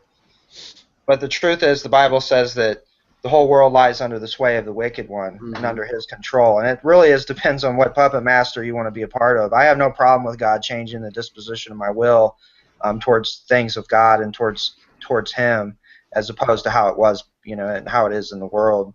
Absolutely. Well, I've got a lot to learn from you guys. I'd like to learn more about those verses in support of the idea that free will may be a kind of delusion. But Digi had an interesting quote. Digi, do you want to add your point of view? You guys, do you want to know where my quote came from? Yeah. Doctor Who. Okay, fair enough. But to me, that I mean, when it comes to which generation? It's going to be Pertwee. All right. So that's 3. See, I guess the challenge I have with what you guys have said is we are a product of experiences. What makes someone then change? Well, that's ultimately, I mean, it depends on what you're talking about. I mean, if you're talking about salvation, then I would just go back to what I said before. Jesus gives us the answer. He says, no one can come to me unless the Father first draws him. If you're talking about a more general sense, like someone's nature, just your general nature, not having anything to do with like a religious, thing or anything like that, I would just say more experiences. It's I think just that's a brilliant and profound question, Ermi. Go ahead. I'm sorry, Jacob. I don't mean change. I do mean transform more than change. Yeah, I saw that. It's still the same. It's still the same question, and I don't. The fact that I do see people transform would lead me to believe. That's why I'm less of. I can't be completely a determinist. I don't think there's any evidence or proof of strict determinism. Yeah, the idea that God uses first and secondary means, I'm pretty sure would rule out a certain form of strict determinism. Yeah, it might be true. Yeah, because and the idea that God uses first and secondary means you still have people making choices, and you still have God in control of everything. Well, I was thinking more in terms of physics. Oh. So that, contemporary physics suggests that there is true randomness that exists, and that potentially we can't understand or explain certain phenomena where information gets added to the universe, so that it does, even at the micro or nano level, have an effect, like the butterfly effect, so to speak, in a quantum element. But to suggest that those quantum phenomena have an effect at the macro scale of like human consciousness and human choices is a pretty big leap. Yeah, and that's a pretty bold claim to be able to quantify and understand and to identify also. Exactly. Well, Like, so if there is randomness, or we can even just say unconscious phenomenon, right, that we're unaware of, that is affecting our choices, it still doesn't equate to free will. Right. No. My issue with the word choose is that in most definitions it says that you're choosing from more than one option, and I don't think that ultimately there's more than one option. It just appears that way. Exactly. You can have an infinite horizon of choices. All of those are causally determined, and your choice is causally determined. I hear what you're saying, but I guess I can just object. Well, our intuition, our experience is that that's not the case. We all sense that we have free will and we make choices every day, and we feel like we have some level of control. But the bottom line is that all our choices are causally informed. Yeah, they are. And all the choices that we have are causally informed. And this is why I think that a lot of people like have trouble with this issue, is because they look at a situation in which they chose to do something, and then they say, well, but I could have chosen the opposite. Now, it's logically possible that you were not inhibited from making that choice, and what I mean by that is you had all the cognitive function to be able to make it, but the question isn't whether you have the cognitive function to be able to make the other choice. The question is whether your nature will allow it. To give an example, let's say I haven't eaten in 2 weeks, and I'm starving to death, okay? And my favorite food is steak. And one of you guys has me over at your house, and I walk in the room, and you set a plate of steak and dog crap next to me. Which one am I causally determined to eat, according to my nature?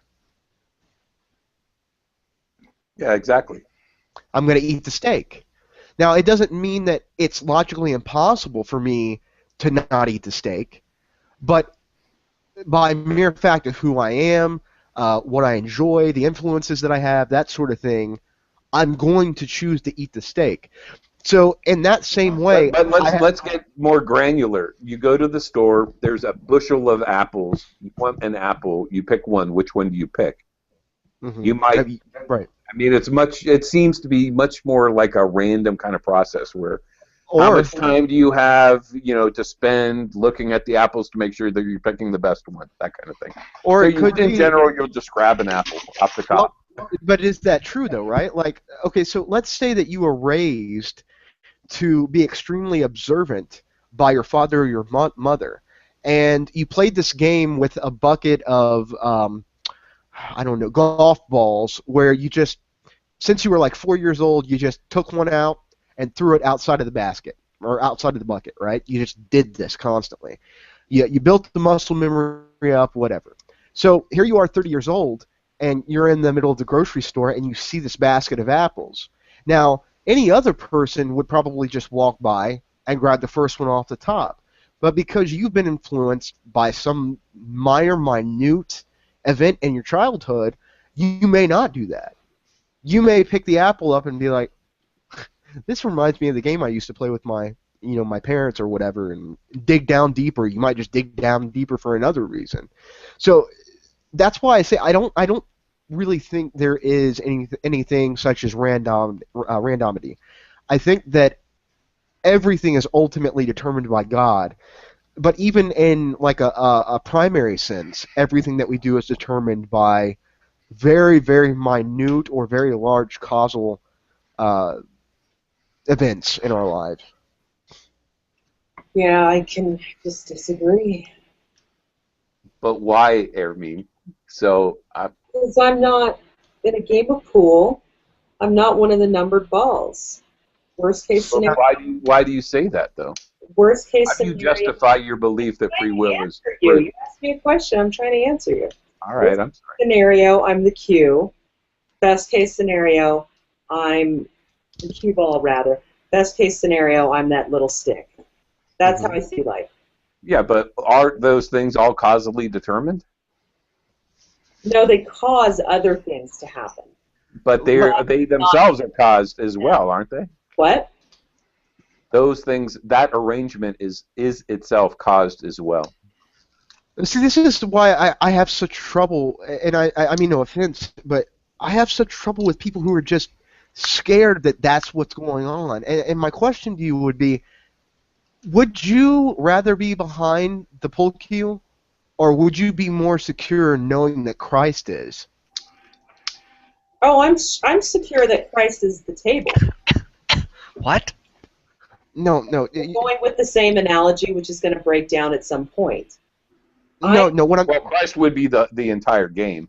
Right. That's kind of that's what I meant by the table. Yeah.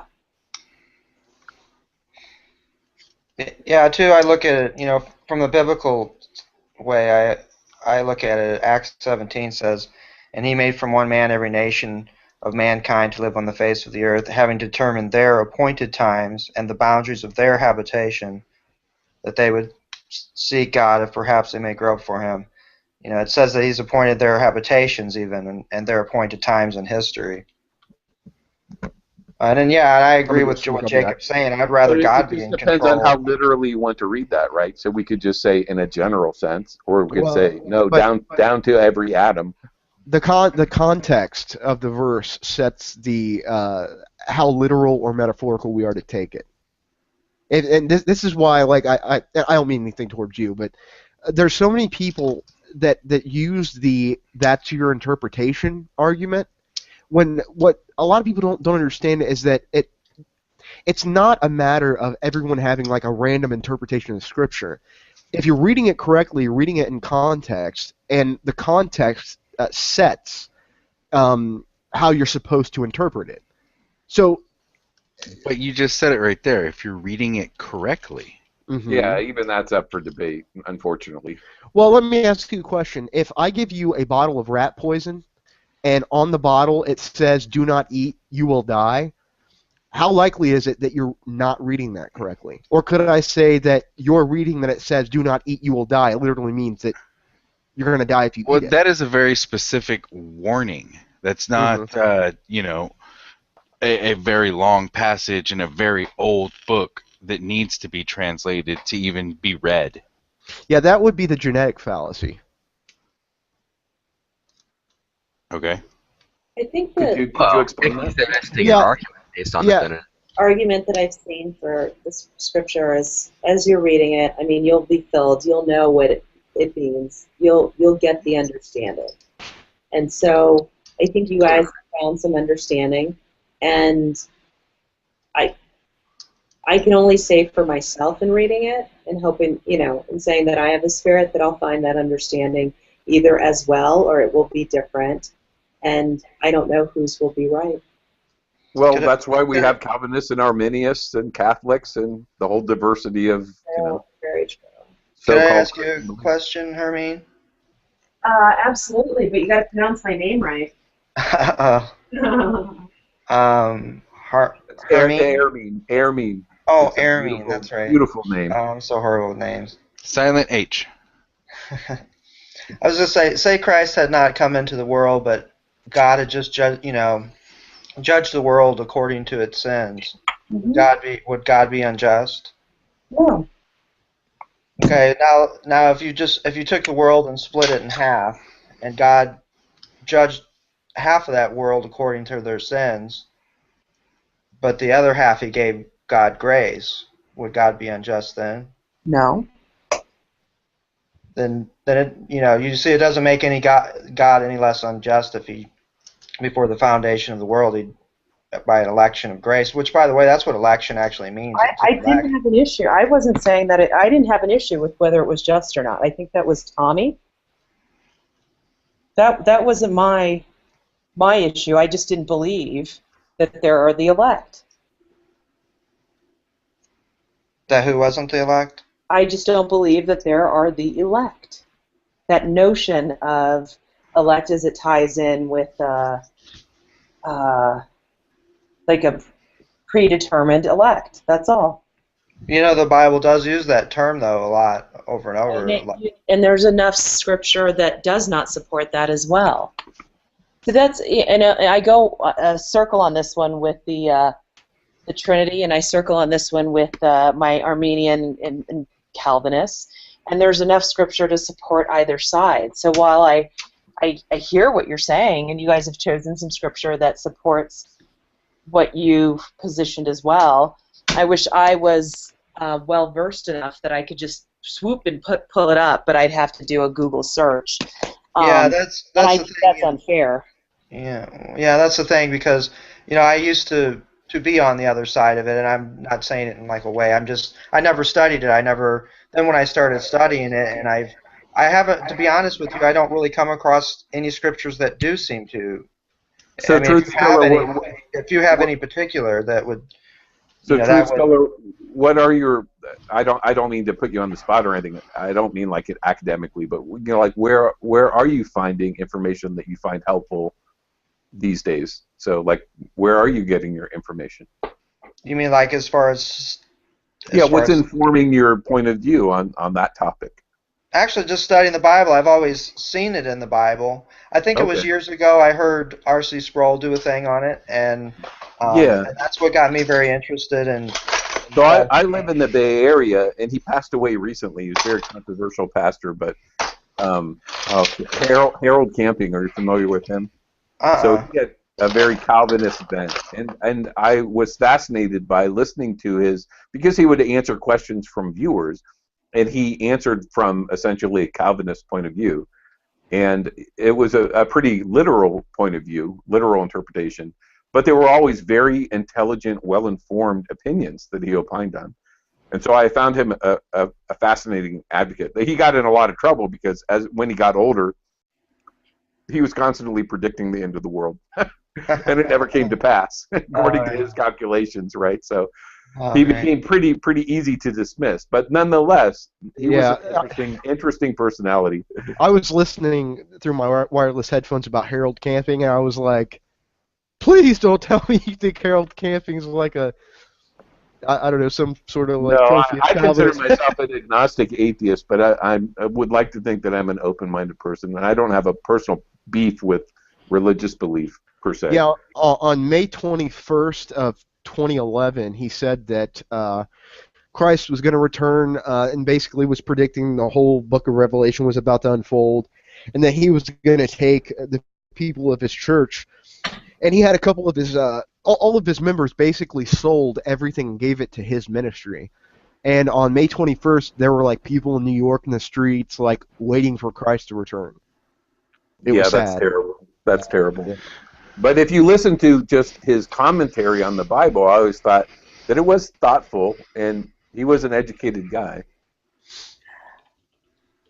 But in any case, Recklin, are you with us now? Do you want to test your mic? Maybe. Yeah, it's been dynamically adjusting my gain for some reason, but it's working overall. Yeah, it's working now. Good. Yeah, I guess my answer to Armin was basically that anything that I thought contradicted it as far as scripture and people would use, I would usually find that what was happening was a misunderstanding of scripture, which Right. could be easily shown.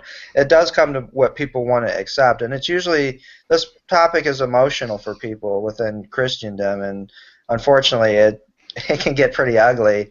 But Yeah, it's, it was I've for always me found too.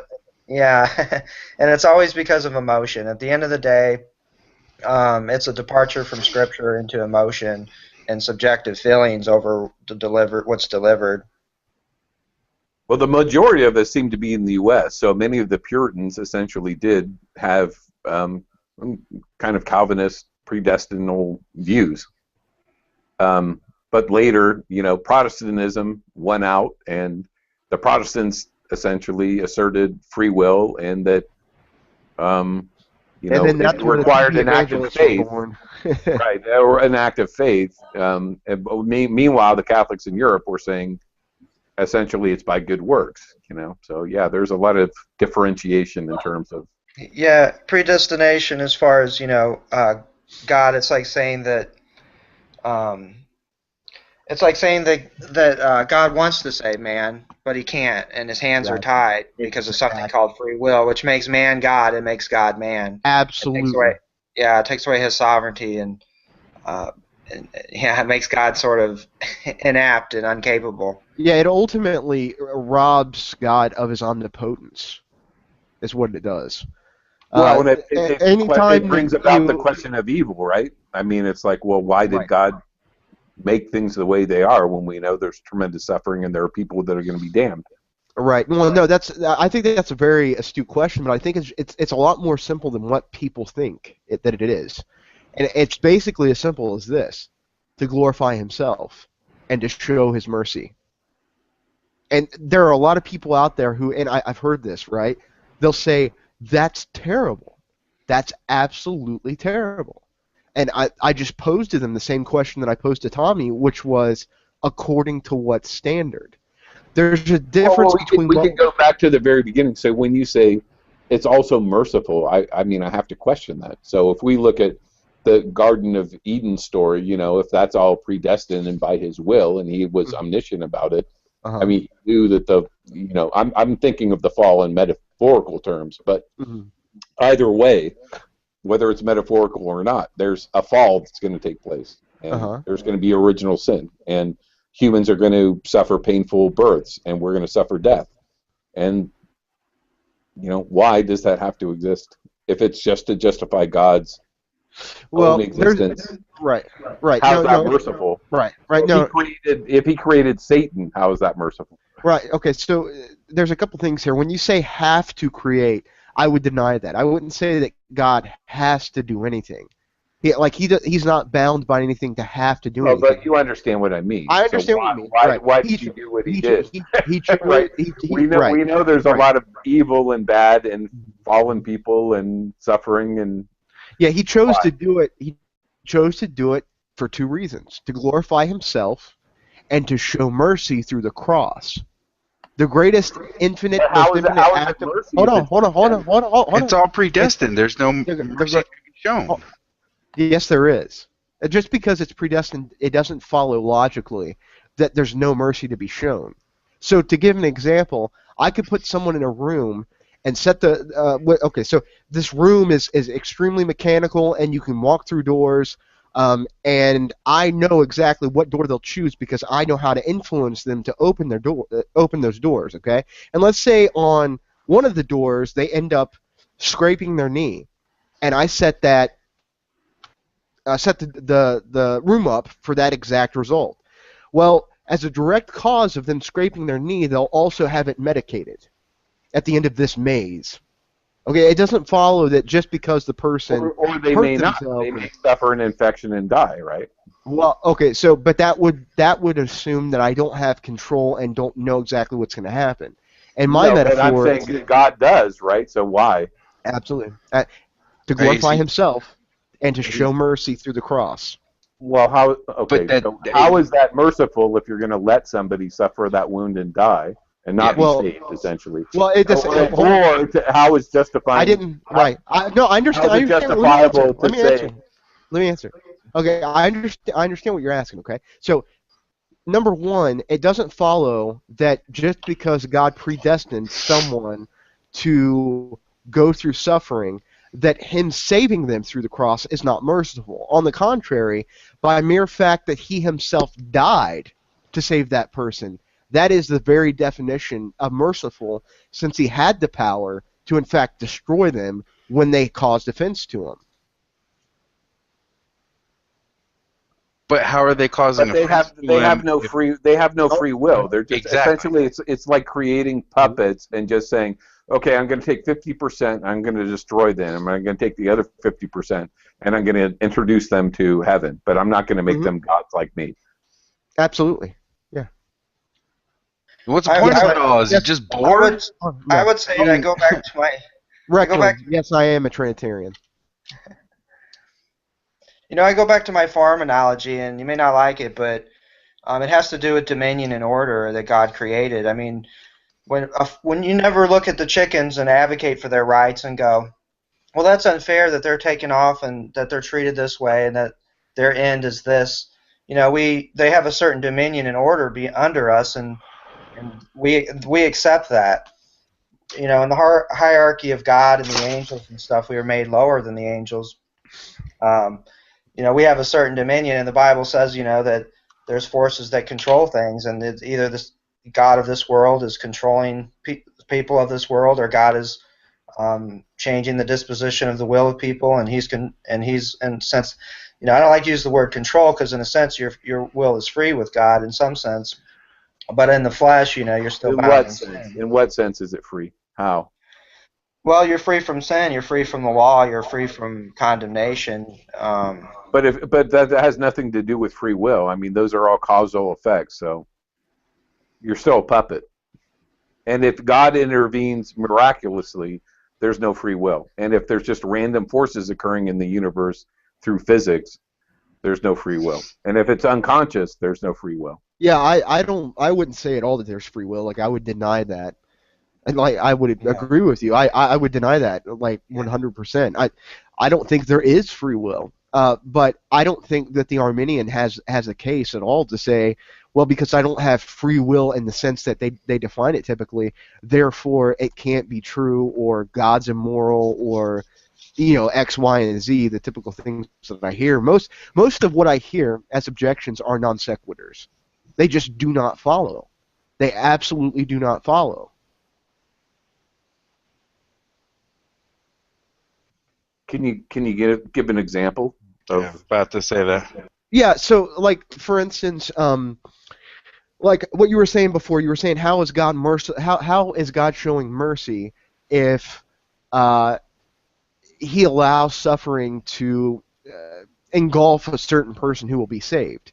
That, like, it doesn't follow that just because God allows or moves instances into the situation where a person will suffer, that Him dying and saving them is not mercy. On the contrary, the very act of Him dying and bringing that person to heaven when He had the power to destroy them or send them into hell is an act of mercy. That's by definition. There's no way to get out of that.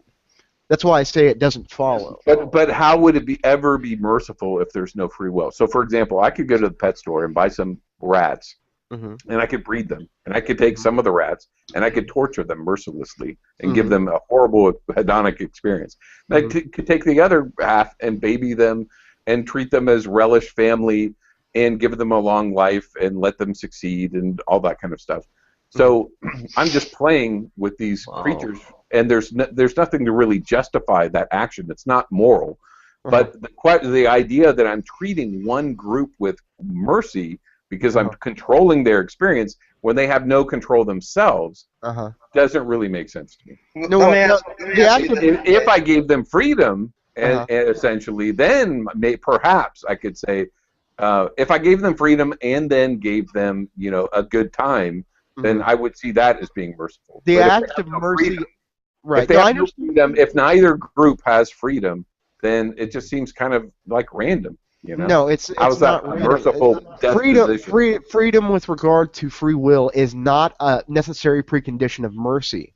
You can have someone that is asleep and still show mercy to them. You can have someone that's in a coma and still show mercy to them. It's not a necessary precondition of mercy to have them have their cognitive But faculties wouldn't working you correctly. do that to all? No, you would have to do it to all those candidates who are unconscious or in that in order to be truly moral. Hazy, let me ask you. Whoa. Hold on. Well, if for example, I came upon two people that were unconscious, and I was a doctor, and I chose to give medical aid to one, and I just ignored the other. I would say that I'm ignoring my moral duty as a physician to render aid, to be Moral merciful. according to what standard? Let me ask you Well, this. let's say it's racism that makes it could be anything. Let's say it's gender inequality. If I chose to render aid to one over another without any good reason to justify it, then I would say I'm immoral. Go ahead. I'm sorry. Let me ask you this. Let me ask you this question really quick. Just hang with me.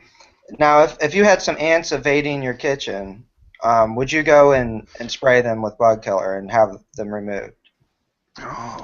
Yeah, I've done that. Okay. Did the ants do anything immoral? No. Well, how much more would God, over His creation, have the right to do something with immoral beings and eradicate them from His creation? That's where I go back to dominion and the hierarchy of God. That we tend to look at our place and be like, that's exactly right. So the predicament would be that God put me in the position. And it does go back to Romans 9. Being a creature that depends on killing in order to survive, right? So life feeds on life. Is that moral or immoral? This is why I asked the question. Hold on. This is why I asked the question, and I think it's really important. Okay, so you're throwing this word moral around a lot, right? So in order to judge God, you need to appeal to some sort of valid standard outside of Himself in order to make that accusation. I agree. So okay,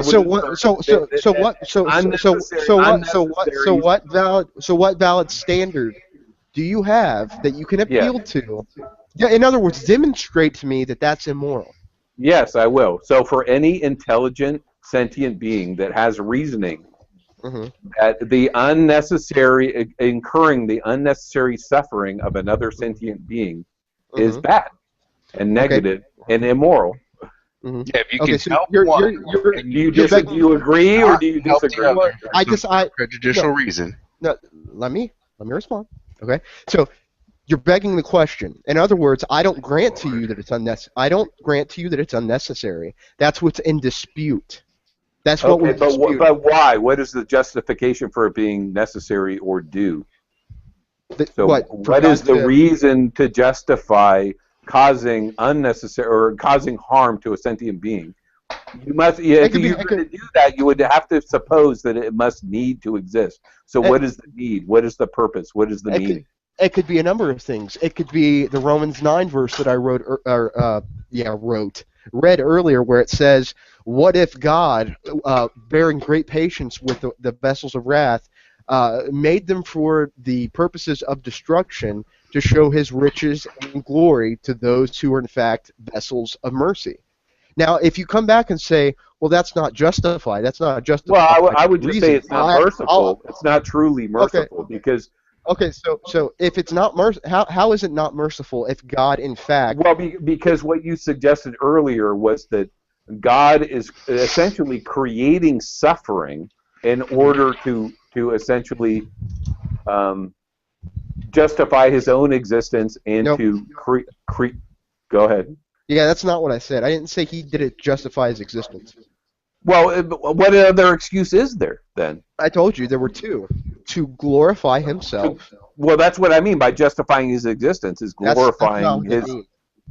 Well, so he's creating suffering on purpose. How does that glorify his being? Because his two main attributes are being expounded to his creation. One, which would be his justice through the damnation of those who deserve, in fact, to be damned. But how can they deserve excuse me. if they have no hold free on. will? I'll get there. Let me finish my sentence. All And right, number two, it's okay. And number two, which is to show mercy through the death of Christ on the cross, which is to show both his mercy and his justice. But what does that matter if everything is predetermined anyway? He knew what was going to happen when he sent his son down. He knew what was going to happen the entire steps along the way, because as you're saying, we have no free will. It's all according to God's plan. So what was the point of it all?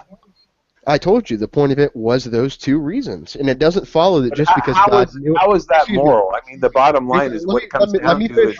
Let me finish my sentence, please. What I was saying was that it does not follow. It's a non sequitur to say that just because God knew what happened or predestined it to happen, that therefore that's no justification or it's not merciful. That doesn't follow. Well, we could never really know the justification, right?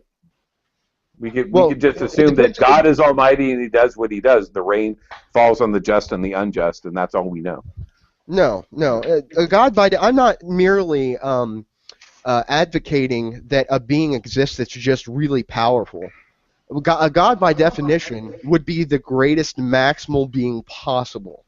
But so I agree. But Jacob, wait, So- Jacob, let me ask you one question. So wait. Just let me ask you one question. I'm assuming that there is such a thing as like eternal damnation. Mhm. So do you agree with that principle that there is an eternal hell? Oh, absolutely. Absolutely. 100%. And so God creates beings that he knows will be doomed to eternal hell.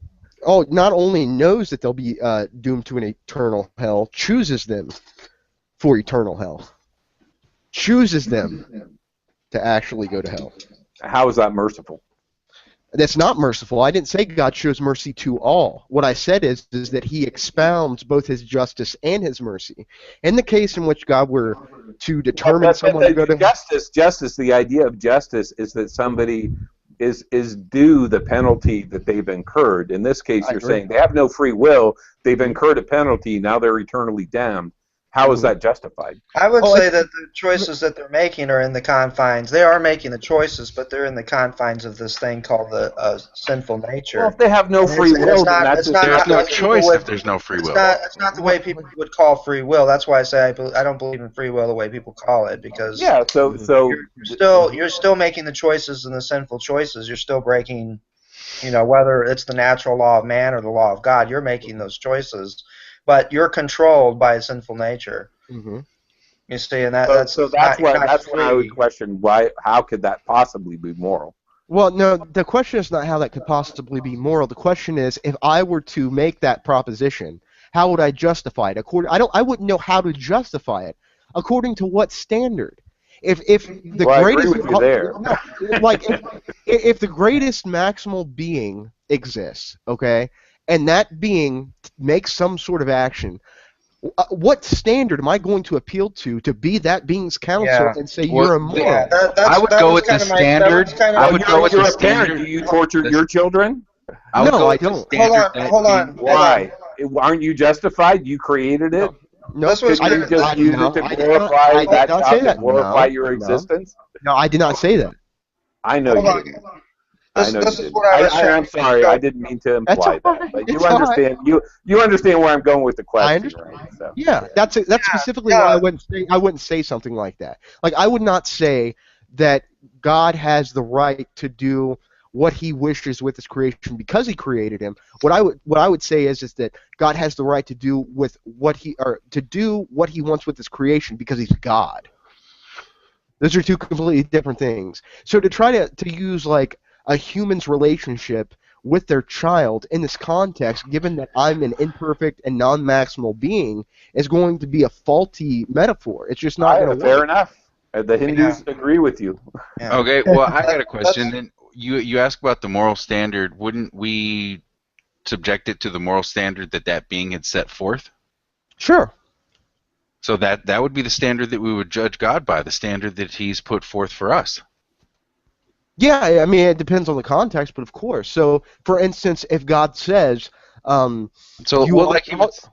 Go if ahead. God says, like, if we're to grant that, if God says, you ought to follow my commandments, you ought do X, you ought do Y, you ought do Z, then you ought do those things. If God says, show love to your neighbor, you ought do those things. Now, here's the kicker: God does all those things. God shows love even to those who will eventually perish, even in a general sense, by allowing them to experience some form of pleasure, by allowing them to have some form of happiness in their life. There's a certain thing called, what's the term? I guess a better way to explain it would be generalized mercy, where you still have those who are not saved and those who are saved. And in a general sense, God displays a sort of general mercy on them where they can enjoy food, they can live their lives, they can, and enjoy a summer on the beach, etc., etc. But according to you, he's controlled everything they've done. So how can he condemn someone to hell for all eternity when he's controlled every aspect of their lives? Every choice that they've made has been according to Yeah. his See, I plan. don't believe that So he he controls knew. every. I don't believe he controls every aspect. Makes sure you do your sin and control. That, at least I don't. I mean, I don't hold to that particularly.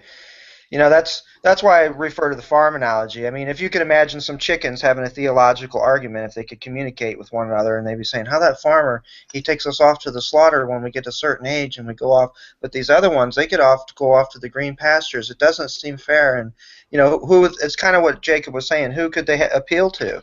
The farmer has dominion. He has right over his it's not his creation, but in God has right over his creation to decide and to do as he wills.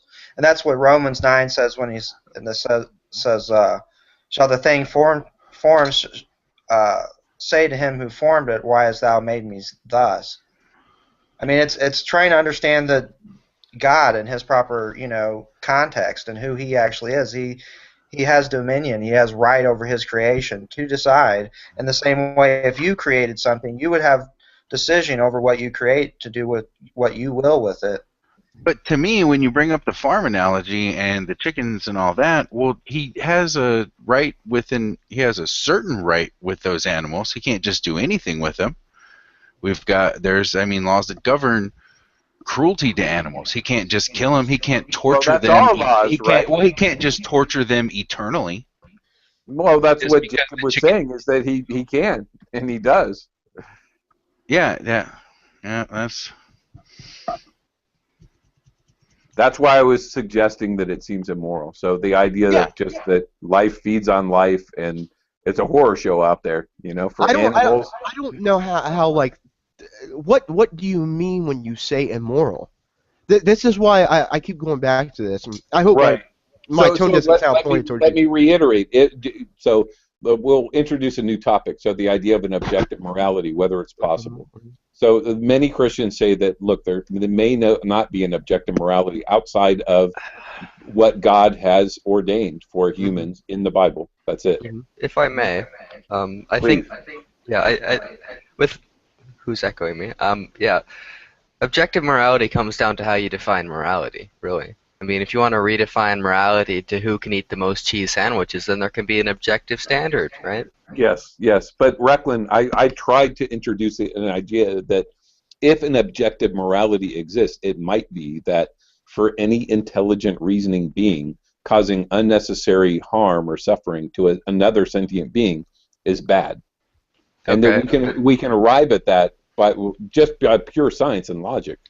The word unnecessary is a bit ambiguous. Can you expound on that, please? It is precisely, that's right. So that is the key. So undue or unnecessary. So how do you justify that? And the question would be, well, how does God justify that? And what Jacob has suggested is it's to glorify himself. Well, but glorify himself to who? Who does he glorify himself to? There's two parts to this. Okay, so I didn't say that the justification for it was that he glorify himself. The reason that he did it was to glorify himself. To who?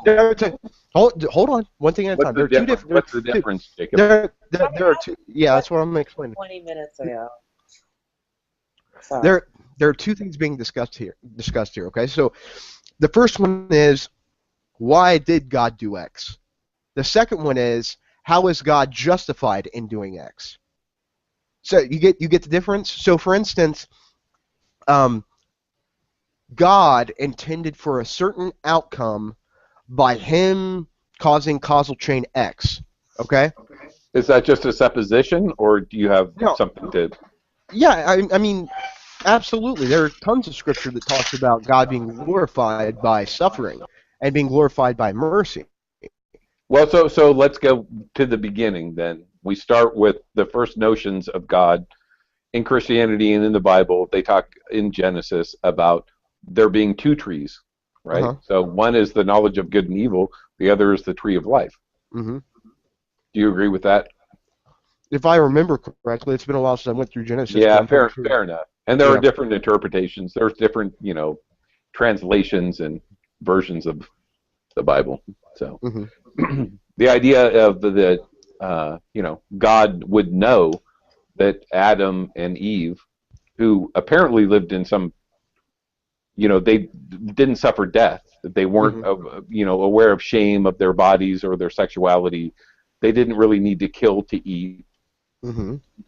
They seem to exist in an atemporal state outside of time, in a sense. Mm-hmm. Well, I'm not so sure about that latter one. That's the question. Yeah. So it's hard to interpret. So this is this symbolic, or is this literal, or what does this all mean? So I take it as literal. And it's just a very simple reason why I take it literal. Later on in Scripture in the New Testament, Paul actually makes reference to Adam as a person and says that sin entered the world through one man, making a direct literal reference. That can't be true, because sin existed within Satan, right? Within Lucifer. That's not what he said. I didn't say that. Eve had a little conversation with the snake, and the snake was supposedly Satan. And Satan said, "Hey, check out this tree. Have a bite. This will give you, some new knowledge." And she supposedly convinced Adam, and then all of a sudden they became aware of their nakedness. And was the fall. This is the fall into time, where all of a sudden they became subject to death. Right. They became subject to, needing to kill animals to sustain themselves. Yeah, Paul's usage of that phrase, entered the world through one man, is in direct context to the fall itself. It's not saying there was no one who had sin, who had touched the earth like the serpent. He's making a direct reference to the fall of man and how sin corrupted man. So when he says sin entered the world, God put the tree of knowledge of good and evil? That, to me, it's metaphorical, not literal. Because he wanted them to eat. That exists in the Assyrian and Babylonian traditions, the Gilgamesh legend. They were all inherited by the Israelites in their mythology, and that is representative of a fall into time where you have duality and you have the knowledge of male and female, good and evil, all the light and dark. That is, and, as opposed to an idea of a transcendent reality in which God exists beyond being and non-being, beyond conception, right? You do realize that these Jews, and I mean ancient Jews, this is why I always kind of like, it boggles my mind when people try, and I don't mean this disrespectfully at all or pejorative, but it boggles my mind when people try to make the argument that ultimately Christian theism or Judaism is a mishmash of old, ancient, outside religions. Because if you do any studying of the historicity of the Jews, they absolutely 100% hated those religions. They absolutely despised those religions. Now, it's true you always have this instance in Israel throughout Scripture that ends up falling, right? You have Jews that end up worshiping Baal, but you would never see that sort of thing, where not only would you never see it historically, it is literally impossible given that they couldn't have traveled. They could not have traveled that far to those different lands in order to pick up those. Actually, the Jews were captured as slaves by the Babylonians, right? So there's two exoduses, one of the Babylon and one from the Egyptians, and they inherited. I would say, as a comparative mythologist, that they inherited a lot of their tradition. So other archaeologists and comparative mythologists will suppose that what you're saying is not necessarily correct, that in fact they were highly influenced by the other reigning mythologies of the time, and that those mythologies themselves were to be interpreted symbolically and metaphorically and not literally.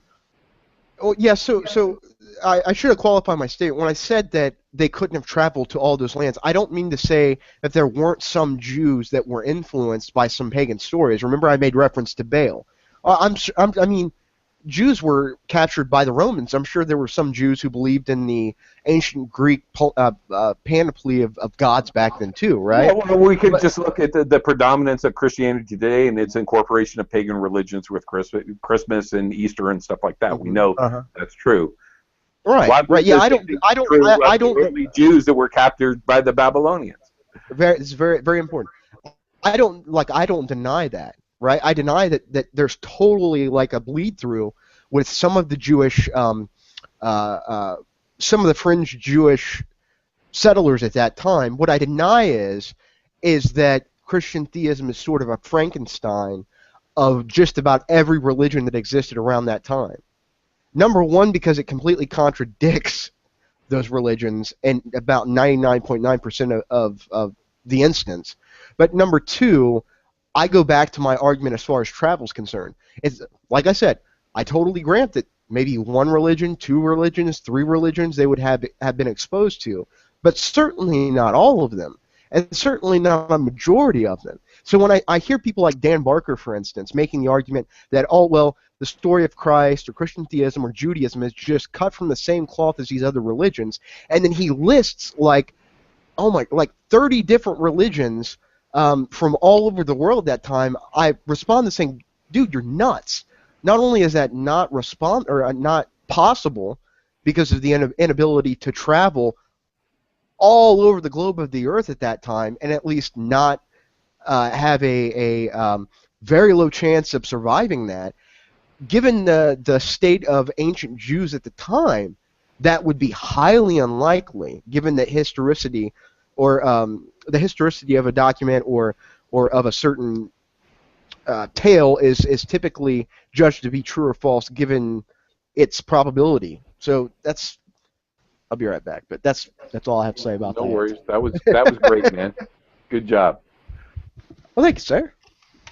I do enjoy these conversations, by the way. Yeah, and I don't mean to be punchy. No, dude, I am too. That's why I keep stopping and saying I hope you don't take this pejorative, because when I get worked up, I tend to have a little bit of an edge to my tone, and that's not intended at all. Yeah, no problem. Me too. So there are other people commenting in the comment section. So Digi and Recklin have been participating. You guys want to add anything? Let's see. I'd just like to say that one of the reasons why I believe in predestination in a logical sense is that I believe if God wanted to rip open the skies and reveal himself to every last human being he could, if he wanted to make an emotion happen in your heart that would somehow prove it to your mind, to everyone here in this room, he could do that. If he wanted to come in human history right now during the internet where everyone could see him do the miracles, he could have done that.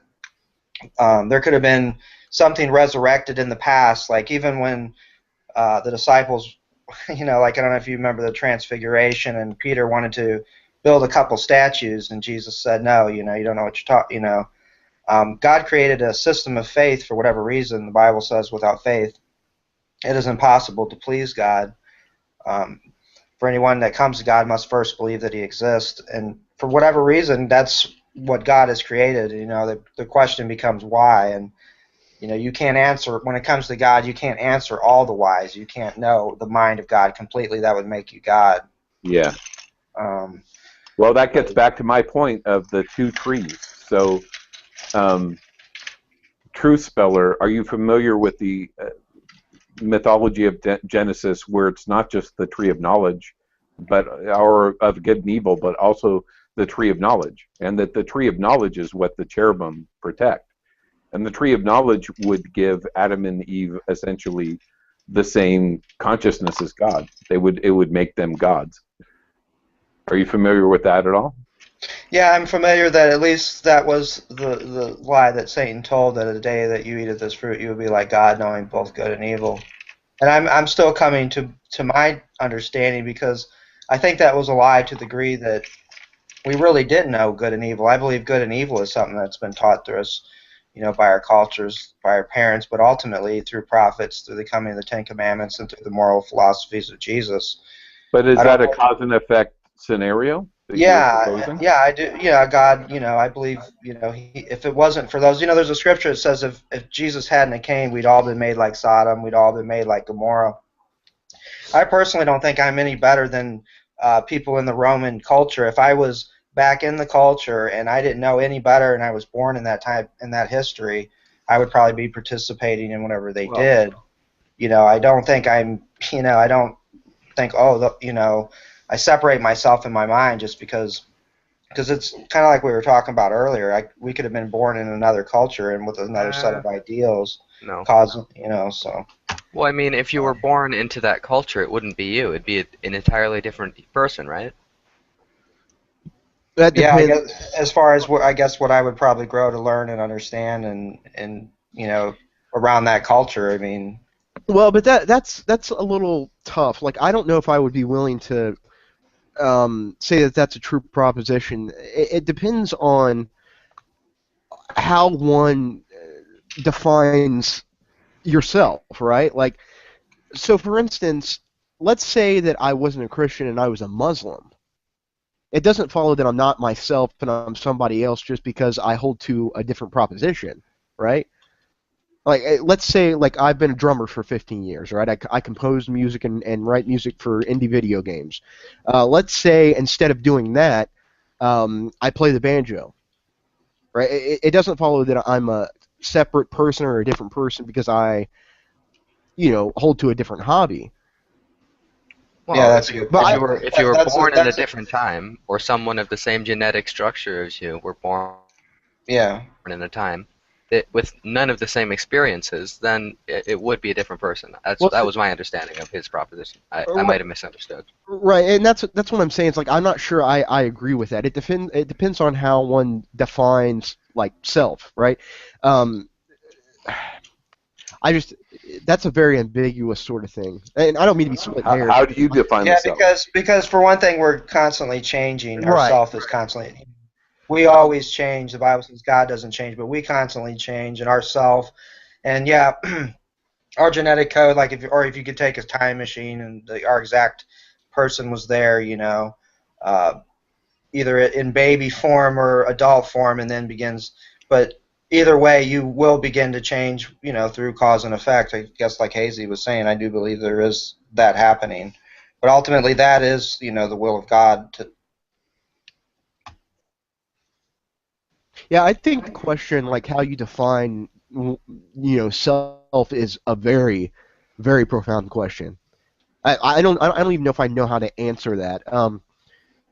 If oh, man, that's so difficult. That sounds like something that the ancient Greeks would come up with. Like, They did. on one, yeah, right. Know thyself. Because, like, on one hand, one could make the case that we are the culmination of our experiences and external influences, right? But on the other hand, too, one could also say that we have a proclivity to be a certain way because of our genetic structure. So I would say that one's self refers to one's I don't want to say personality because your personality changes, but refers to one's nature. It refers to one's nature in a specific sense. Well, this gets back to Erming's earlier point about change and the idea that the only thing that doesn't change is change itself. That everything is constantly transforming. Right. The Wiccans Yeah. even say that I mean, everything's transforming into its opposite. But so even the idea of self, moment to moment, we're all changing. I mean, Yeah, physiologically, biologically. right. Go ahead. Go ahead. I was going to say, yeah, I mean, 2 weeks from ago, I've learned and I've seen things on the news. I felt certain emotions, information has come to sway and change. So, yeah, I mean, I've changed even from 2 weeks ago, depending on circumstance, what's happening, information I've taken in and learned. So yeah, like you said, moment by But moment. you still feel there's some kind of consistent sense of self that you've had from your earliest awareness of identity. Yeah, that's right. There's an I, there's a me. And is that a delusion? Is that just a bunch of feedback loops in the brain? There Or is something is that a interesting soul? here.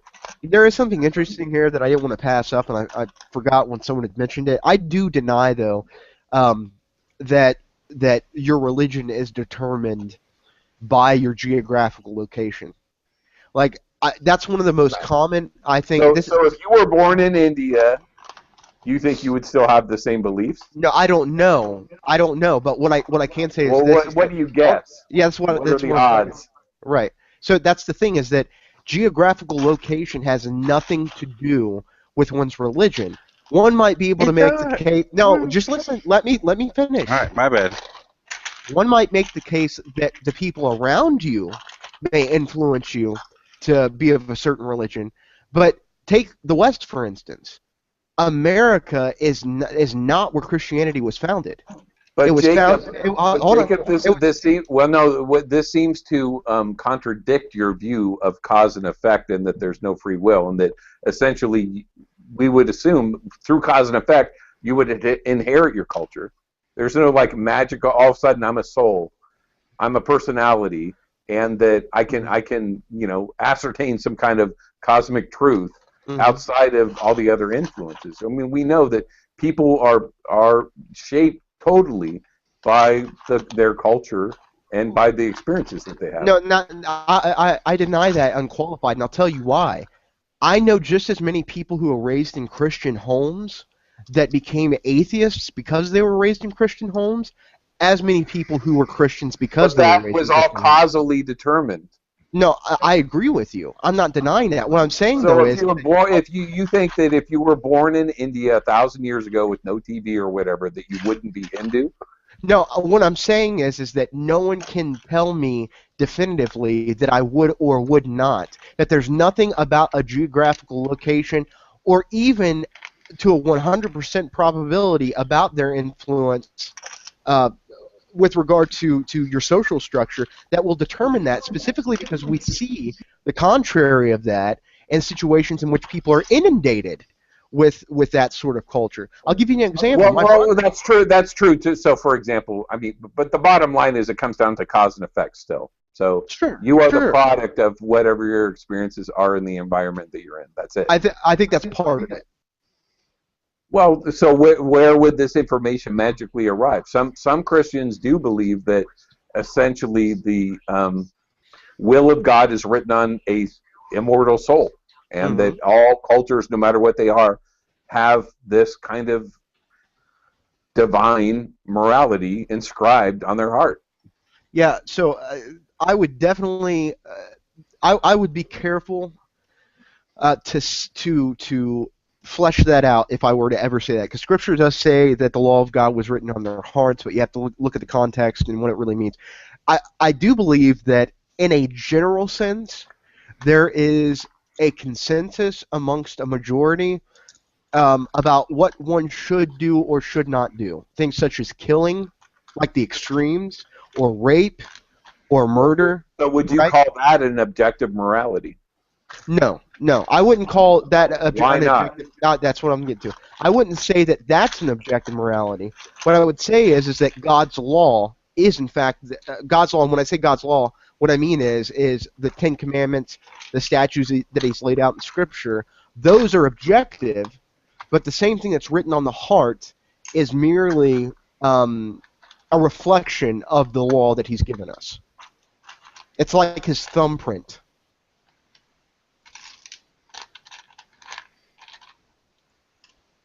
I don't think a thumbprint is merciful. I want the laws, and I want them proved. I want them made manifest for all humans so that we have a just world and everybody knows the score and knows what they're in for. Right? That's justice. Well, this is interesting though, Hazy, because I'm okay. So bear with me real quick. Can you give me like just 2 minutes? Please. Okay, I'm going to tell you something really interesting. Okay, so Christ is God in flesh. He was born of a virgin. He died on a cross for the sins of those who believe, and he rose on the third day. And if you have faith in the work on the cross that he did, you'll be saved from hell. Now, do you accept that? Do you believe that that's true? Nope. Okay, but if Calvinism is true, then one might say that God just used me to give you that information. Correct? Perhaps. Okay, so if that's the case, then God is telling people this. God is giving them the information. Mm. I mean, I can understand how you could see it that way, considering your spiritual position. Mm-hmm. It's kind of funny. If there is a God, he really doesn't want me to believe in him. I've looked at the evidence and come to a very strong conclusion that any God is impossible. Right, and there are tons of people like that, right? Like, I don't know if you're elect or if you will be saved or not. The way that one would be able to make that statement for sure would only be if, in fact, at the end of time, you were never saved. I mean, then I could say something like that, but I don't know. I understand.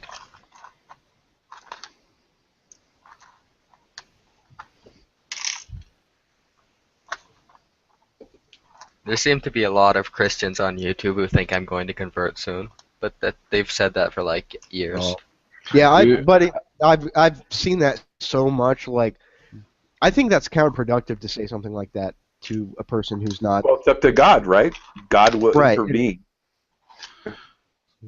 I'll tell you what, though, it is a very an emerging market, the atheist to Christian conversion. Uh-huh. The way I see it, there is some money to be made right there. Yeah. Well, I mean, sadly, that's the way I see a lot of religion these days. Yeah, Christian theism in the West does not lend itself well to you guys at all. Like, we have a lot to answer for, that's for sure. I would, if I could change anything, I would get just about every TV evangelist off the television. Like, Christianity in America, for the most part, is a joke. Not very good marketing, huh? No, it's no exceptional marketing. No, yep. They got tax exempt status. That is great marketing. Yeah, no, the thing with me is that what you guys are seeing on TV is not Christianity. Like, that's the point. But that's how it's represented to the world. I know. That is Christianity. Well, it's actually a fulfillment of Christianity. The Bible says in the end times that false teachers will grow worse and worse. So I mean, it's when we see it, it's just something that says, okay, well, the Bible points this very fact out, that there'll be false teachers. You want to point out any particular personalities? Oh yeah, Benny Hinn. Yep. Let's see, Yeah, Kenneth Copeland, Pat Robertson, Rod Parsley. I used to go to his church, by the way. I like Pat Robertson. Kirk Cameron better be on that list with them horrible ass movies. Yeah, if you guys ever watch a preacher and he starts preaching on sowing a seed, turn the television off. But that's what angers me, right? That's what angers me. Like, you have a bunch of charlatans out there who are just interested in people's money, and then people in America who aren't well informed. I'm not saying you guys aren't, but who are not well informed see that and they're like, "Oh, that's Christian theism." No, it's not. It's nowhere near. Yeah, that's even tough. Calling myself a Christian because to so many it can mean like rolling on the floor and convulsing, or prosperity gospel, or dance around with rattlesnakes. Yeah, dancing around with rattlesnakes. Yeah. I always loved Gene Scott. I could have swore you were just gonna say Gene Simmons. I was like, I didn't know he was a preacher. Yeah. Well, he's Gene Jewish. Scott, you're not familiar with Gene Scott? Who, me? Yeah, he was an interesting guy. So he graduated from Stanford's religious studies program, and he was a true scholar. So the interesting thing about his public TV broadcast, and he built a pretty big church, was on translating from Greek, Latin, and Coptic texts, essentially, and trying to make sense of them. That was his big shtick, was essentially being a linguistic scholar that could try to, transliterate the Bible. That's interesting. Yeah. So, and then he got prostate cancer and married a young choir girl who was a former porn star. And as far as I know, she's running his ministry for money now, Melissa Scott.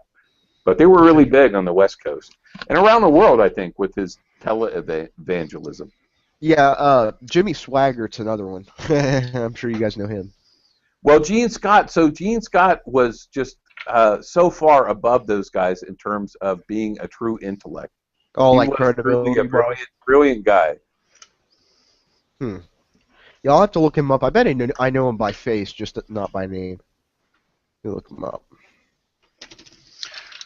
Well, and even what's their name? They're really famous. So they were the family, and specifically the guy who was met with Reagan and the Bushes and all those guys. He's still alive. His son is taking over. You're talking about John Hagee. No, not Hagee. Shit, I can't remember. It'll come to me. But in any case, I remember a documentary about this guy where those who went to seminary with him said that they felt like he went a step too far and that he rejected scholarship and intellectualism and went towards faith, pure faith. Yeah, see, that's actually a really good topic to get on, because that bugs me too. Like, this idea that Scripture calls for a blind faith. It doesn't. It doesn't at all. Or that you're supposed to shut your mind down. It doesn't. Or that somehow we're to buck up against science as Christians. We're not supposed to. That's not that sort of deal. The type of faith that Scripture talks about is a trust. It's a trust in the work that Christ did on the cross. It's not as if people get a bunch of gold stars for having no reasons to believe.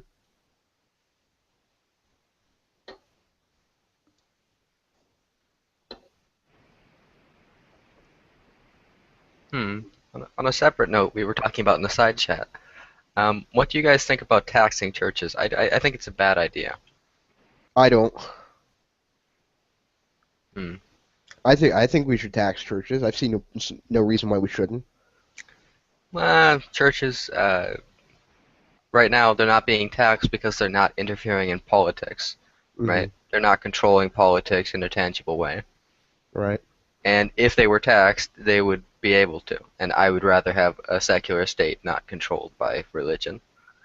Well, I would too, right? I don't want a theocracy run by fallen man. I think it would be a terrible thing. But I don't even know the legal justification for not taxing churches. Does anybody know that? Well, yeah, they're legally not allowed to promote certain candidates or parties. They can do it on issues, but they're legally, if they're tax exempt, they cannot say vote for this person or vote this party. I mean, but how does that differ from them promoting it by having his rally in their damn parking lot or whatever it is?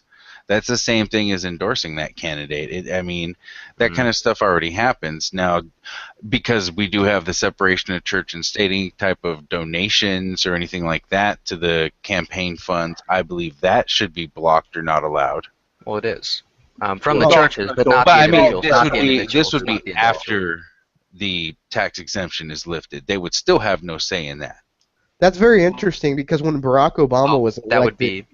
He went to that crazy church there, and I think it was in New York, and they were all promoting his election. Yeah, see? Like, they were all about it, man. Like, they were making him out to be some sort of, like, messiah. Individuals can do whatever they want, but the church itself cannot. Well, dude, the pastor is the head of a church. It's viewed as like an organization, and the pastor literally got up on stage and was making him out to be some sort of messiah. All I'm saying is that I don't I don't want that to happen as much as you, right? Like, I would love to have a Christian president, an actual Christian president, but there's just too many bad seeds. So, to Jacob, allow- are you referring to Reverend Wright? Because he was Chicago, not New York. It might be. It Yeah. might And be I Reverend meant to Wright. refer to Billy Graham earlier. That's who I was thinking of. Oh yeah. I know. Well, I don't know Billy Graham, but I know who he is.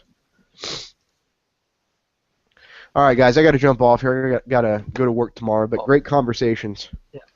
Well, the Come back, reason, Matt. This is nice. the reason that churches can't make massive donations is because they're Jake. tax exempt, right? Well, I believe the tax exemption should be lifted, but that stipulation should stay. Well, that's taxation without representation. Oh yeah, I know. You think that we should just stop churches from donating, but like big businesses can? Oh no, I think big businesses should not be able to either. I believe it should be up to the individual who's running to Well, come yeah. up with the funds. But that's not the situation we're in right now. Yeah, I know. The situation we're in right now is that money is speech, unfortunately. So I'm talking about taxing churches in this situation. If you want to reform campaign finance, then sure, taxing churches might make sense. Well, I mean, all of that would have to go together because taxing the churches would have implications like that. So it couldn't just be a fix one and not the other. It'd have to be an overhaul of everything relating to starting taxing churches. Anything that they could get into because they're taxed should have some sort of stipulation and should be changed. I mean, but I think that's necessary for anybody who wants to donate to politics. We shouldn't have corporations doing it. I mean, if the candidate knows some really rich people, fine, let them donate. But should companies be doing it? No. We shouldn't have, I mean, So I know. just CEOs then? Well, if they're rich enough to do it, I mean, who are we to tell them what to do with their money? Well, then it's If no you said different it's than from a business private doing- individual, as long as it comes from a private individual. But that's happening now anyway, like you said. Yeah. Except Well, they in can do my it in view, the there name of should their be- company. Yeah, in my view, there should be strict contribution limits for individuals and companies. Well, yeah, like I said, that all goes along with it. It would be a complete overhaul of that whole system. Well, we've always had this problem.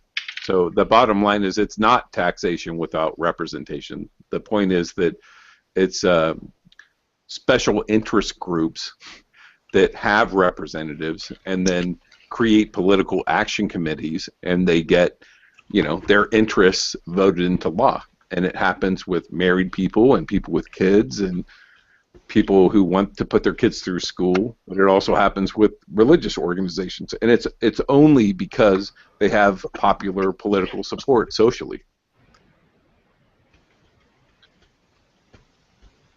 Yeah, I mean, taxing the churches makes sense if you want to also reform campaign finance, I suppose.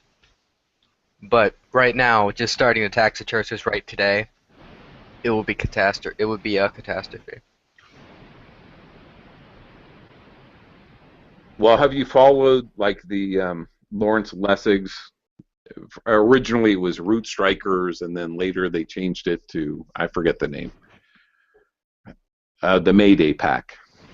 And there's some bipartisan support. So even people as diverse as like Ralph Nader got together with what's his name, the former Navy pilot who was Senator John McCain. So there was the McCain-Feingold bill, which got watered down, and then later McCain made public statements saying, look, this is the biggest corruption of our representative democracy. It's not going to get fixed until the people have had enough. And we just haven't gotten the message yet. So basically, we see movements like Occupy and the Tea Party movement, and as diverse as those cultures are, they have a lot of common ground, but they haven't been able to successfully foist a pact that would support their point of view and change things significantly. And campaign finance reform would be one specific element of where they would have some commonality, some common ground. Yeah. But it's just not happening. And the closest thing is Lawrence Lessig's original Root Strikers and the Mayday Pact. And even then, there's just not enough popular support. There's just not enough informed citizenry that are going to vote on that, sadly.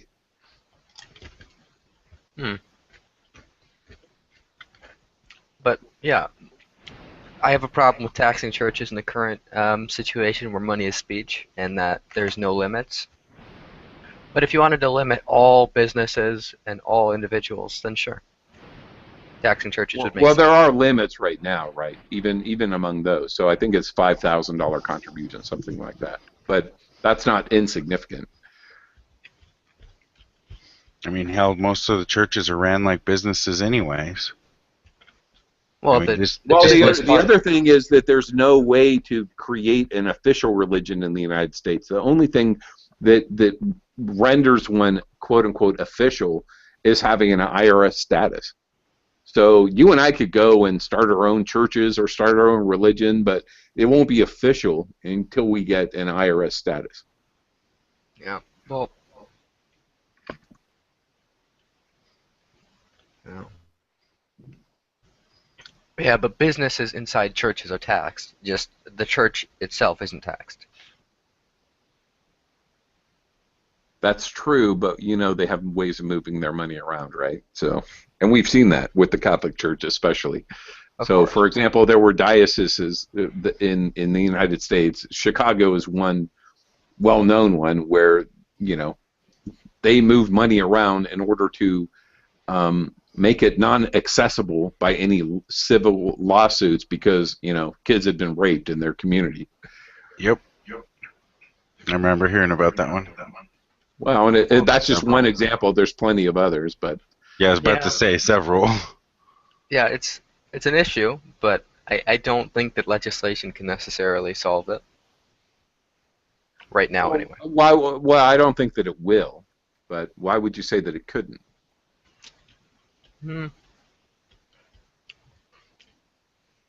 I think people will always find a way to get money around, right? I don't think it really matters what legislation is in place. People can always find a way to launder their money.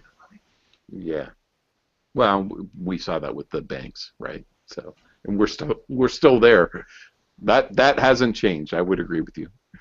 But if the American people collectively decided that enough is enough, they could enforce change and start electing politicians that would reflect their interests.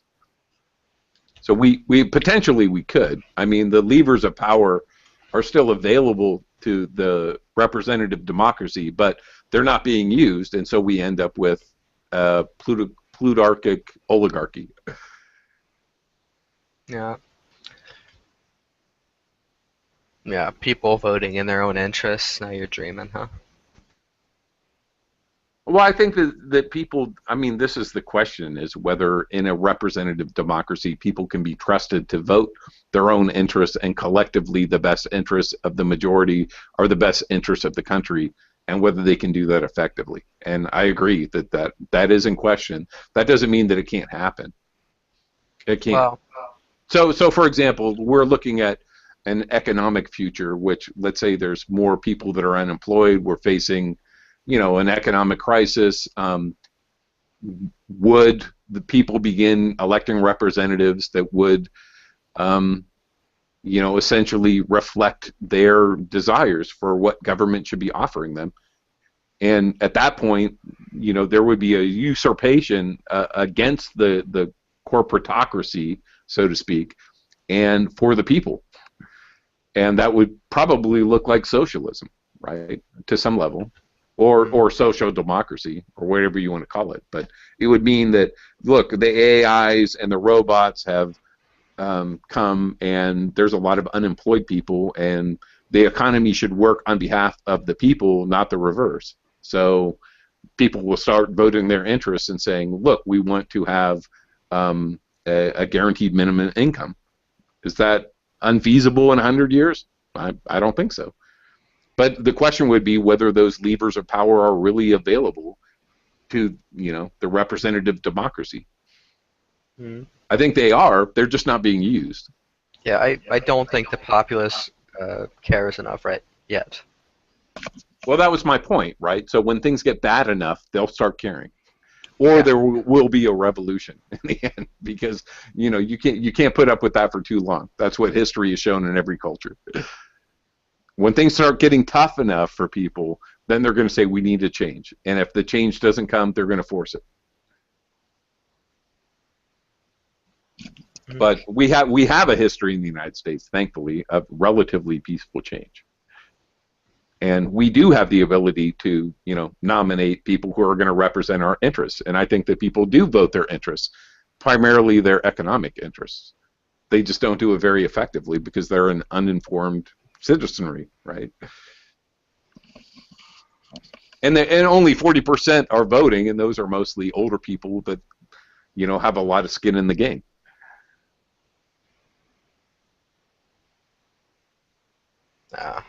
Not voting is voting. Well, I can understand that point of view, and I largely abide by it these days, but I didn't always. And I think you're right. I mean, that is reflective of the dysfunction within our society and within our so-called, representative democracy. Yeah. I mean, some states have none of the above on the ballot, but my state doesn't, so I'm just not voting anymore. Well, in the federal elections anyway. Well, so exactly, we could do that. I mean, we could have referendums, we could have term limits, we could have tiered voting, we could introduce all those things at the national level. And some states, have done that. So we have runoff voting in California where I live.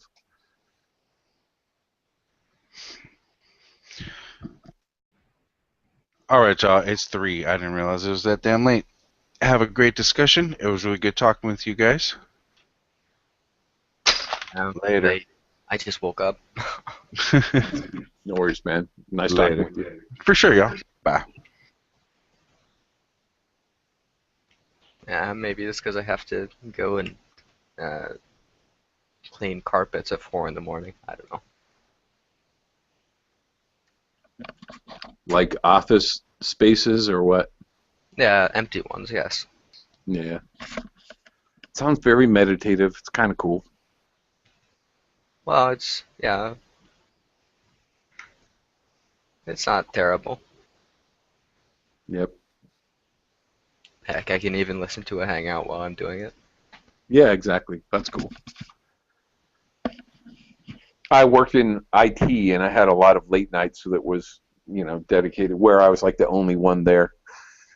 In a huge, corporate, not just office, but, park, essentially. There was just like a skeleton crew, and it was like maintenance people and a handful of IT people and that kind of thing.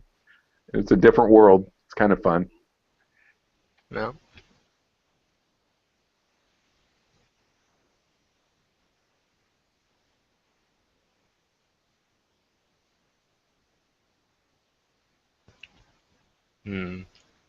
This whole God thing. I don't understand this whole mind without time idea.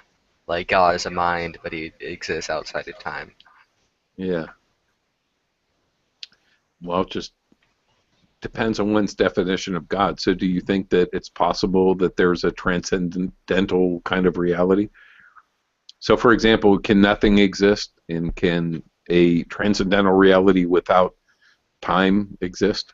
So the Eastern traditions essentially assert that view, that there is essentially that ultimate reality is outside of time, is eternal, and yet it includes, our temporal universe, and potentially, endless, infinite universes. I don't know. So the idea is that, no tongue has ever soiled the name of God. It's beyond definition. That God, as a concept, is beyond conception.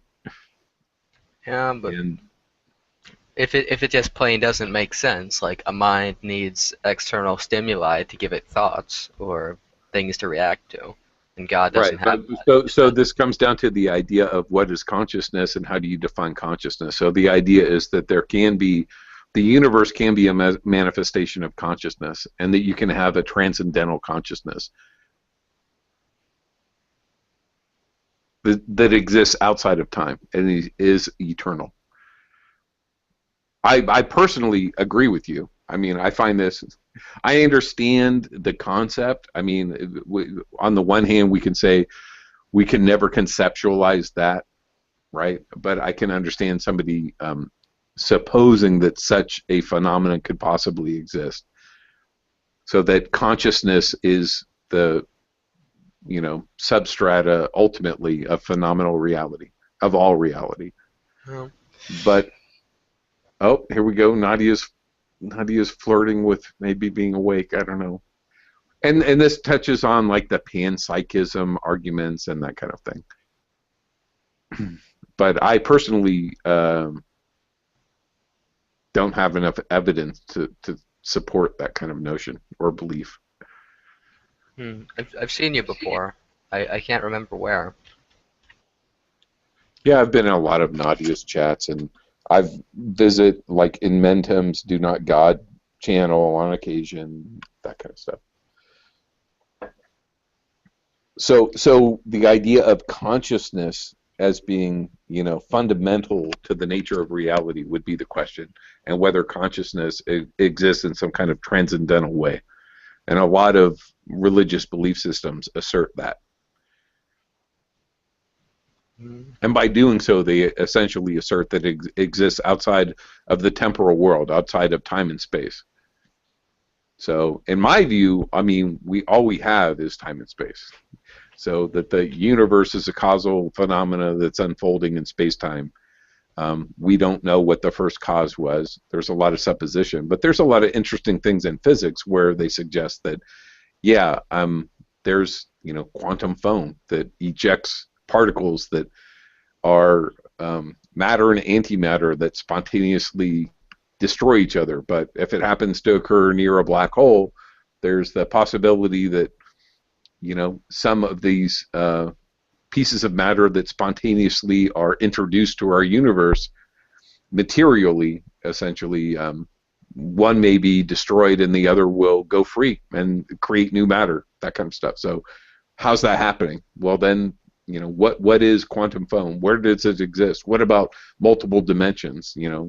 So M theory is currently proposing 11 dimensions potentially exist, and that gravity may be leaking from another dimension into ours, and that not that there's a multiverse per se, but perhaps there's other bubble universes that exist, and we could even look for evidence of that.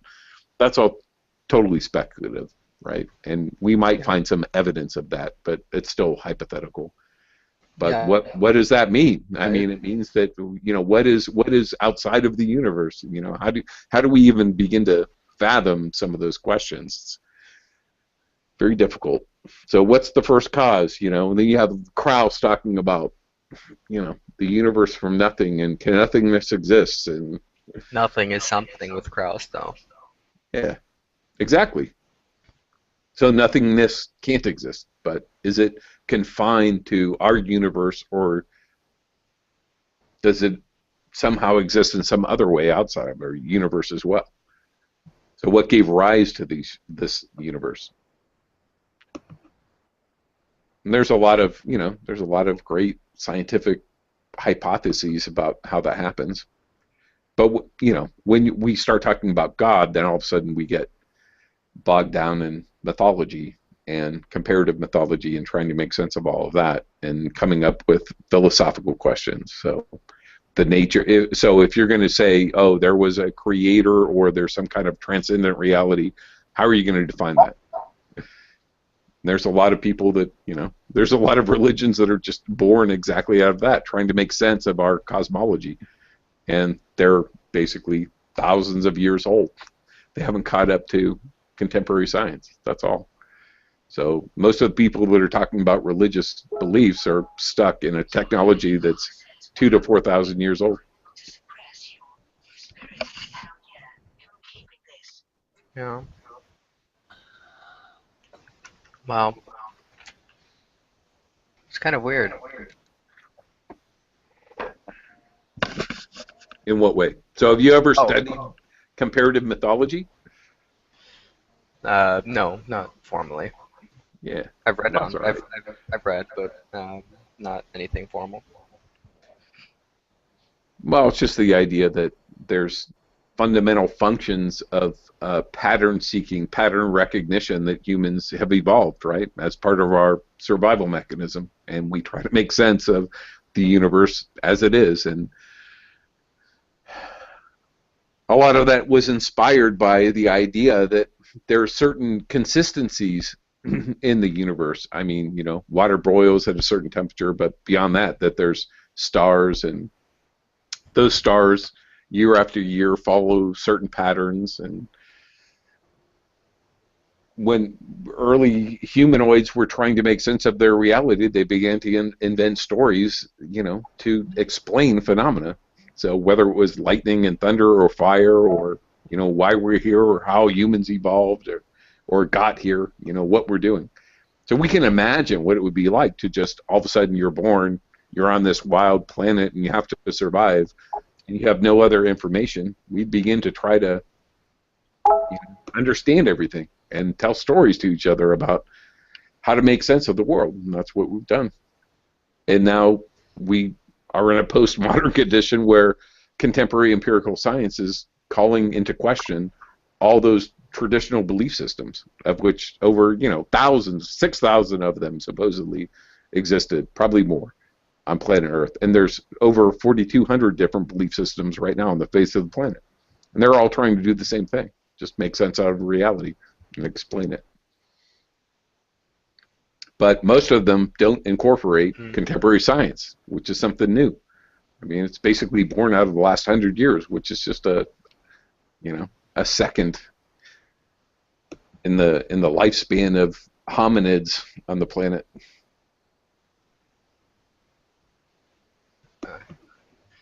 But that doesn't mean that they're worthless, right? I mean, so they have traditionally had functions, and human beings have evolved to have some of these functions. So, you know, we have pro-social behavior, we have ritual, we have culture. Those things are all evolved phenomena.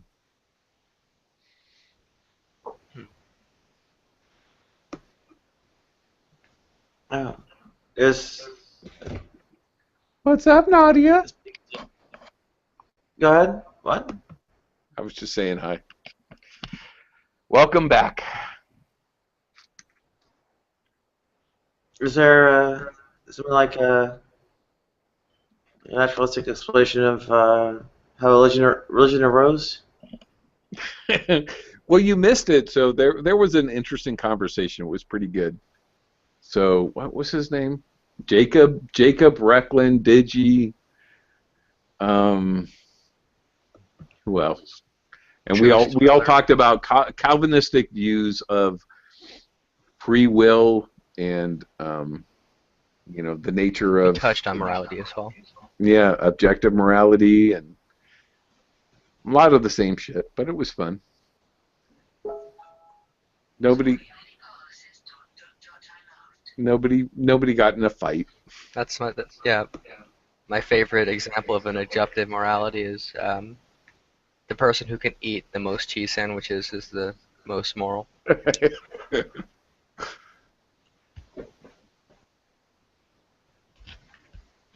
Because it just comes down to definitions, right? When you're talking about subjective versus objective morality. Yeah, exactly. I agree. You say carve a hole in objectivity so that God fits into it. They carve a lot of holes into a lot of things so that God fits into it.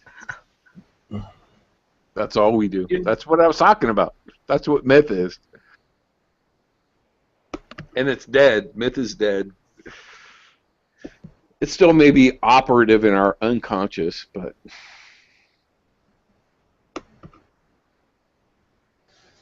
Hmm. I don't know. Wasn't that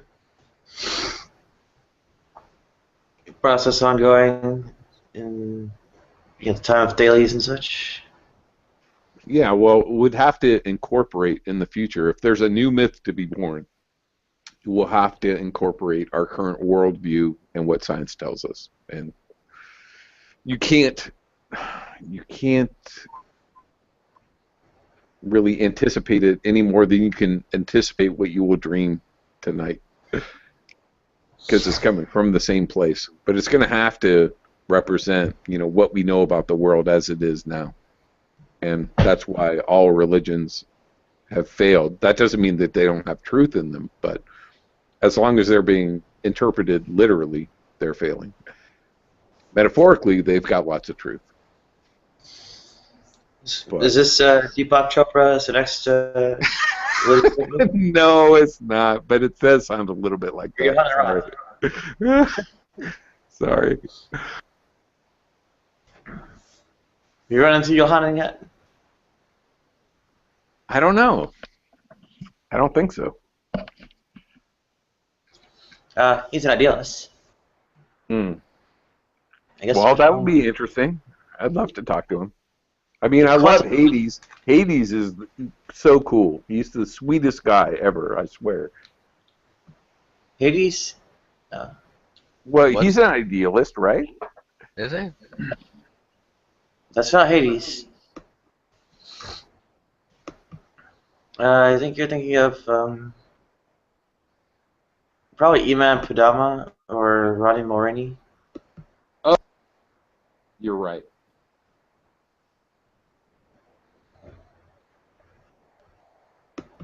Mr. Rodney is the idealist. Yeah, with the genie lamp or whatever. Yeah. But he's always so kind and thoughtful, and he's not on the attack ever. Oh no. He helps.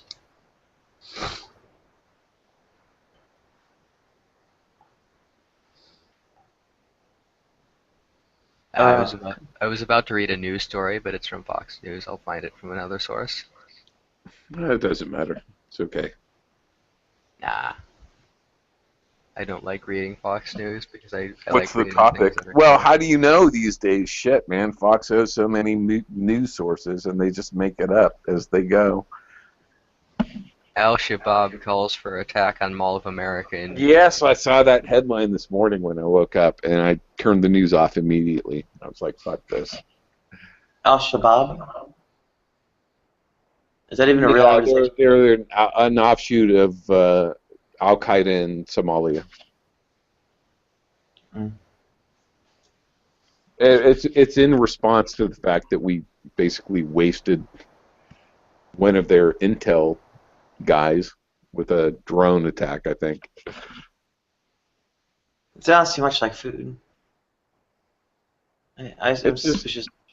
I mean, I'm just not saying that it's not real, but it gets exploited, right? So it's just propaganda. So it's like, be fearful, America. Be fearful, Canada. Well, given Fox News, pure fiction is also an option. And welcome, Vaughn. Hey, Vaughn. Morning. Morning. Is it a conspiracy, Vaughn? Hello. What's that? What's the matter? Is it a conspiracy? Is what a conspiracy? I don't need to tell you. Everything is a conspiracy. Everything I on knew this. it. I knew it. Everything on this globe. Now listen. Let me explain. Everything on this earth is a conspiracy because you have 13 families that literally run this fucking planet. Now, when that changes, then no, everything won't be a conspiracy. But when you've got 13 families that literally run the whole fucking planet, yeah, everything's pretty much a conspiracy. What is a conspiracy? A conspiracy is a group of people that get together and decide shit. That's what a conspiracy is. Okay, well, are these elites meeting in private and in secret in some cases to perform their own agendas? Yes, they are. That's been documented. So yes, damn it, everything Okay, is I a agree fucking with you, conspiracy. Vaughn. I agree with you, but how sophisticated do you think the conspiracy is? So what Well, is being hidden? that depends on whether they want you to know it or not. Okay, so what conspiracies do you believe are true? Obviously I don't have any empirical evidence because they willfully and deliberately hide the evidence. But That's okay. I don't care. But here's the thing. All right. Well, let me give you an example. I'll give you a real world example. Okay. I have a relative that's in the Air Force, and I myself was in the Army. Both of us were well above top secret clearance. Right. We went to Wright Pat. All right. And there was some activity going on in a hangar all the way down at the end of the line. All right. So we decided. UFOs. Please say it's UFOs. I love UFOs. Well, that's what I'm getting to. Me and him went down there. And now remember, we both have above top secret clearance. All right. There's absolutely no reason why we wouldn't have access to that hangar. But yet we were denied access on a need-to-know basis. We were completely and totally, and he was a very high-ranking officer in the Air Force. Admittedly, I was only a private in the Army, but I also had well above top secret clearance because of the things that I was doing. All right, but yet neither one of us could get into that hangar to see what was going on. Really? Okay, so obviously they had something in that damn hangar that they didn't want anybody to know about. Right? Need-to-know basis. All right, so now, you can say it's a UFO, you can say it's super secret stealth technology, but the point is that they do keep shit from people. All the fucking time. All the time.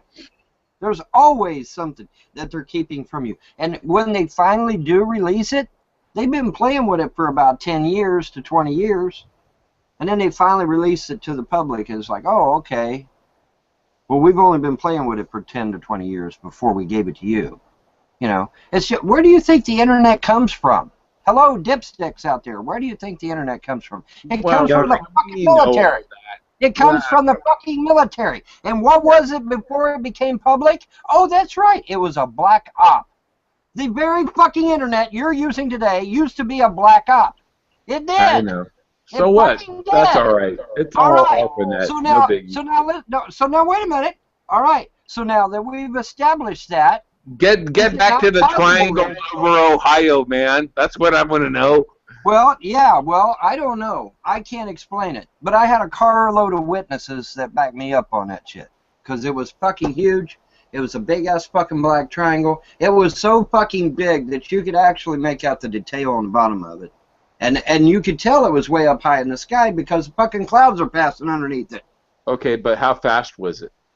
It was creeping along. It was following us for a long time until it got done doing what it was doing and took the right turn and. So Lockheed has patents on a lighter than air vehicle that's a. I don't know what they have. I know well, I can speak from personal experience that if they're going to take somebody's design and alter it just enough that they don't violate copyright laws and then put it out as their own shit, then yeah, I think they're pretty much capable of doing any damn thing, don't you?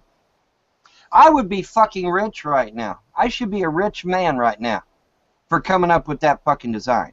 But all they had to do was change the engines, change the hydraulics, and alter the design just a little bit, and voila. Oh, well, it's our ship. We designed it. We come up with it. No, they didn't, the lying fucks. They stole it from me and made it out like it was their design. But it's a total fucking lie. Okay, so if they're willing to steal the design... Now wait a minute. If they're willing to steal the design of someone, alter it, and then claim it's theirs, what else are they capable of doing? What else? You're an aeronautical engineer? I never claimed that.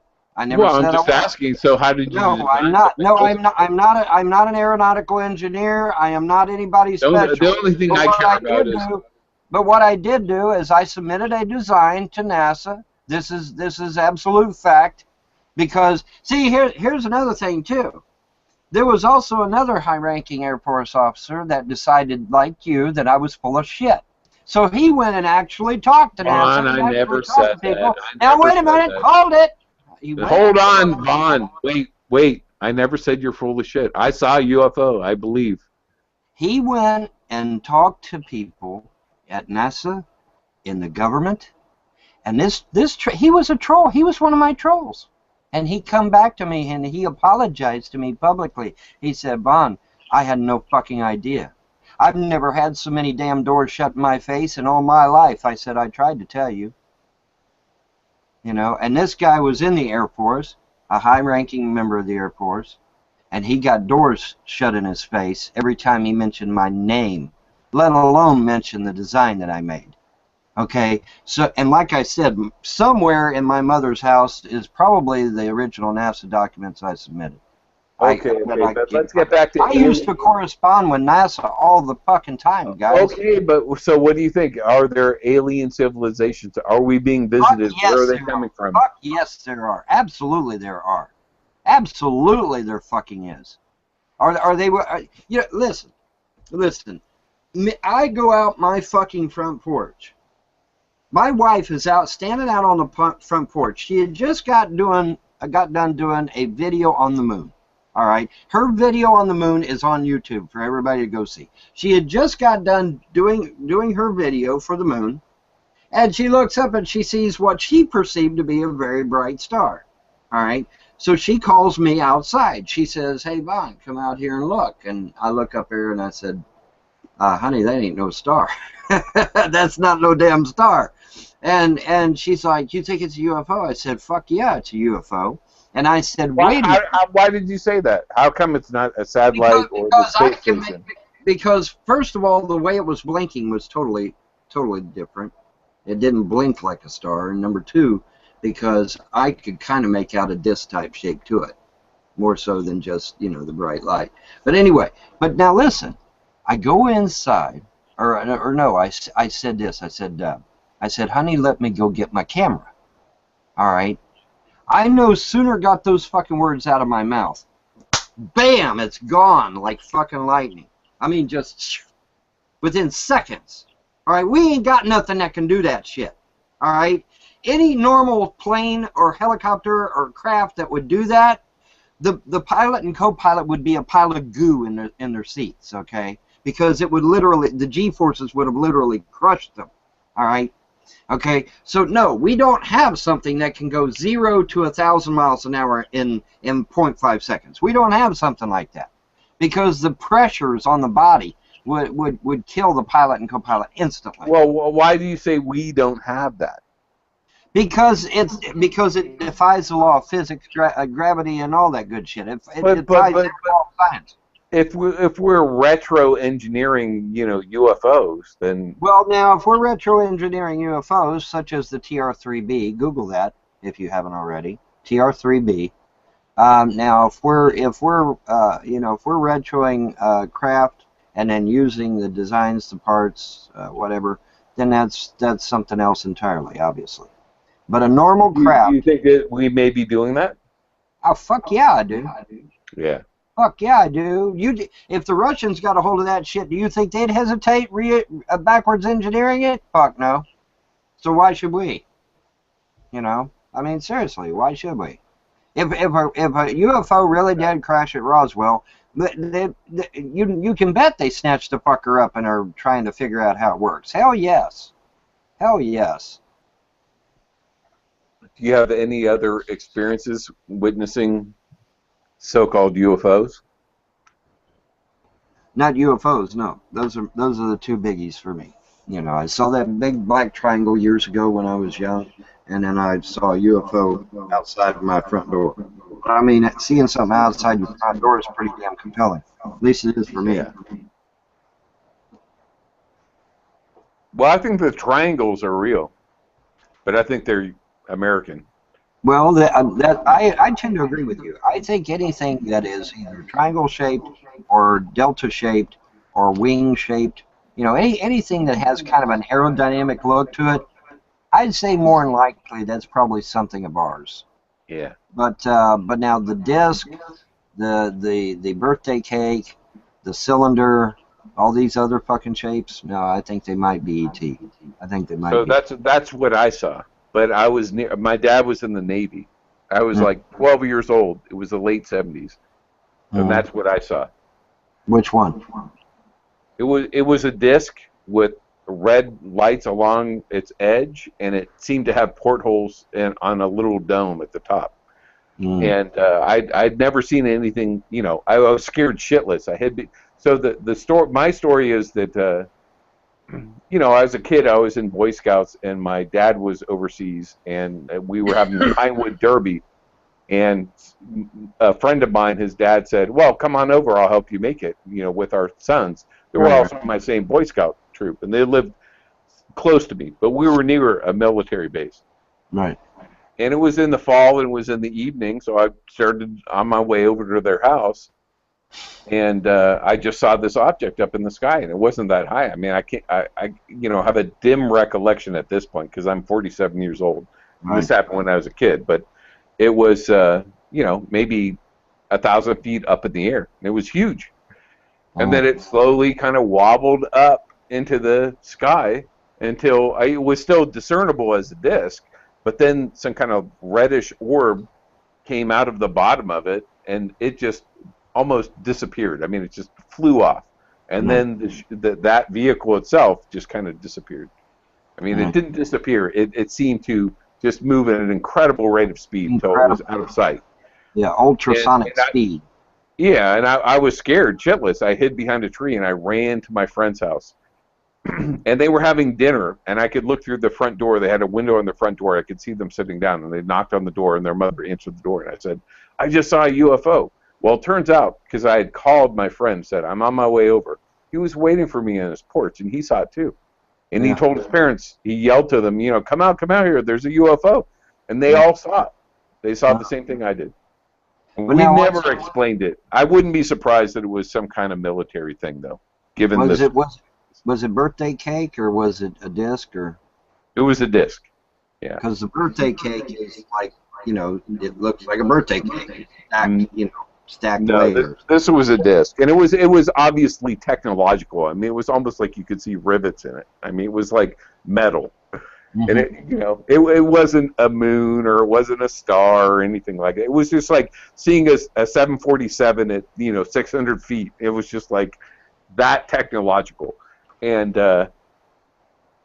I fully thought that, you know, I followed the news reports, the newspaper, the TV. I thought it would explode. It would be all over the, you know, world news, and nothing ever happened. And I was never able to explain it. Well, I mean, here's another thing too. All right, why is it that whenever you see a UFO, you get all kinds of fucking flack over it? I mean, you know, think about that. I mean, why all the fucking aggravation, and why, you know, why are people being visited by men in black, and why is the government knocking on people's doors whenever they see a UFO and telling them to shut the fuck up? You know, why all this? If UFOs ain't no big thing, why go to all the fucking trouble? Why do that? Yeah, You know? exactly. Well, I never had any of that, but it made me reconsider what was happening in my reality, you know.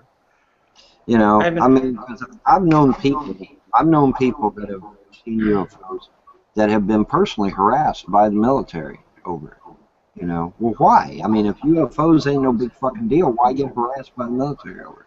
You know, so I mean, you know, there's obviously something up, you know, and they can say there ain't till the cows come home, but there's obviously something up. Hey, admin, how can you not care? I mean, if we're being visited by aliens, come on. Don't you think that would, like, upset our worldview a little bit? I think the reason I don't care is more along the lines of, if it's demonic, it's demonic. If it's not, it's not. We don't know, and we can't really say, because we don't know whether or not it is or not. Because even to some people, it's not, and to some people it is. So who is it to ask the question? Well, don't you think it would fundamentally reshape our consciousness as a human species on the planet Earth if we found out that there was another civilization with an advanced technology coming from another dimension or another star system. Well, let me ask you this question. Let me ask you it this way, I should say.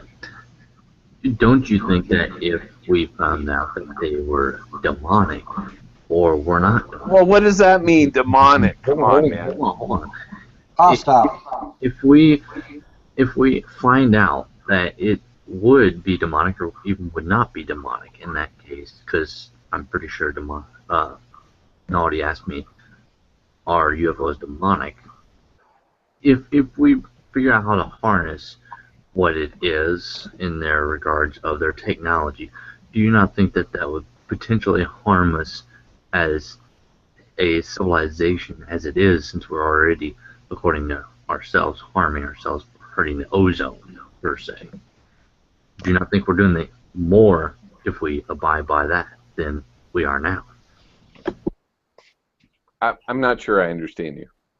So yeah, I think that's one of the fears that governments have, that if we were aware of an alien technology that was, let's say, 100 million years ahead of us technologically, would that distort our society and cause problems? Yeah, I think it would. Oh, dude, I wouldn't say that's demonic. I would just say that's the same experience the Native Americans had when the Europeans invaded, right? Demonic due to the fact that Nadia asked me, are UFOs demonic? That's the only reason why I use the word demonic.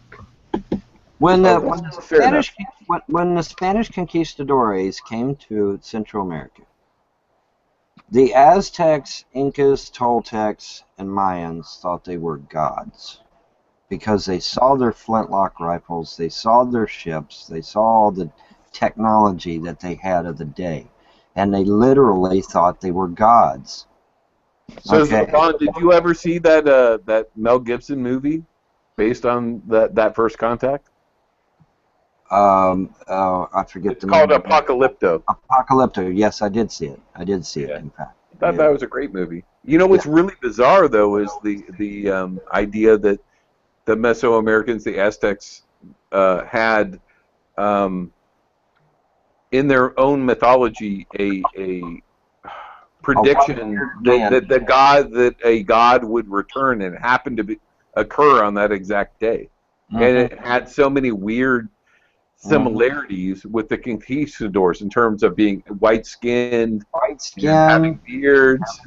That's right. That's right. But here's another thing too. They also believed in a dude called Quetzalcoatl, which was a upright bipedal reptile. Huh. Yeah. So well, and part of the Quetzalcoatl myth seems to, it's very reminiscent of the Jesus story as Messiah that is crucified. Here's the funny thing. Here's the funny thing that cracks me up. Okay, I'll get on into forums like this, whether they be written or oral, doesn't matter. But I'll get into forums like this, and they'll be pontificating about how a bipedal hominid is the natural, logical step to evolution, and that it's perfectly understandable that mammals had evolved into a bipedal hominid. And I'm like, now wait a minute. If it's logical and ethical for mammals to become bipedal hominids, what happened to the reptiles? I mean, the dinosaurs were already walking upright on two legs. So it would have been easier for them to transition into a bipedal hominid than it would be the mammals. The mammals come from nothing, literally. Well, I mean, not from nothing, but from an asteroid impact that made them, essentially the inheritors of the planet. Right, but who's to say that asteroid obliterated all the dinosaurs? I'm not exactly in a Christian hangout. I'm in an atheist hangout for the most part. Yeah. Well, so there's a lot of supposition that birds are dinosaurs, right? Well, they did survive. That's one. Well, there's an ancient bird called Optiopteryx, or however the hell you pronounce it. But and they claim that it came from dinosaurs, but I don't know. I really don't know. I don't think they know either. Honesty on that. Yeah, we don't know so much. I don't think they know either. I think they're guessing. Fair enough.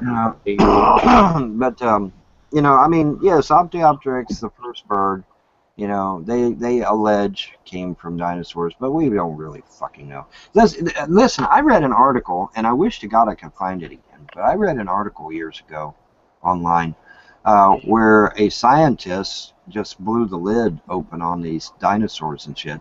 Said they just randomly found bones and stuck them together and hoped they fucking fit. I'm like, oh shit. Oh shit.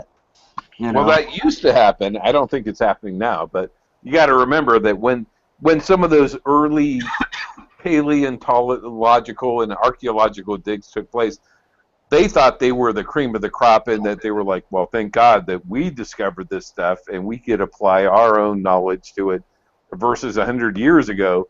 Now, you know, our own excavations say, oh my God, these guys made a mess of everything, you know, and their suppositions were completely jacked up. Right. And the future will do the same thing. They'll say that we're all assholes and ignorant, and we are. We're Neanderthals. Future people are going to look back on us and say, "Oh my God, we actually come from those people." Yeah, exactly. We are the proto-humans, and it might not be that far away. You're like 2 or 3 generations, they'll be going, "Oh Lord, we didn't really come from those apes, did we?" But here's the problem, and the problem is this: is that the elites ain't going. I think we've been saying that for the last couple of years.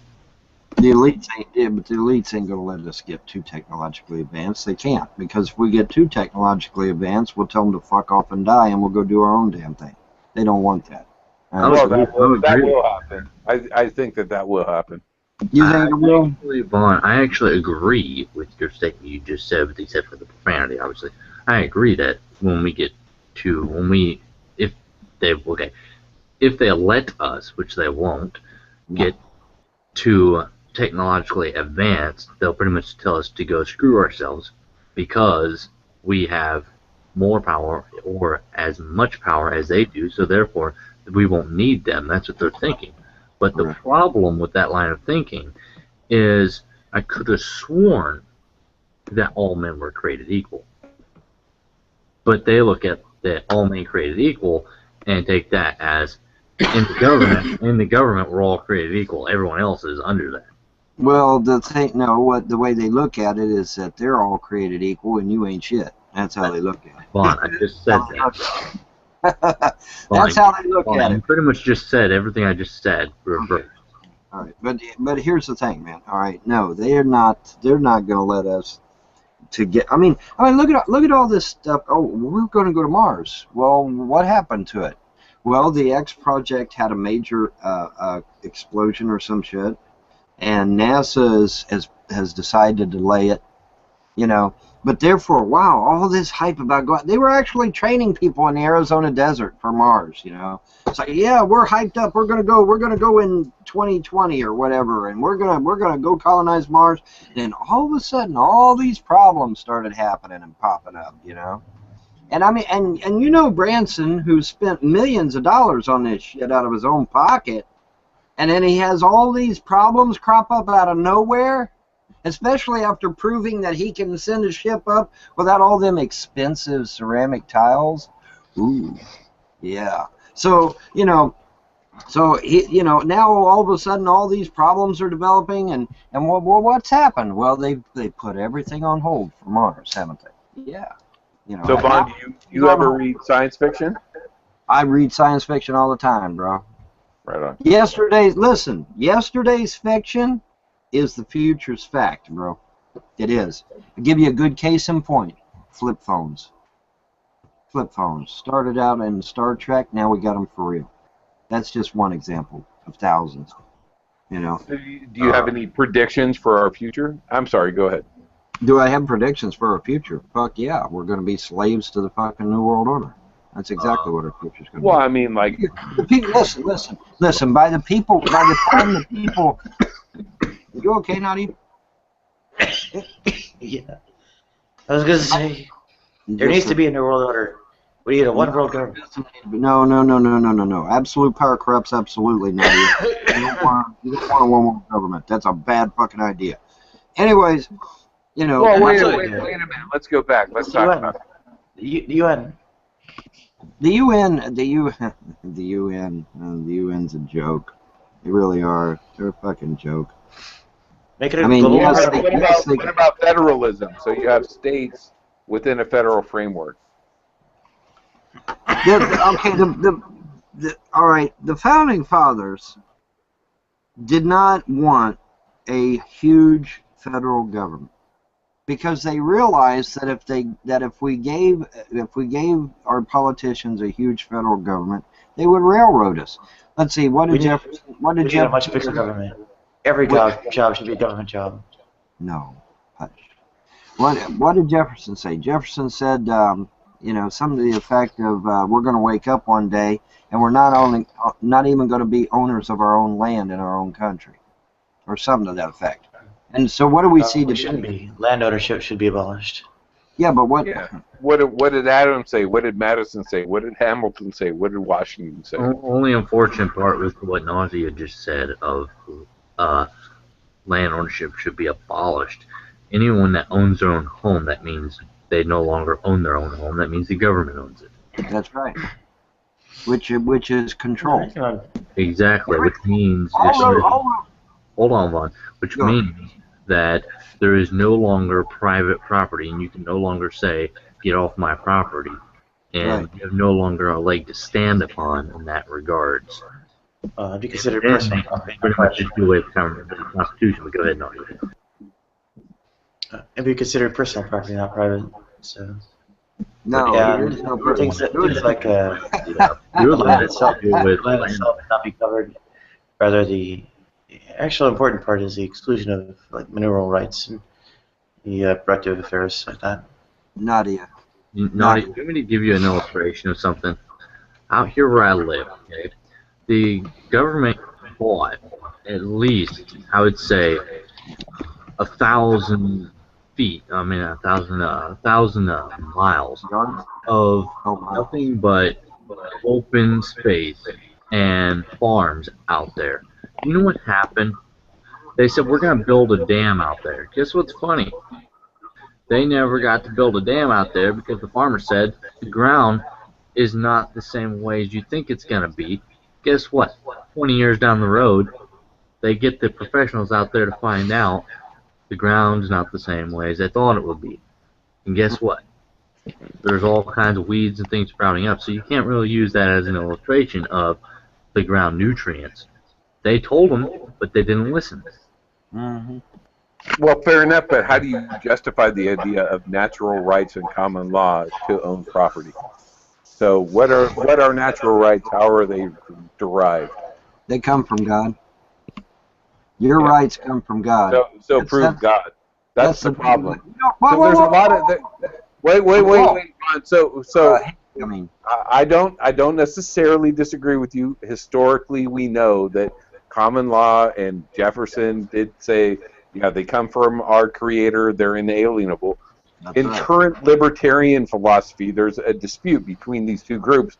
One would say, yeah, they come from God. The other would say, no, they come from our humanity. All right, well, now, that's nice, but what does that mean? Well, it gets into it becomes a legal battle, right? So even though I might agree with you, the problem is, how do we defend that in a court of law? What does inalienable mean? What does it mean? Well, my question would be, if you were in a court of law, how would you justify that your rights come from God in a court of law? Inalienable means it was inserted during an AL probe while you were abducted from UFO. Well, Nadia, I'll let the Grays probe you all day long, man. Yeah, you can get probed. I'll stand here. I'll stay over here while you get probed. Yeah. Yeah, I'll turn back. This is a real problem because we see our rights, being reduced by government every day, right? Hazy, look, man. I don't need to prove God in order to know that my rights come from God, and I'll tell you why. Because if that were the case, if I had to provide proof to know where my rights come from, I'd never have them. Because the government would come, oh, well, you ain't got no proof. Boom, I'm taking your rights away. That'd be the end of that. That's where we're going, man. That's where we're going unless you can... Well, it is where we're going, but we're going... Well, Well, We're that's what going I'm there. saying. That's why I'm saying the Second Amendment is the only thing we have to justify the rest of our rights. So they're all Jefferson defended and told us. justified. Jefferson told us. He said there would come a day when we're going to have to stand up to tyranny. He told us that time and time and time again. That there will come a day when we're going to have to stand up. You know, I mean, it really frustrates me that everything we see today, the founders warned us about 300 years ago. Okay, I Every single agree fucking with thing. you. But let's say we're in court. How are you going to justify your rights? Where do your rights come from? I justify my rights through the Constitution of the United States and the Bill of Rights. That's the best bet. But we know that they're doing an end run around that. They are. They are. Well, Bush called it a goddamn piece of paper. Supposedly. And we know that Obama and Clinton all shit on the Constitution. So I mean, you know, that's documented. Oh, That's it's been shit on for come on. It's an imperfect human document. That's the end. It might be imperfect, but it's the best we've got. And it sure as hell was groundbreaking back in its day. There's no doubt it was groundbreaking back in its day. I mean, imagine the hostility that the founders got when they dared to say that the peon, the common man, had as much rights as a king. Can you imagine the furor that erupted from that shit? Right. Can you imagine? The bottom line is that the Soviet, the current Russian constitution isn't very different from ours. So it's just a matter of how it's being interpreted and how much power you can have and ascertain for the populace. 10 minutes, okay, buddy. Easy. Let me ask you this way. We're having 5 minutes now. 5 minutes, okay. Okay, 5 minutes. Hazy, let me ask you this question. Okay. Let me first ask you. I promise you it's going to pertain to the topic. You drive the car, obviously. Actually, I don't own a car right now. Okay. Do you own a bicycle? Yeah. Okay. Necessary for most of the people in the U.S. require a car. Yeah. Okay. Now let's just say you drove a car. Okay. Let's just say you drove like a Honda Civic. It doesn't matter what year it is. Like let's just say it's 2008. Okay. It doesn't really matter. Now, let's just say you come across a geoprism back from 1993. Okay. In that case, you're trying to compare a geoprism to the Honda Civic. We got our own Honda Civic, and you're trying to say, isn't the geoprism exactly the same almost as?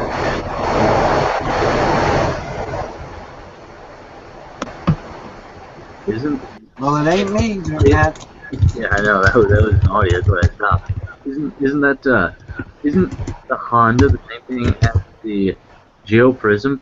No, they may be similar, but the only thing that I'm trying to say is they're similar, but it's the best we have, and it's working. So why bother trying to mess with it or trying to do away with it? It's the best tools we have. Right. But doesn't that depend on who's reviewing the car? So, for example, we could say that social democracies in Scandinavia have much higher levels of happiness and prosperity than the United States, right? Well, I'm not denying. It's arguable. Hold on. I agree with that. I'm answering your question here. Although I'm not disagreeing with that, but by the same token, if we have something that works, the old saying is, if it ain't broke, don't fix it. Why is it that you're trying to throw it in such a way to where, if they have it a better way, then why don't we try their way? Well, we've been doing it this way for how many years now? Yeah. Since the Constitution has been here, so why would we try to change it now to Because there's an agenda afoot, that's why. Well, I would say that it isn't working. It's totally broken. Well, I'm not disagreeing with that part. I mean, it's starting. It's not. No. Now wait a minute. Now wait. That's not the case. It's not broken. What the problem is that you got people that are in office that are disingenuous and that are not loyal to the Constitution or to this Okay, country. I understand where you're coming from, Bond. I sympathize, but let me ask you, what are your rights, or where do they come from? They come from a higher power. And that here, won't stand up. That won't stand up in the court of law. We know that legal beagles are going to go out there and they're going to subvert your rights, and they've been doing that for generations, one generation after another. So we've gone from the Revolutionary War to the War of 1812 to the Civil War and to the Industrial Revolution and to the First World War and the birth of American imperialism, the Second World War, the Cold War. All these are like reiterative updates to the American system, and during that process, we see a fundamental transformation of how America conceptualizes itself, how it interprets the Constitution. So, for example, I mean, we could talk about the civil rights. We could talk about, all these different areas of human rights and how they're interpretive, and it seems to be just a matter of political or social discourse where, whatever's popular rules. Whatever they can get away with, they get away with. well, see, that's the thing. Everybody's running around screaming democracy, democracy. We're not a fucking democracy. We're a republic, damn it. Well, I'm saying republic, but wouldn't you suppose at this point that we are an oligarchy? Oh, dude, we left the republic. Okay, we left the republic in 1913. Yeah, we left so the democracy. We left the republic in 1913. We left the democracy in 1946, 1950, somewhere around there. And so we're now at a socialist state. We are now literally a socialist state. I mean, just look at Homeland Security. Just look at Homeland Security, how huge and bloated it is. Well, Supreme Court Justice Ginsburg has advised other countries not to emulate the U.S. Constitution because it has too many problems. Yeah, what I would say is they should write a document like the Constitution, but they should make it plain and they should make it clear. See, well, that's this the only is part of the problem. Is that originally the idea was that we would amend the Constitution. I'm sorry. Go ahead. I'm sorry. Yeah, switch over. You should go on. Yeah, that's what I was saying. Oh, okay. Oh, wow. That's Palm Jam, isn't it? Nadia, could you send me, I'm sorry to ask you this, but could you send me a personal link? Sure. I'm going to have to reboot, sorry. No trouble at all. All right, thanks.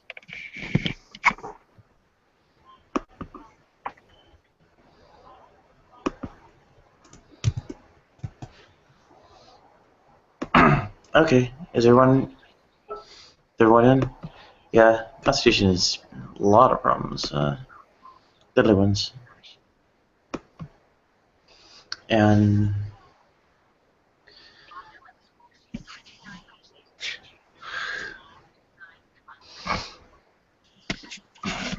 well, James, what do you think of gerrymandering?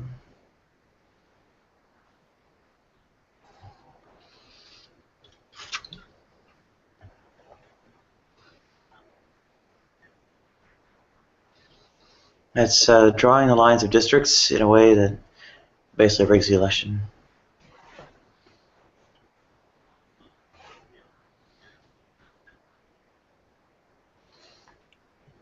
No, it's not what I got written on Google. That's a simplification that makes it understandable.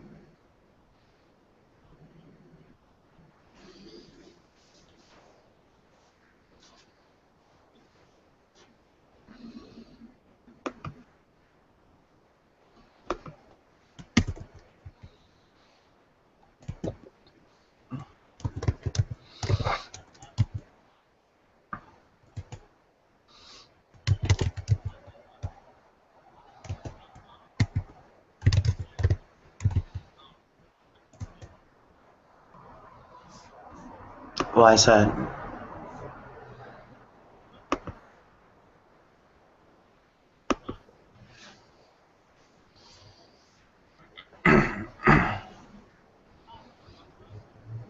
Uh,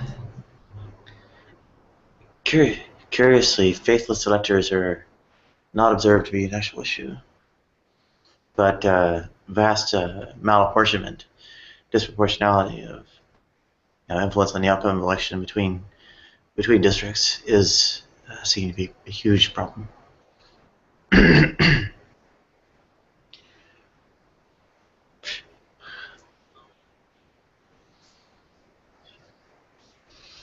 Yeah. Well, but that's what we say. That's what we mean when we say the Constitution is, has problems.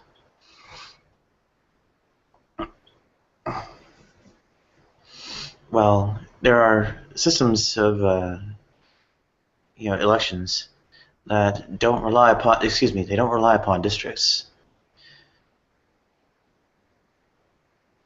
There's one called the STV, and that doesn't rely upon districts at all. There's nothing to gerrymander.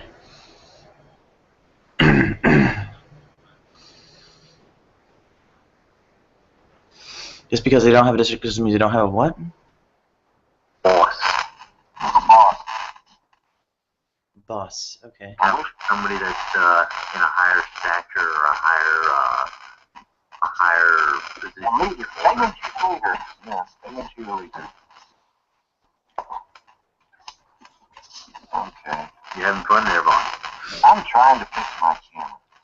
Keep sliding. There's a Jehovah's Witness, and she gave me the exact same One, response if I that put it one way, yours it did. slides down. And the question I asked her was, in that verse, is it speaking? Say it's speaking of 144,000, or is it speaking of those who are justified and sanctified? Because Scripture doesn't. Sorry about that. All right, let's do this. So. I just put it down on my desk. You're almost giving us a tour of your house. We'll do it like this. There. That's better. That's better. The next thing is, of course, I got once you wish you had more. I got tired of sitting there farting around with it. So. The next thing is, isn't there a problem with the not having viable third parties? Yeah. You ever wondered why that is? I do. I wonder why there is too, because it makes, according to my read of the founding documents, it made it clear that there was third parties allowed before. I mean, who was it that was a Whig? Somebody was a Whig. Yeah. And there was another one that was, well, see, the Republican Party used to not even be a legitimate party. Yeah. Actually, they're not. They're not forbidden now. There are, a Libertarian Party, Constitution Party. There's Green Party. And there's a Revolutionary Communist Party. Jefferson was a Whig. Socialist Workers Party. Go ahead. Yeah, Jefferson was a Whig. And then who was the first Republican? Wasn't that Lincoln? Was Lincoln the first Republican? I think he was. I don't think so. But, well, somebody was anyway, because Republicans came along later. My point, though, is that, my read of it is that there was third parties allowed before, but something changed to prohibit that. And I don't know, I'd have to do more research into it. Actually, the system that was in place, called first past the post for running elections is, necessarily prevents, or third parties from ever becoming viable. I mean, they can legally exist, but they don't have a chance of winning. And this problem can be fixed, and in ways used in electoral systems that were devised just shortly after, the early 1800s or so, like Australia's. Actually, Australia's was more like the 1800s, but still. It can be fixed, but will it be fixed is the question. Oh, the point is, you could do a lot better than the Constitution. No, you don't. Well. So to your earlier point, Nadia, I would question whether we're moving toward some kind of government that would be, for all humans on planet Earth. And whether we could create some kind of federalist system. I mean, how would it be any different than the U.S. or the EU, where you have essentially, states, and you'd have a governing federal body? The U.S. is kind of a different level. The EU is probably a better example, although the EU itself has some troubles in that they did the currency first without having a way to politically arbitrate things that might differentially impact the various nations or whatever you want to call it within the EU. So here is the way history has shown us it goes: republic, democracy, socialism, communism, brutal oligarchy. Thank you, and then Yes. finally a brutal dictatorship. Where do you get that? So are you familiar with Michael Roberts' Iron Rule of Oligarchy, which he was a political philosopher from the 30s and 40s, and he supposed that democracies inevitably lead to a form of oligarchy. It does. It does. Russia is a classic example.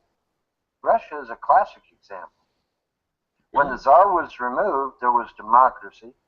Then democracy led into a brutal oligarchy, and then finally it led into a brutal dictatorship under Stalin. Well, and what I mentioned earlier was that the current Russian constitution is not very different from that of the United States. It's just a matter of how it's implemented. That's it. And when it comes down to that, it's the Supreme Court. It's usually 5-4 at this point, but that could change any day.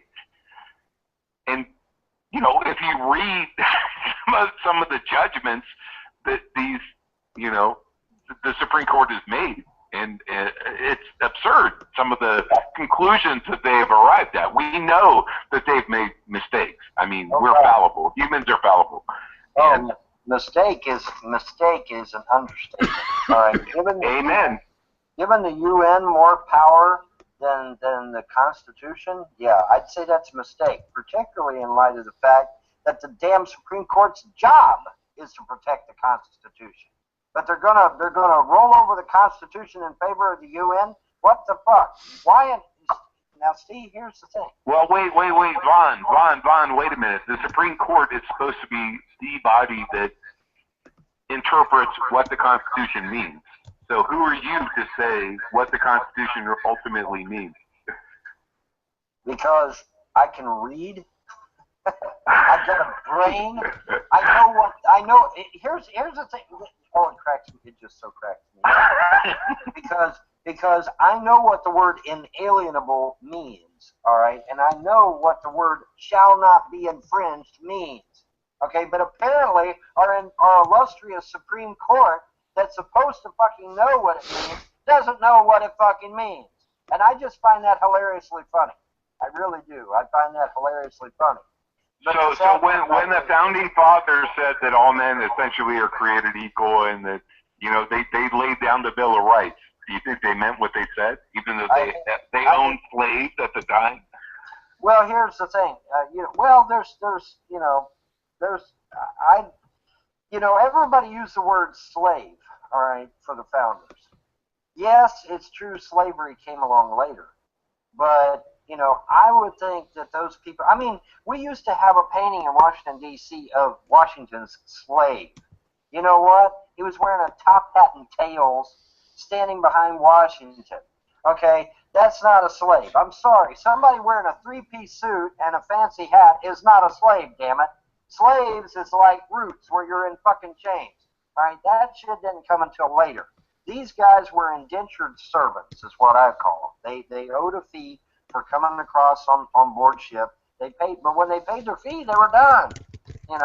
I don't think they were slaves. Now, roots type slaves came along later, but I don't think it was here initially. I really don't. Because that's not what Jefferson said, and he started off by citing a Jeffersonian democracy. But even he was a slave owner, and he admitted yeah, this is going to cause a war in the future. His black people went on a tour of Europe. That's not a slave.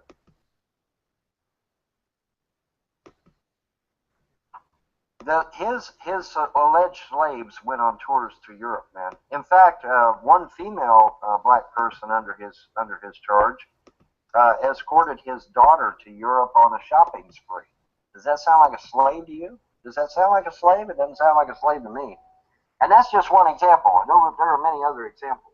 Well, what we have to look at it in the context of the rest of their life. And yeah, I think that they were slaves. And Jefferson says that this is going to lead to bloodshed. But, you know, this is one of the problems, is that it was endemic to society at that time. So even though they're asserting the rights of human beings, they still didn't incorporate, you know, black people or women. No, they didn't. But it was, you know, it wasn't to be back then, I guess. I don't know. You know, but I know. Well, what does that mean in regards to the Constitution? So this is what I'm saying. It just depends on how you interpret it, right? It doesn't cheapen those words. It doesn't cheapen those words. Not at all. I think it does. I think it does in some ways, not in all ways. I don't think so. Well, talk is cheap. It's like saying, yeah, Russia has the same constitution that we have, but look at the amount of freedom and corruption in Russia versus the United States. It may not be that far away that we could say the U.S. will be a direct parallel to what's happening in Russia. Who knows? Was it Dmitry Orlov or something? What are you talking about? Upside down triangle? Where? What upside down triangle? What the hell are you talking about, Palm Jam? What upside down triangle? Didn't Dmitry Orlov say that the U.S. would fall similarly to the USSR? I think that was the guy's name. I'll see if I can get him up. We had some crazy coup on the floor of the House of Representatives, and he whips out a shoe and he pounds the shoe down on the podium and says, you know, America will be destroyed by communism. We'll destroy you. And you know, we're being destroyed, and we're being destroyed by communism, but it's not quite the way he envisioned. I think what he meant was with tanks and planes, but we're being destroyed by our tolerance. Our tolerance is destroying the United States. That's what's destroying the United States. Tolerance. You don't have to tolerate an ideology that is juxtaposed to, or diametrically opposed, to the Constitution of the United States. You don't have to tolerate that. I mean, but the trouble is, you can't really outlaw the Republicans. The Republicans are not against the Constitution. Yes, they are. No, they're not. Well, okay, George I'll take Bush. that back. We George have Bush. rhinos that are, but He said the Constitution. George Bush said the Constitution was just a piece of paper. Say again, I'm sorry. George Bush said the Constitution was just a piece of paper. And as Yes, far I as know the rights of all men, I mean, well, Kanye West tells us that George Bush doesn't care about black people. Well, that shows you the level of corruption now, doesn't it? All right? But that doesn't mean he's a reflection of true Republicans or true conservatives, for that matter. I mean, I'm a conservative and I'm a staunch constitutionalist. Actually, you should do surveys of Republicans because they actually pretty much fall in his camp. Endorsed him in no small part because he was a born-again Christian. Well, so when you say you're a staunch constitutionalist, do you mean that you hold the same view that the founding fathers have? How to interpret the... Yes, I do. Yes, I do. Slavery is okay? No, that's not what I said. Well, that's what they thought. No, actually, if you do some study, you'll find out that even slaves were considered 2/3 of a man. Okay, so they weren't considered that would be property or chattel. 3/5. Yeah, but you're using the definition of a slave. You're saying a slave is 2/3 of a man. So slavery is okay, and that amounts to 2/3 of a man. So that's okay. You know, it's okay back in their day because that's the Constitution. That's the way they interpreted it. I know. Are you a constitutionalist? According to the founding fathers' views? The founding fathers wrote that all men are created equal. In their day, you should. we were referring to a particular type of person, probably. Excuse me. But in our, Yeah, like 2/3 of a slave. That's okay. That's not So that's why I'm 2/3. saying It's doctor's 3/5. cheap. But now I'm not anti-American or anti-Constitution. I'm with you in general. But I am. But in our context, freedom applies to everyone. That's okay. Well, let's question that. So when you say everyone, you mean every human on Earth, or do you mean Americans? Because our current government seems to think that it only means, Americans. But the bottom line is the Constitution, the idea was these are the rights of all humans on planet Earth. By the way, the slaves were considered. Every human being. The slaves were considered 3/5 of a person, not 2/3. He was less than 2/3. Three-fifths. My bad. Whatever. Yeah, so you can call it a 3/5 compromise. Yeah. Yeah, whatever. Anyway, they're not without humanity. In other words, they have humanity. They're just not. But you understand what I'm getting at. Well, I know you're playing devil's advocate in the fact that how easily misinterpreted the founders' intents were, and I agree with you. I wish to God that I could go back in time and tell the founders, hey man, you need to write this shit more plainly. You need to spell this out more succinctly than what you are, because people in the future are going to misinterpret this shit, and we're going to fucking, our country is going to go to shit. And, Have you ever read the Federalist Papers? Unfortunately, we don't have a time machine to hop in. Well, that's why I asked. That is why I asked. What are our rights and how are they derived? That's it. They're derived from God. They're derived from above. They're derived from God. And here's the thing that really pisses me off. The fact that our rights come from God actually benefits atheists, but they're too fucking stupid to get it. Our rights coming from God actually benefits atheists. Let me say that again for a third time. Our right coming from God actually benefits atheists. Now, how does it benefit atheists? Because I agree with you, but and the Libertarian Party has tried to deal with this, and that's why they were saying that they can be derived from our humanity. But this is a huge philosophical supposition that won't stand up in the court of. But here's my point. All right, here's how it benefits atheists. All right, if our rights come from God, and God does not exist, then nobody can take your rights away. But if we say, oh, God doesn't exist, and therefore we're going to give power to the government, well, can the government take your rights away? Yeah, they can. All right, so it's important for atheists to understand that they need to stop talking bullshit, and they need to leave our rights coming from a deity, because if that deity doesn't exist, you can never get your rights taken away. You understand?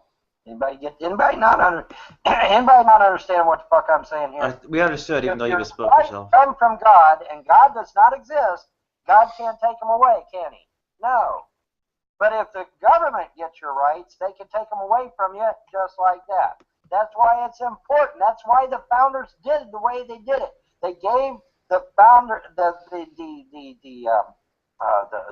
origin of our rights come from a deity. Even if you don't believe in a deity, that's still a good thing, because the deity is the only one that can take the rights away. Once you say, no, God doesn't exist, we'll give the power to the government, well, the government can take your rights away, and they do, every single time. George Washington said that government is a monster with an insatiable appetite. It takes and takes and takes until there's nothing left. Where did he say that? It's not a direct quote, but it's a paraphrase of Washington. Where did he say that? And number two, I don't remember when he declaration. said it. It was. Because he didn't say it. It might have been while he was still a general. I don't know. The important thing he is, didn't say those words. The important thing is that the Declaration of Independence, says the rights came from a creator and such shit. But at the same time, the USA Patriot Act takes a whole bunch of rights away. Well, the Patriot Act is, in my opinion, is an unconstitutional document. It is. What acts are? They're not documents by themselves. They're actually amendments to what's called U.S. Code. They say that, certain words should be changed here and there. That's what an act is. The U.S. Code is amended accordingly. U.S. Code is law of the land. Are you aware of that?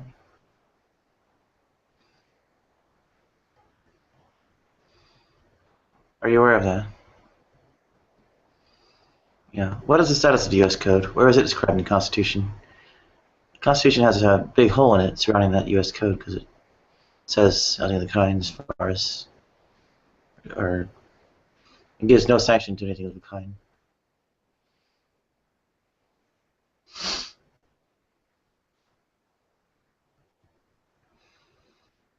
Yeah. I hit on a couple points.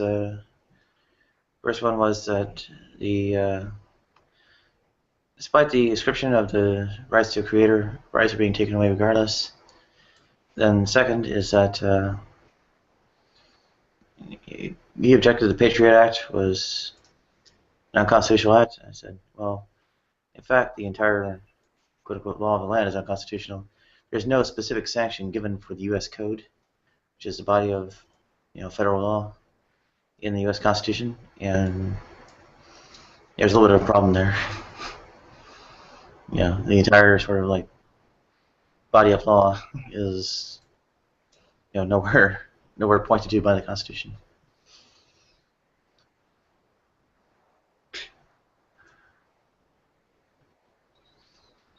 So I don't know if you're Hazy, are you having audio trouble or?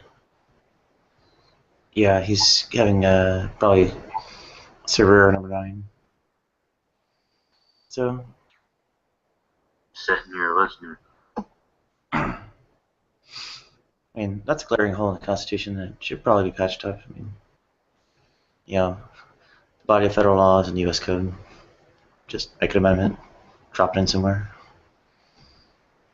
Just because I don't say anything, I agree nor disagree.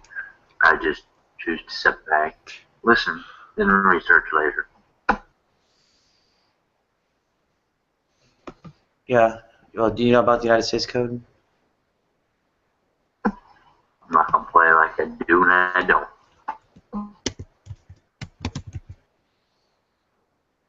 Well, I'll give you a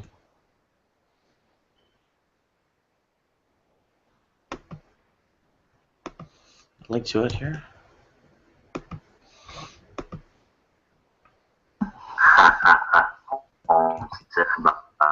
Naughty code.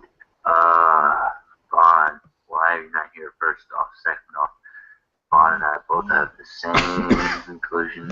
A lot on the Illuminati. Only thing I'm gonna say is, I've been not the best person when it comes to talking about the Illuminati, and I'm not making it sound like I don't know what I'm talking about. When Vaughn gets back, you can ask him about it.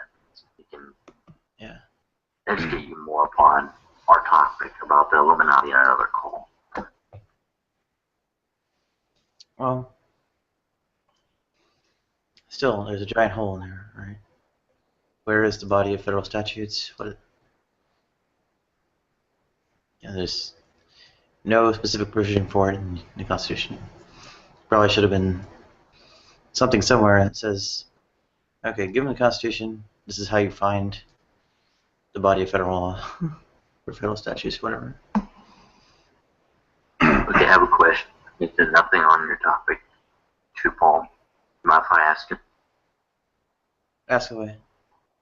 I was just gonna ask Paul, does Paul realize, or Paul, I don't know how you say it, I just called him Jim, how's that?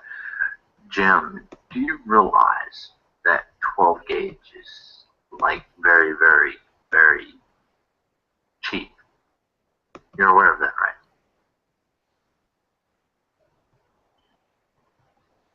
Okay, I'm just trying to make sure you know that. 8 gauge would probably be better. Go ahead, Naughty. Yeah, there are a few more holes in the, I guess, Constitution and such. Like, well, for one, it never talks about. I don't think it talks about ever how many Supreme Court justices there are. So, maybe people notice the whole court packing could be done, or otherwise, that games could be played where the court ends up understaffed because there's no actual sort of mandate to keep the seats filled.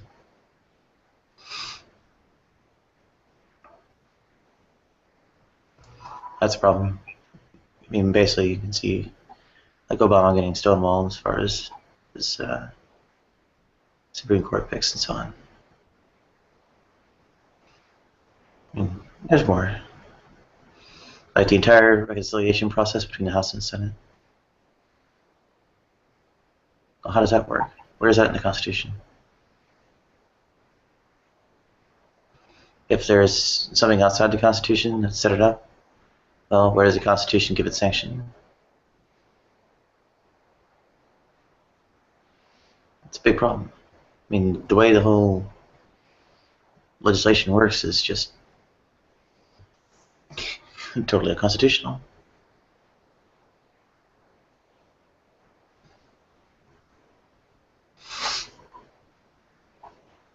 Not necessarily unconstitutional, like a truly malign way, but it's a big gap in saying how things really work.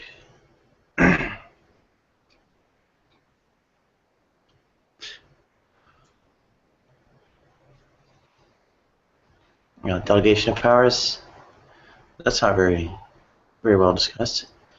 Right now, I guess we just operate on the unconstitutional principle that these branches of government actually can delegate their powers. So, for instance, Congress delegates its power for coining the money or whatever to the Federal Reserve. Is that constitutional?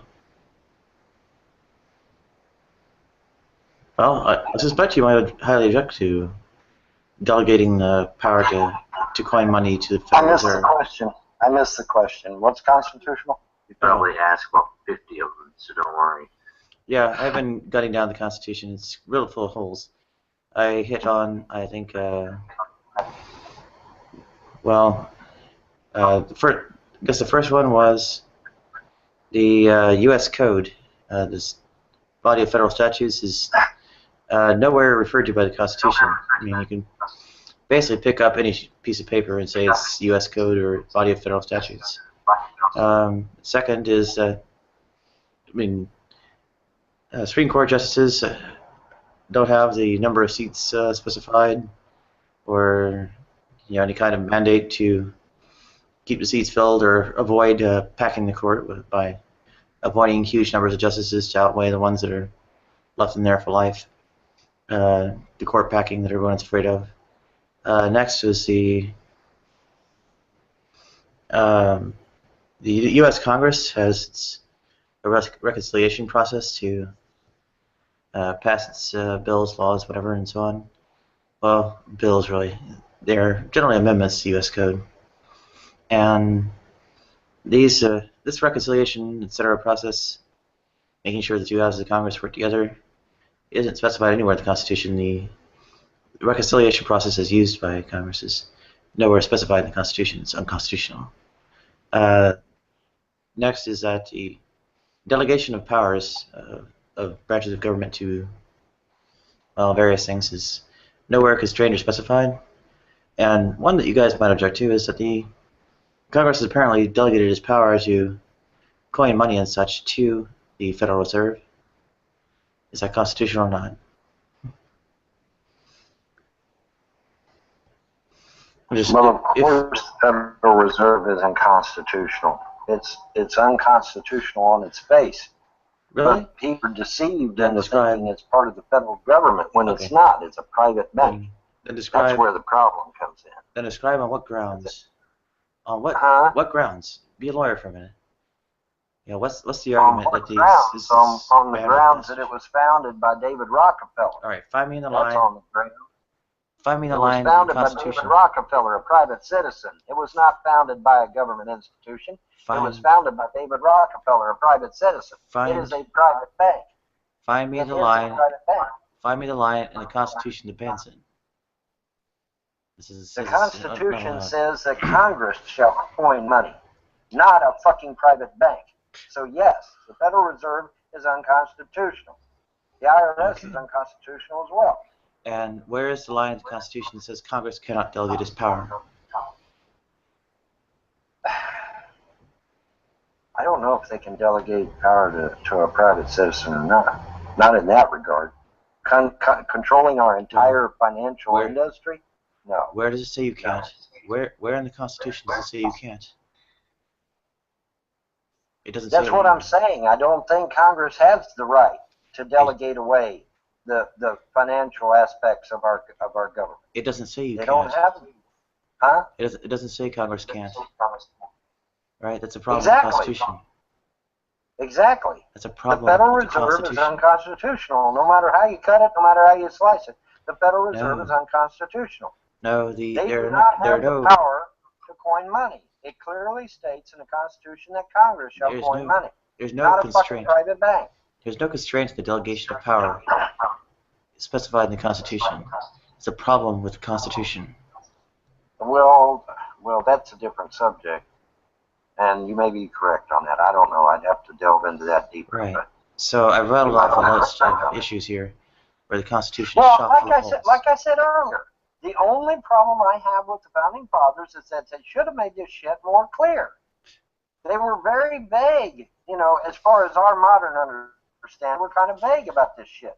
If they'd have made it a lot more clear, a lot more plainer, and then hashed this shit out a little bit more in depth, we wouldn't be having these damn discussions. There would be no question of whether or not a person has a right to own a firearm. It would be clearly spelled out. That's why I wish to God I had a time machine. Everybody says, you're a time traveler, you're a time traveler. I wish to God I did have a time machine. Because if I did, the first thing I'd do is go back to the founders and say, hey, when you write this document, make damn sure you make it plain as day. Hang on, Hazy, I'll try and bring you in. There it is in the side chat again. Oh, Christian Hillbilly's been in here.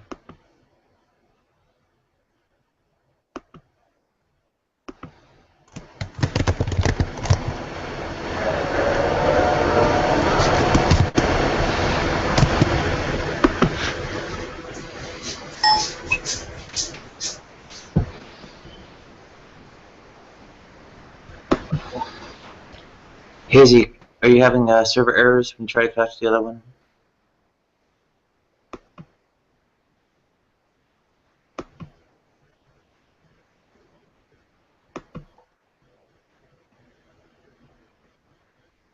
Hello? Okay. He's probably getting server errors in that one too. So. I'm trying to get back in. I'm on my phone right now. I'm listening. I'll be sending the link on your. Thank you. External text chat. Yeah.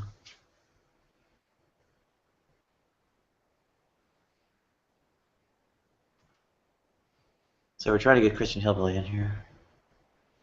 I'll send him the link on an external text chat as well. He popped into the other one, the dead one.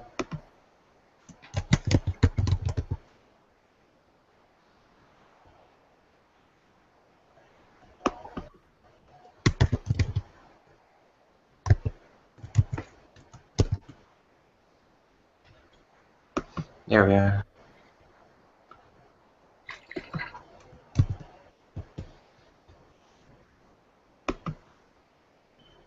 Dave Vaughn, you there? Oh, go ahead, Edwin. I am now. Alright. Well, you mind explaining over there to Home Gym, or however you say it? Mind explaining to him, in the past, we have talked about Illuminati. We have similar views on Illuminati. George Washington mentions the Illuminati by name in a letter. In fact, he lauded the fact that the Illuminati had not yet infiltrated the Freemasonry of America.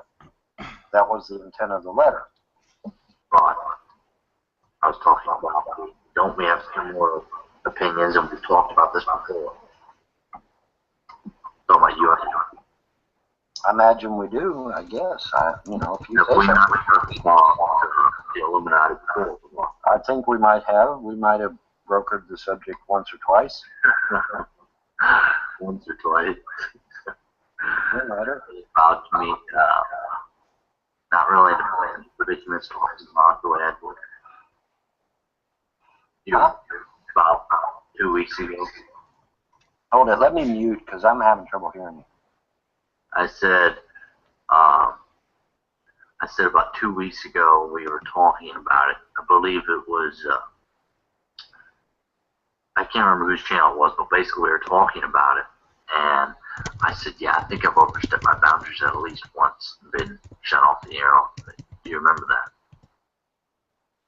I remember that after we were discussing it, we all started having very weird problems with Google Plus. I remember that shit. Yeah, I know. And then, of course, then you were the first one to throw in there, oh, it's Illuminati. But other than that, yeah, can you explain to Jim, or however you say his name, can you explain to him, yes, we have similar views and we have at least talked about it at least once before. Yes, Palm Jam. Yes, we have. We have indeed discussed it. We have indeed discussed it. And like I said, Adam Weishaupt is a real person. He is not something I pulled out of my ass. He is a very real person. Now, allegedly, most of his group were either arrested or killed, but that doesn't mean that all of them were. All right. And like I said, Washington mentions in a letter that the Illuminati had not yet infiltrated Freemasonry in America. So, you know, for a second, Cole. So, what was Washington referring to? He was referring to a historical Austrian group, right? Oh, you're in the wrong hangout. Are you serious? There's two of them. Oh, I think Simon and Armin might have woken up and tried to bring Hazy over. Sorry. They woke up. Yeah, all right. Hey, Just tell them to come over. As soon as we start talking about the Illuminati, everyone wakes up. That's normally how it works. Ain't that right, Vaughn? Yeah. Okay. Changeovers mostly happen. I'm just kind of watching this one until everybody makes it over. When you said watch this one, it looks like you're watching this one that we're in. Oh, I'm watching the other one too, the old one. Wait a minute, what old one? I did an early switchover, so even though this one's still alive, I've done a switchover. We left you. We left you, Hermaine. If you can hear me, we left you. Yeah, I'm feeding back. Don't worry, I'll run a no one left behind ad. Yep. Yep. Nobody gets left behind.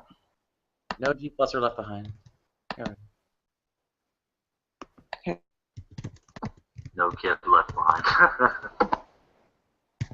How come I see Hazy in that other one? Someone else. He's on a phone, so he's having trouble tracking down the right link, especially with 2 active. Okay. That makes some sense there.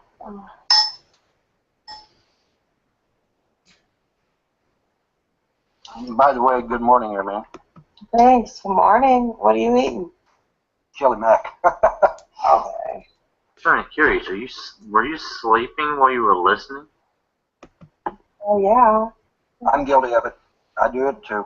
I know. Only unfortunate part is I've only done that one time. I actually passed out because I was up for like 3 days. I keep my camera on. You can see me doing it. The only difference is I'm not that cool. So I don't care about whether I'm cool or not. I'll put my camera off. I'll lay on the bed. My bed's right here, literally right here. No, you don't. And I'll lay in the bed and I'll listen to y'all talk. And then next thing I know, I've been asleep for 5 hours. It's like, oops, you know. But my bed's right here. I listen to you guys talk, man, all the time. You know. No, you don't get it. My head is like less than 2 feet from my pillow. Actually, it's less than a foot from my pillow. So yeah. Yeah. It's great. It's great. I love it because I can sit here and listen to y'all talk until I fall asleep. I don't Sounds great. boring though. It's a problem. Yeah. Well, I like. Yeah, error is in inheritance, and mean is in demeanor.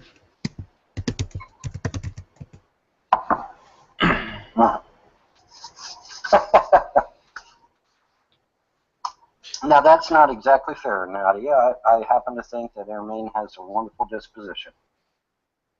Yeah, I guess the trouble with the one I posed is that, i.e., some people might say is mine.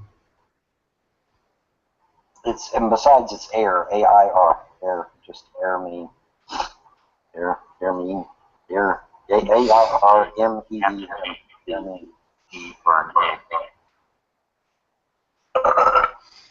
Well, if you know how to pronounce French, that helps too. I know. I don't have an excuse, but I need one. Huh? Let's get a grip on it. I didn't realize there was an audio slip to the camera. Vaughn burps without saying anything. Now wait a minute. You may not be aware of it. We know it's true. You just. Now, wait a minute now. You may not be aware of this, but in the Far East, when you burp after you eat, that's actually a compliment. That means you like the food. I'm not negating. I'm not trying to negate that fact.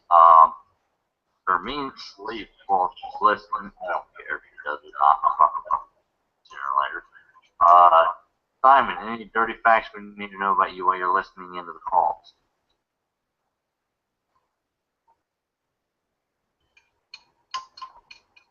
I don't think Simon's got his coffee yet. He'll be nice. What kind of thing did you have in mind? It's I'm like talking about like anything. Like, okay, I'll repeat that again. So, Vaughn, don't fucking do it. it's like 10:45 in the morning where he is. You know he's in the UK. No. Oh yeah, that's right. He's 5 hours ahead.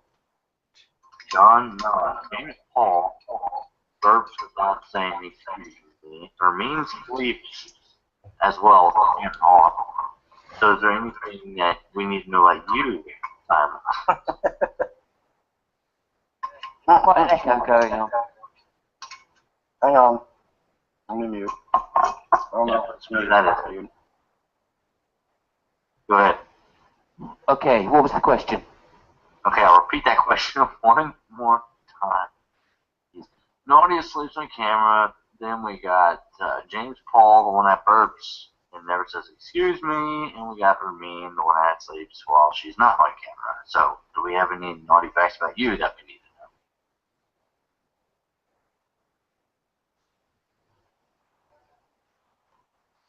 to know? I don't sleep much. It was about the only thing. But,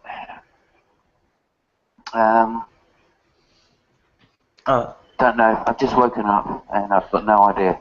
As our resident Brit, what do you think of the U.S. Constitution?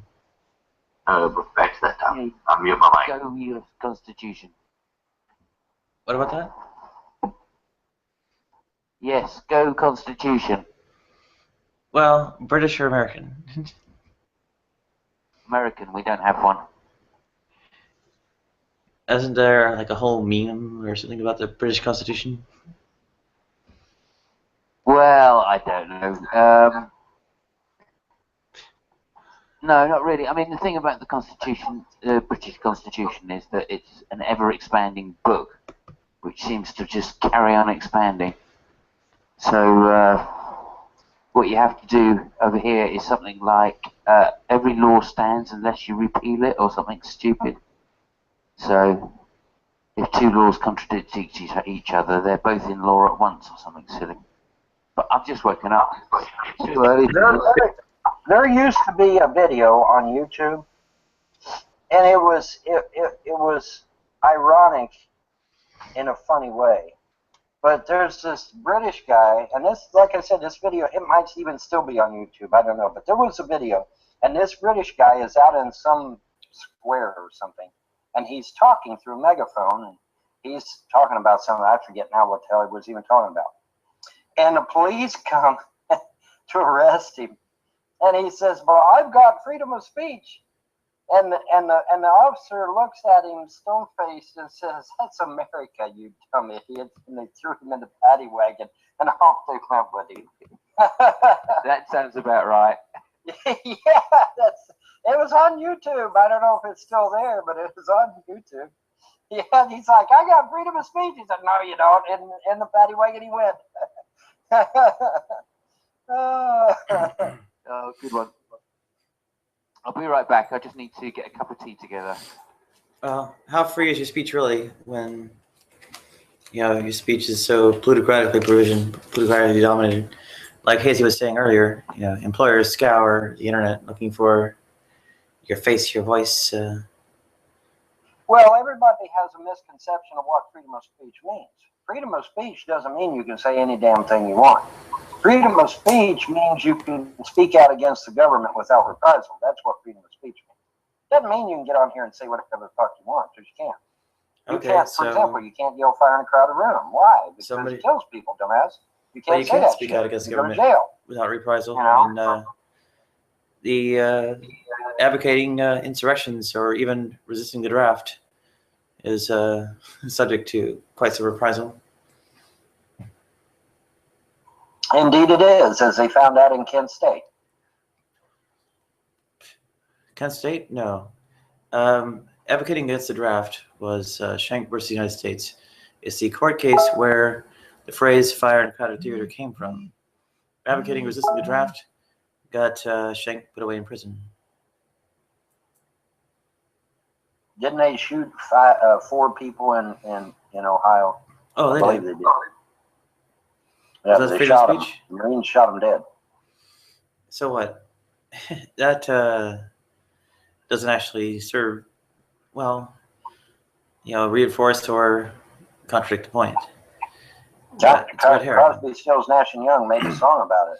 4 dead in Ohio. Kent Made a State's song about it. Kent State's a red herring, right? The thing is, freedom of speech, right? Schenck versus the United States. Schenck was prosecuted. Actual judgment of law and such. Did not have the right to advocate against the government or speak out against the government. Telling people to resist the draft. He was compared to yelling fire in a crowded theater. It's the court case you're actually, making a quote from. I think he should appeal that. I think he should appeal that because my understanding of freedom of speech has nothing to do with being able to say whatever you want. It's being able to speak out against the government without reprisal.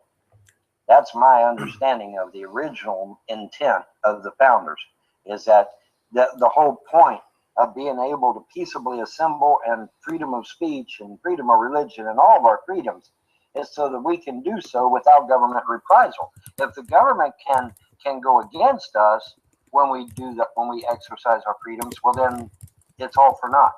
So, James, do you think that happened during the Cold War with communists in the U.S.?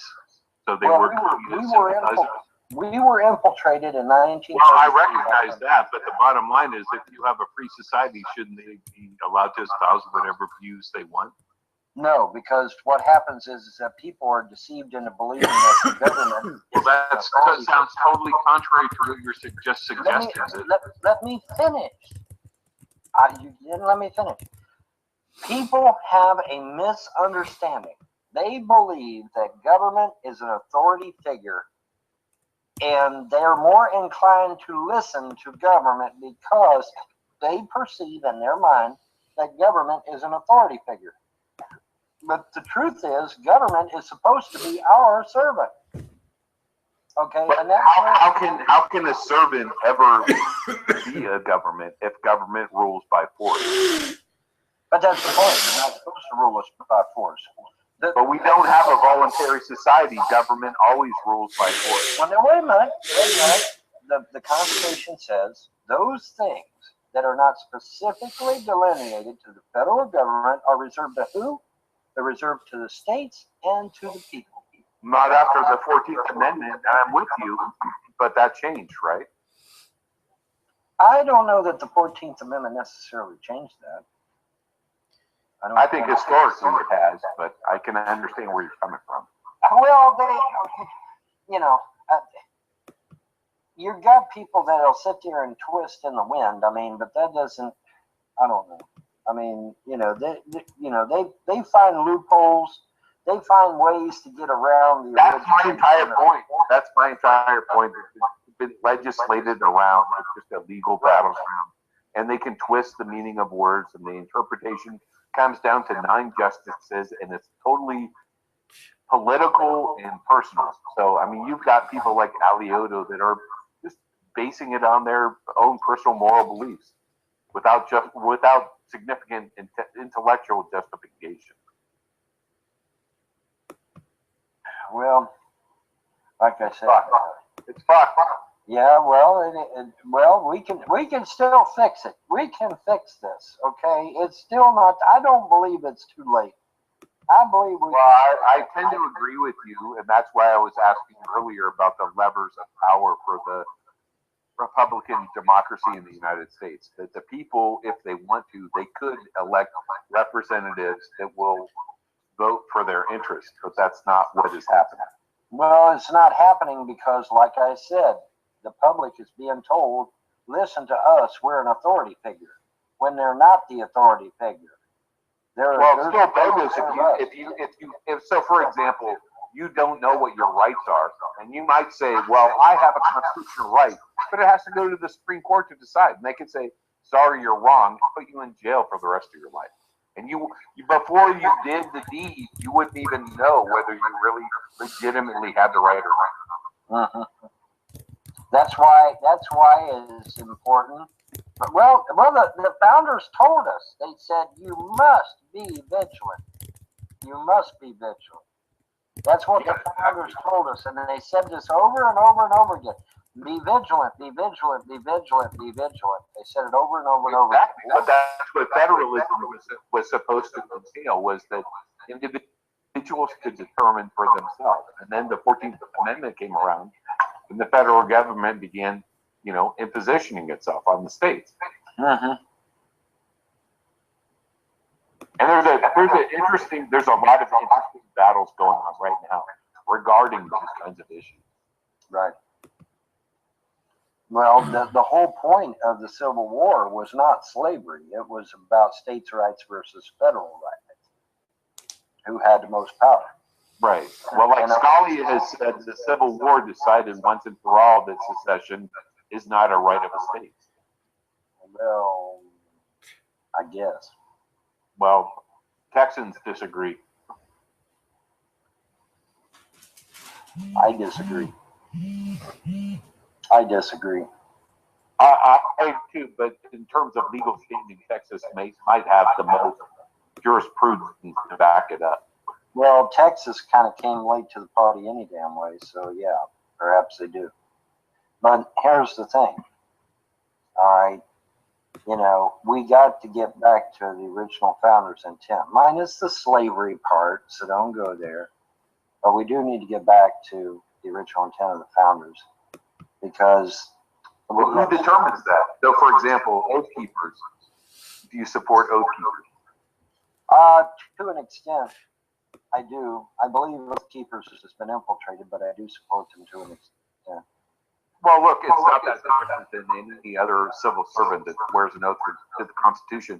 But if we don't even know what our rights are, how can you swear to defend them? True. That's the problem, right? Again, that goes back, though, to what the founders said. The founders were supposed to be vigilant, be vigilant, be vigilant. Be vigilant about what? Be vigilant about our rights, be vigilant about the government and what the government's doing. And did we? Were we vigilant? Did we study to show ourselves approved?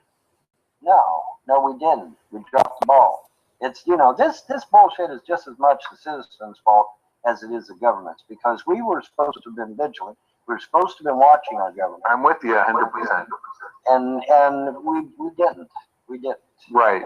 It may be apocryphal, but supposedly, Franklin said, well, we've given you a republic if you can keep it. We haven't kept it. No, we didn't keep it because we weren't vigilant. We weren't vigilant. And we need to get back to being vigilant. America needs to wake the fuck up. We're asleep. The sleeping giant is asleep. And while the sleeping giant sleeps, the enemy is plotting behind their backs. America needs to wake up. We need to wake up. We need to do just like Iceland did. We need to kick Rockefeller and Rothschild out of the country, kick the UN out of the country.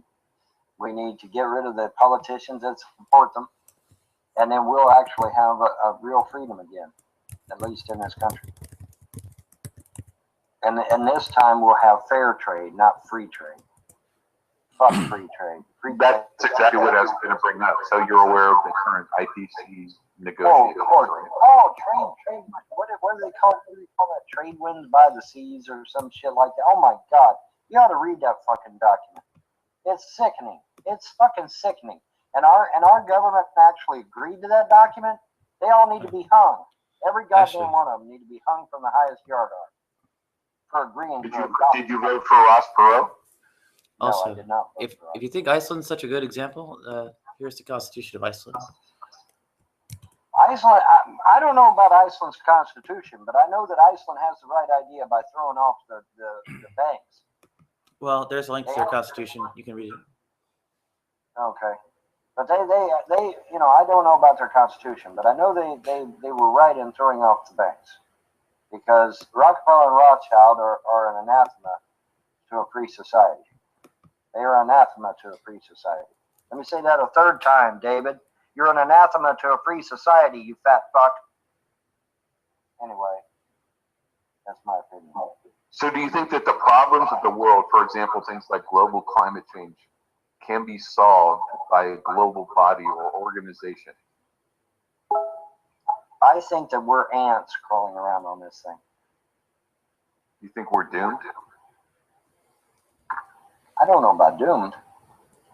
I just think that the money is not being appropriated. I mean, if there is a danger of a planet killer asteroid out there, why the fuck are you making spaceships, man?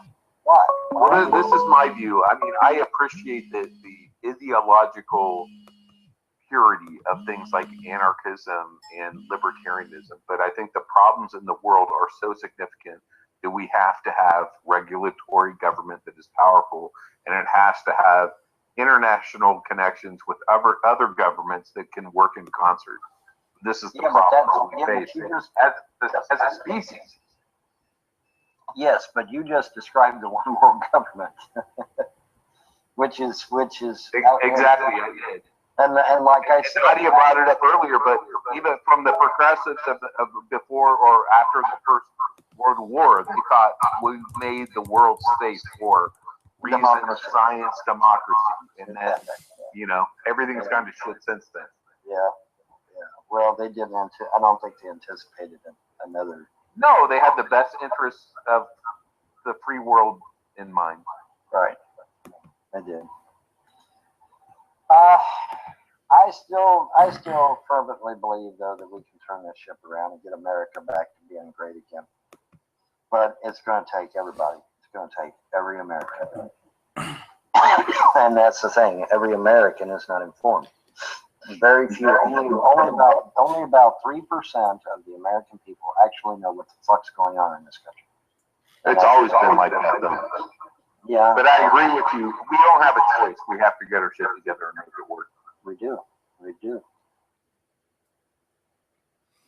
Well, there are concrete fixes to various of the problems I mentioned. I mean, for one, with the presidential elections, Cotter-Schwarz sequential dropping, also known as the Schulze method, where ranked pairs would suffice to eliminate districting problems, as well as not have the artifacts of first past the post that make third parties unviable. The single transferable vote for congressional elections would, in a similar manner, eliminate the problems associated with districting, the gerrymandering, and also make third parties viable. What do you think of David Brin, Nadia? Who? David Brin. David Brin? He's a science fiction author. Yeah, but he's written a lot about the gerrymandering problem and those kinds of issues. It's okay. I'm not aware of his work on that subject. No biggie. I'll look it up.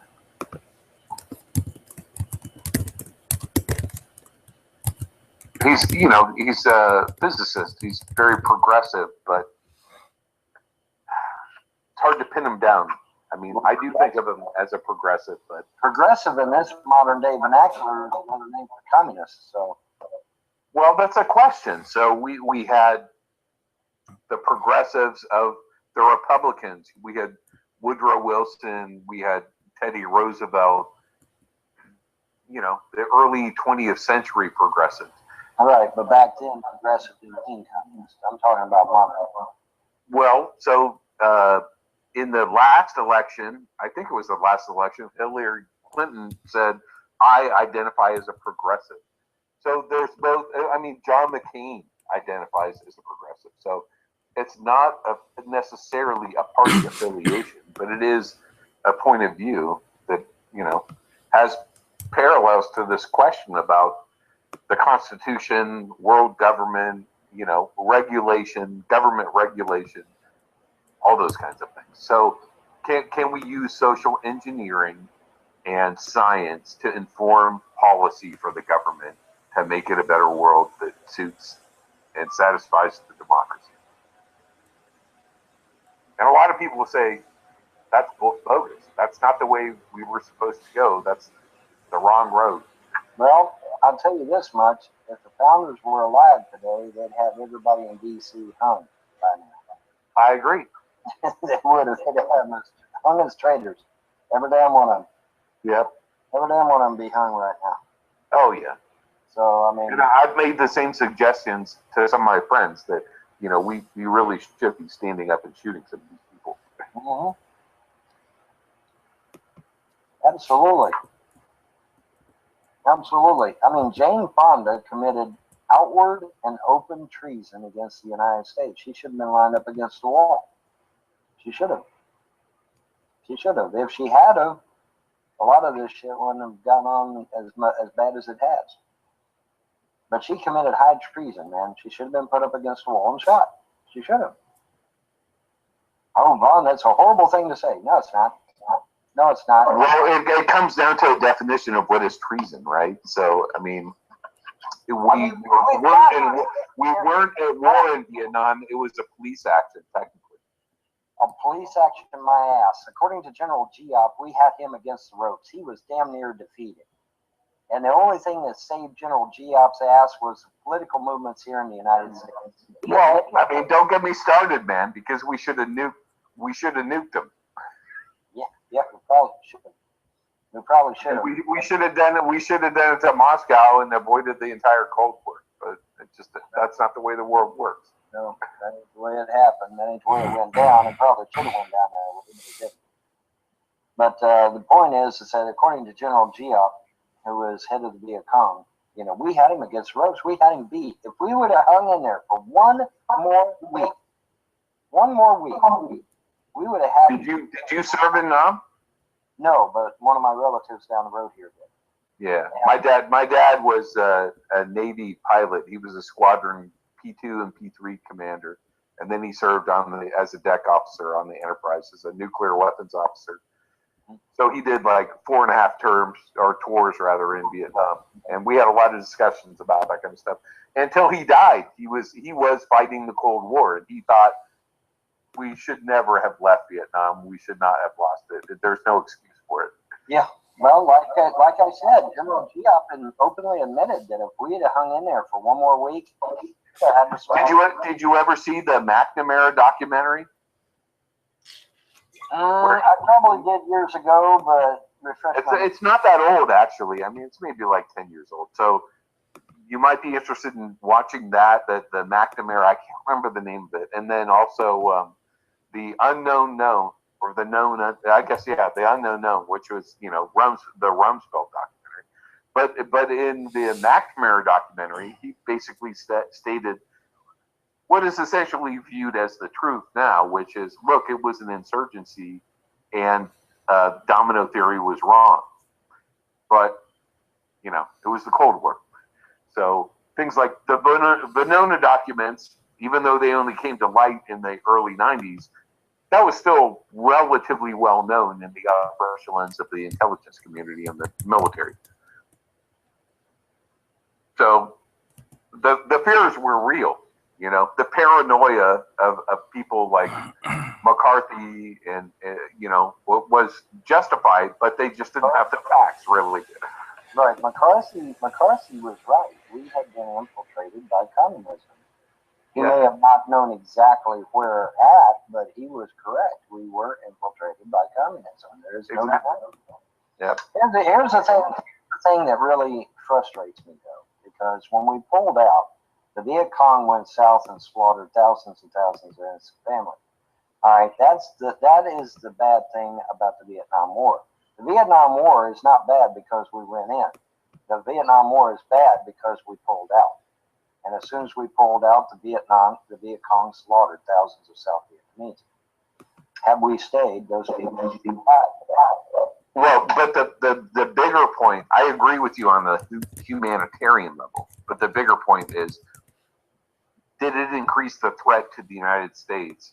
And in the end, it turns out, no, it didn't. In fact, we have trade relations with Vietnam now, right? So the bottom line is, it was an insurgency within the country, but the domino theory didn't really hold to be true.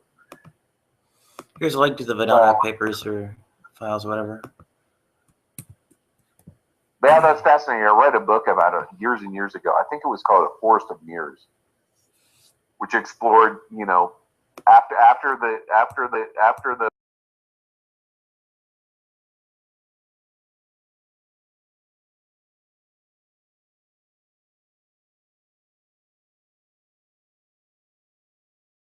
and their infiltration of the United States was pretty eye-opening stuff.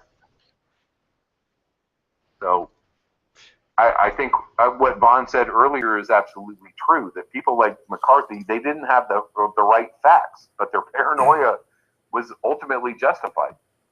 They had enough facts to justify their paranoia. But these things were largely, you know, invisible to the American public. But it gave rise to the, you know, the Red Scare and all that kind of stuff. But then my question goes back to, well, in a free society, why shouldn't somebody be able to say, yeah, I agree with the Russians, I'm for Khrushchev, we should become communists? But what happened was those people were suppressed, kicked out of their jobs, blacklisted, you know, tapped by the FBI, followed, threatened. Is that what a free society does? No, it's not.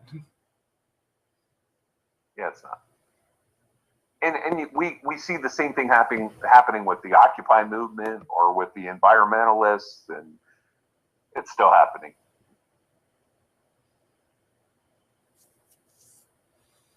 Yeah, COINTELPRO never ended. Exactly. Exactly right. And I mean, it's not surprising, you know, power will do what it needs to do to maintain control. It's realpolitik. And unfortunately, you know, the intelligence and security operations are out of control. After the Patriot Act, I mean, we have spent just incredible amounts of money in the security infrastructure. It's just grown by leaps and bounds, and we really are looking at Big Brother. And it you know, it's not necessarily intended to be evil. You know, they think they're doing the right thing, but it's a mixture of collusion and corruption in terms of money being made and paranoia. And the bottom line is there's real, you know, political usurpation and abuse going on. It's not following the ideals of what the United States as a democracy is supposed to represent. Well, the ideals of the United States were best articulated by James Madison, describing the Senate and the government overall. It was to protect the opulent, or minority of the opulent, from the leveling impulses of the masses. That was the ideal of the United States, and it's not so noble. Or maybe it's all too noble. Save for its lack of noblesse oblige. But there is a real noblesse oblige. I mean, it doesn't Really? play out necessarily in real politics. So we have the idea that perhaps the Second World War, although there were a lot of mistakes that led to it, right? I mean, it's just nothing but human error that led to it. The bottom line is that in the end, I mean, we could say that perhaps that was a just war. What But not noblesse since then. oblige?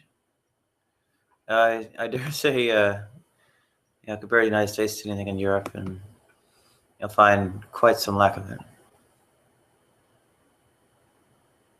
Right. Well, certainly the Soviets have a different point of view. And rightly In terms so. of noblesse oblige? Well, in terms of the way they were forced to sacrifice, a third of their male population, and the Allies just let it happen. That we pushed them into that. We forced them into that. May have. You're aware of what is noblesse that oblige is? noblesse oblige? I don't think so. Okay, I'll Google it.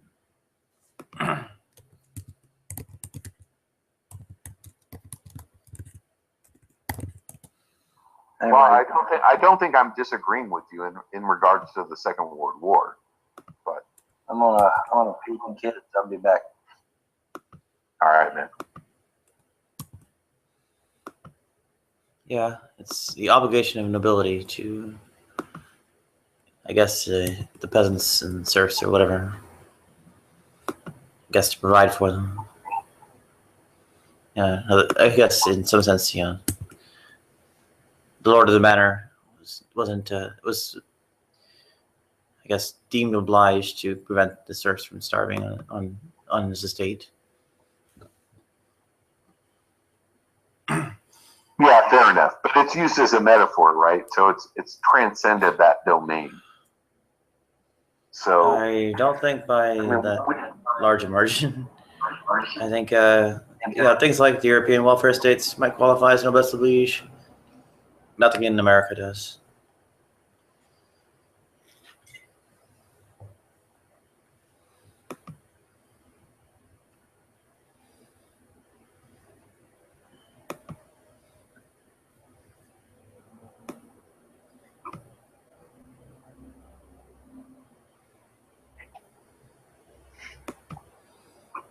Or is that too grim?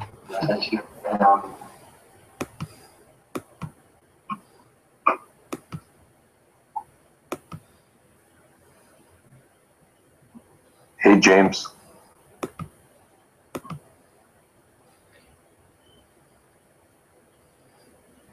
Oh, so when you arrive? Maybe not.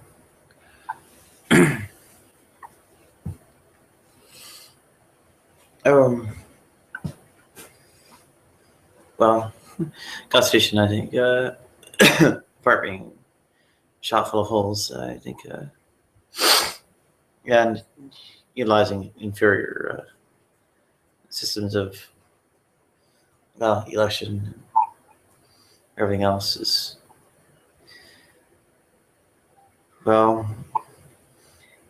has that trouble of intent, which in the Federalist Papers, as you'll see, is not as good as claimed. Yeah, I tend to agree.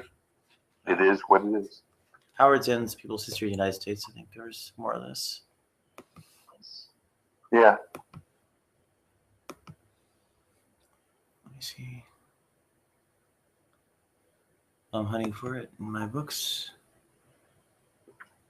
Well, the world is getting smaller every day, and people are beginning to despair at real politics as it is playing out, and hopefully they'll get fed up pretty soon.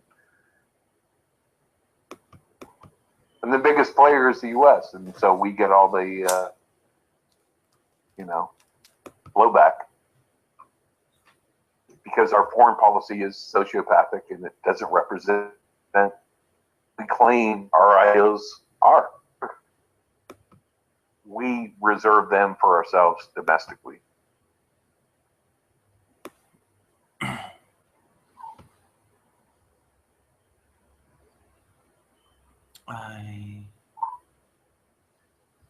I'm not seeing the most recent.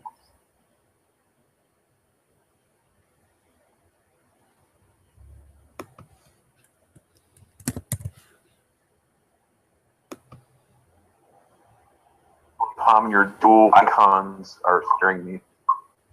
You've got that gold do. I don't see the Veckel here, but I loved it when I did see it.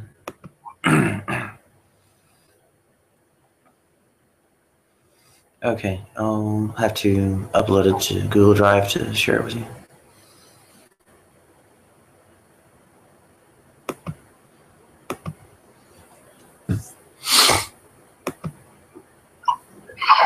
So Nadia, were you familiar with the Venona stuff before this Yes. conversation? I even recall some very specific messages decrypted. Like, Yeah, it is interesting. Not many people know about that kind of stuff. It's not like, you know, secret or conspiracy or anything. It's just interesting history.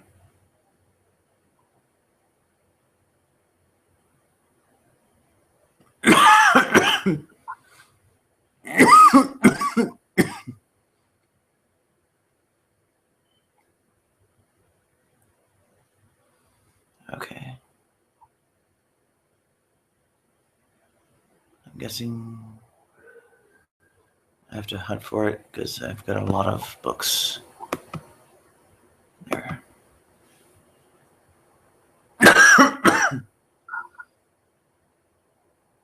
Administration, I like your avatar. That's Darwin, I guess, trucking on down the road. Pretty cool.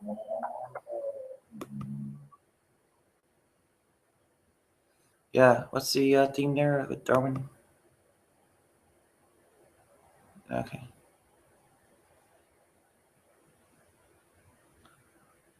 Get share link. Okay. People since the United States incoming via Google Drive.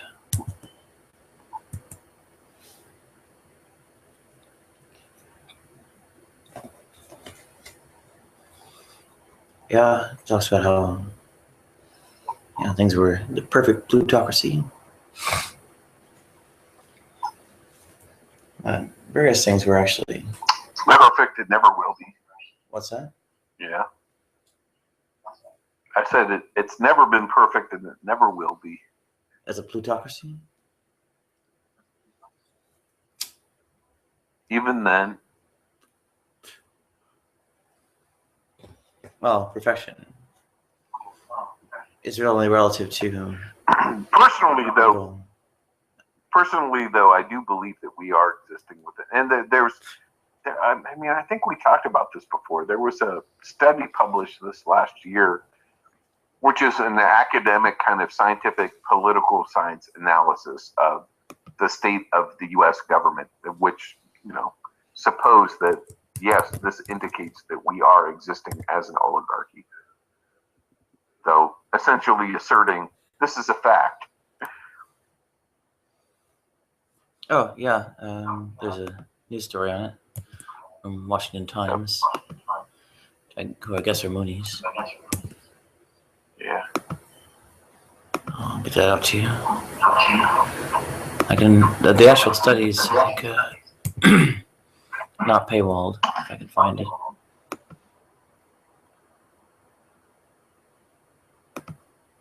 Thanks for the links.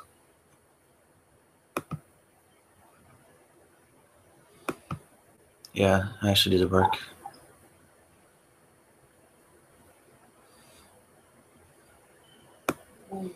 It took a week. How many hours do I have to spend watching? 0.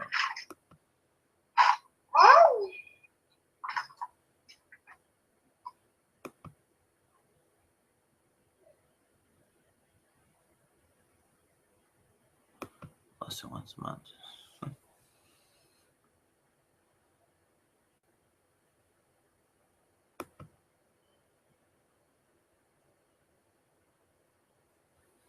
Okay.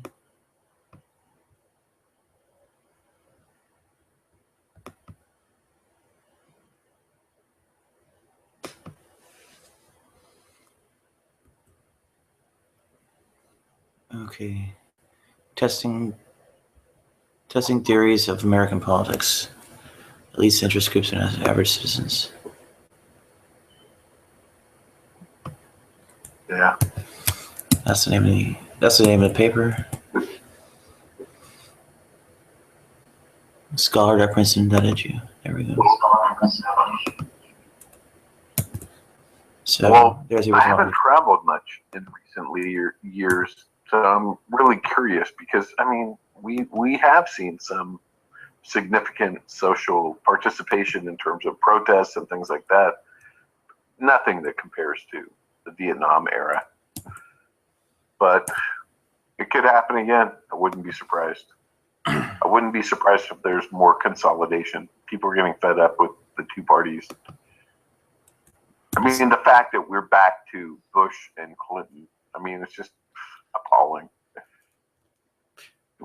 We don't have, you know, I won't live to see the next election. a sufficient number of people that are capable of, you know, participating. I won't live to see the next election. Après ma deluge.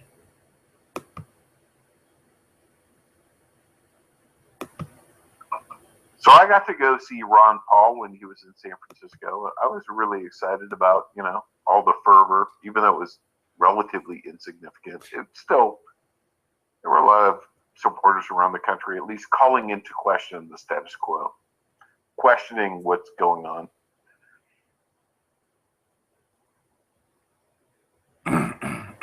There seems to be a lot of that now.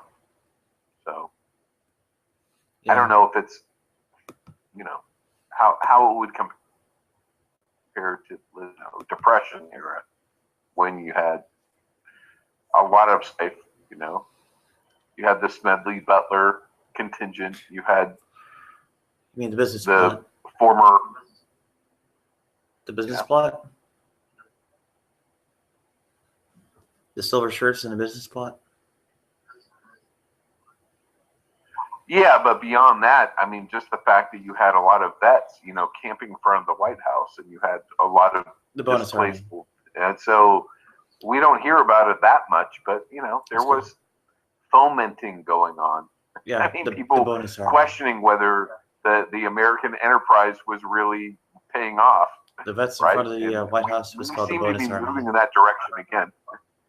Oh, sorry. Yes. The vets in front of the White House were called the bonus army. It was Yeah, related to the bonus the from bonus World War army, as an example, yeah. I. There was supposed to be something paid to veterans as a, like, quote unquote bonus for having served in World War I. It was never paid. That's what they were protesting. And exactly. Beyond that,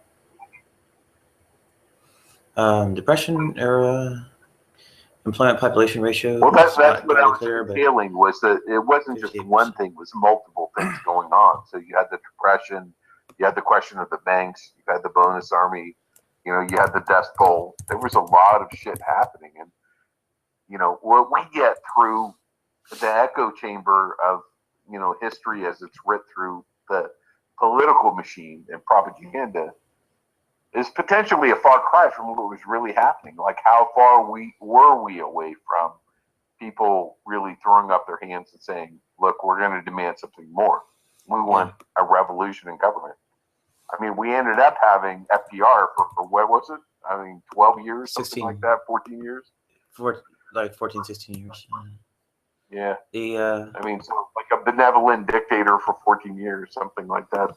Employment population ratio statistics only go back to 1948 on the Bureau of Labor Statistics.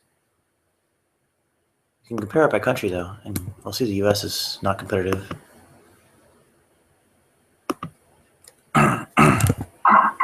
Yeah, in terms of like social political history, that was yesterday. I mean, we really are a young country, and who knows? It is an experiment, and you know, it seems to have gone wrong at this point. We'll see, but this is colliding with what you were mentioning earlier, which is this idea that, look, we're one human species on planet Earth. Can we get our shit together? Because we might really need to have that level of consolidation in order to solve our problems. Yeah, so the World Bank has international comparisons of employment population ratio by across various countries of the world.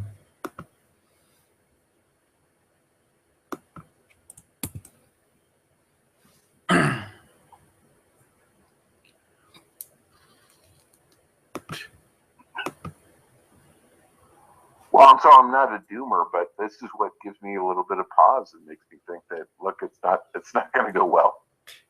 We're gonna go through another human bottleneck potentially.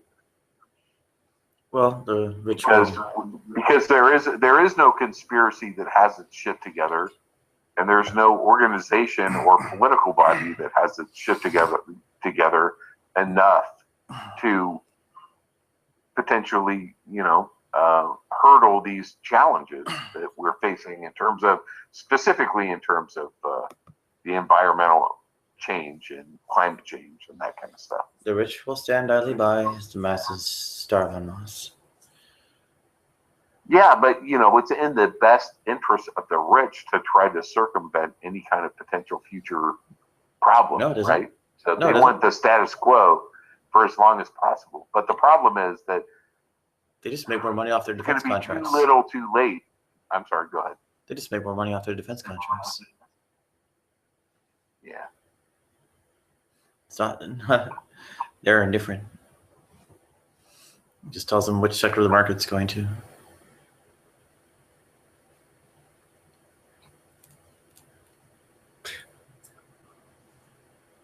Well, we need to get more conspiracy theorists in here because then we can talk about depopulation and that kind of stuff. Did someone say Deepak? Yes. Depopulation. Yes, we said Deepak. Absolutely. Excellent. Deepak the moon is a cosmic consciousness of soup. So Deepak is very popular on public television in the U.S. What is he doing on public television in the U.S.? I hope not. My faith in America will be shattered that much today, surely. Oh, geez, man. I don't want to tell you all the grisly details, but yes, it's true. I am ready for our reptilian overlords. I am already sterilized. Yeah. Yeah, well, the Land of the Lost called them what? The Slee Stack? Isn't that what the Land of the Lost called them? The Slee Stack? So, yeah. You don't know about Land of the Lost? Damn, where you been, under a rock? Seriously? No. Yeah, I don't know about that. Land of the Lost, is that a TV program? Yeah, you would actually not go to Google Slee Stack. You've got a load of echo from you there, mate. Yeah, Land of the Lost was like a kids' TV show in the U.S. in the late 70s. And it was kind of like a Jules Verne kind of thing, where you've got a small family, Swiss Family Robinson kind of thing, when they go down a river and they end up in the Land of the Lost, like the land of the dinosaurs. And there were these intelligent reptiles that were called the Slee Stacks, and there seemed to be some kind of alien technology that existed that they discovered. And then there was kind of a parody movie made with what's the actor's name? I can't remember. Saturday Night Live. Raphael Welch. Yeah. Raphael Welch. No, Will Ferrell. Will Ferrell. They're very similar. Yeah. Yeah, the Slee Stack are famous, dude. You should have known that shit. Yeah, the Slee Stacks, man, are a meme on the internet since like 1981 or 2. I remember that series or something, whatever it was, Land of the Lost. Who was the guy? Was he in Bonanza? The guy that starred in it. Yeah, he might have been. There was a lot of people that were in Bonanza, so he could. Fair comment. I don't think so, but he might have looked a little bit like Michael Landon because of his hair. Yeah. Okay. I was very young. Yes. Yeah. We all were. I seem to remember they used to wear fur bikinis in the tropics, yeah?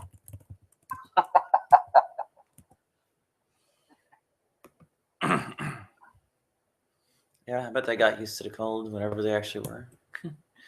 Because it wasn't filmed in the tropics, was it? I made the kids strawberry oatmeal for breakfast this morning. They're going to love it. Sounds good, man. The oldest surviving law faces repeal after 747 years. Just 4 of the 29 sections of the Statute of Marlborough passed in 1267 under Henry III remain in force. And what is it? Is it like a blue law or what? 2 of them, yeah, debt collection, yeah. And landlord powers, apparently. Well, that's good. It's about time. Holy shit. Hey, democracy works. Well, in the UK. In the United States, no. Predates Magna Carta. They could reverse it tomorrow and make it worse. Democracy's mob rule. It's great when the mob's with you, but when the mob's against you, you're fucked.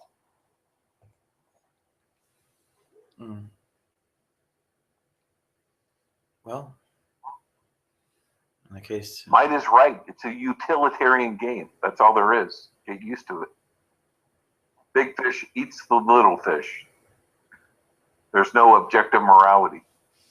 Well, that's part of what was it? Real utilitarianism is proposed. Yeah, I'm just being a total nihilist. I was just joking. There's no right or wrong. There's no black and white. There's no good and bad. It's all just relative. Everything is relative. It's not relative. It's objective. Until it happens to them, then it ain't so damn relative anymore. Yeah, but if you're the minority, you're fucked. That's correct. That's what democracy is. Democracy is mob rule. And it's great when the mob's on your side. When the mob ain't on your side, it sucks balls. You know, that's just, that's the way it is. That's the truth. So I was connected with my phone and listening to you guys earlier, and one of the things that I always loved was the idea of sunset laws. So the idea of science being able to ascertain whether certain laws are actually effective. And if they're not effective, then 6 months after they've been passed or a year, then you sunset them, right? They're gone.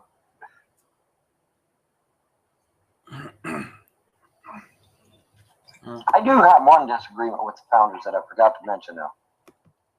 I do not believe that the Supreme Court should have life terms. I don't believe it. Well, actually, the United States. Go ahead. See, when someone is made a Supreme Court justice, they're there for life, and I don't. These people are very highly qualified, and it costs a lot of money to keep replacing them. That's wonderful, but that's their tough luck, isn't it? All right, but I don't believe that someone should be on anything for life. I think that's ridiculous. I mean, they're there for life. They can't be ousted. Who's to say they don't wake up one morning with a wild hair up their ass and say, "Oh, hey, guess what, guys? We're going to make Obama king, and there's not a damn thing you can do to stop us." No, I don't like that idea at all. I think that's a bad idea. Nobody should have a life sentence. Everyone should be forced to adhere to their term limits too. Mind you, King Hussein the First. That sounds quite a ring to it, doesn't it? King Hussein the First. Yes, it does, and that's what frightens me. King Hussein the First of what? I think it sucks. You should have like Zul or something like that.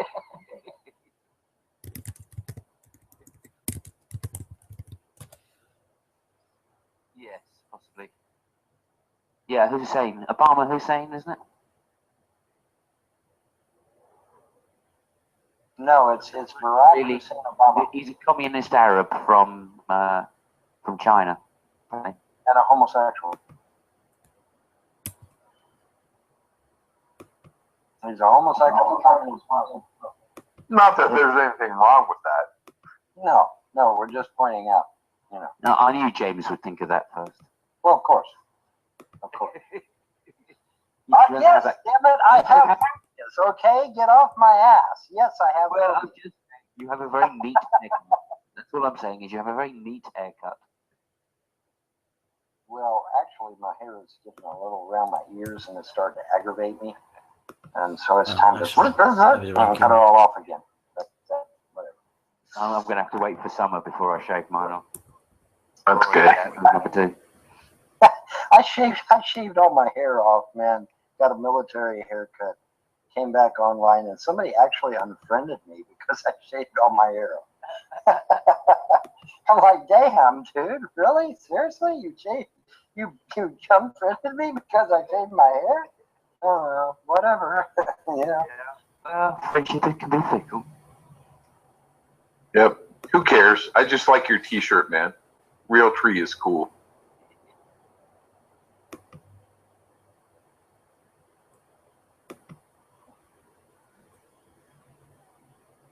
Okay, King Abdullah, Talal, Zain al-Sharaf.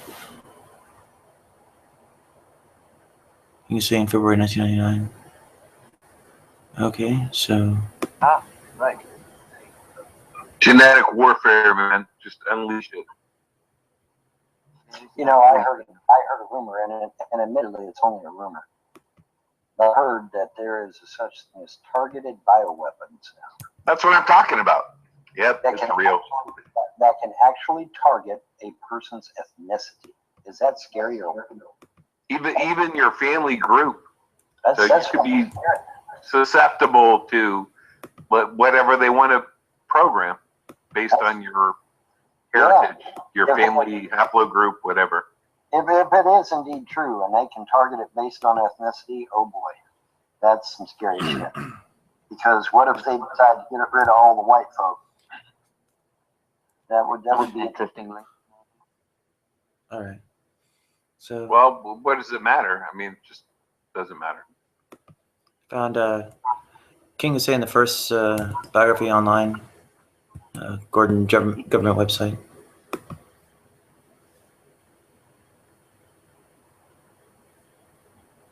Queen Noor was in San Francisco recently, and she tried to order some hamburgers from a restaurant. They refused to serve her.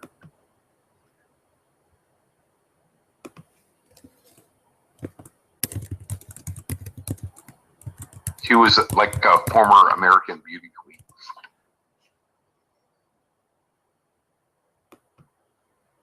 I know a lot of Jordanians personally. Most of them are Christians, but not all of them. Living here in the Bay Area.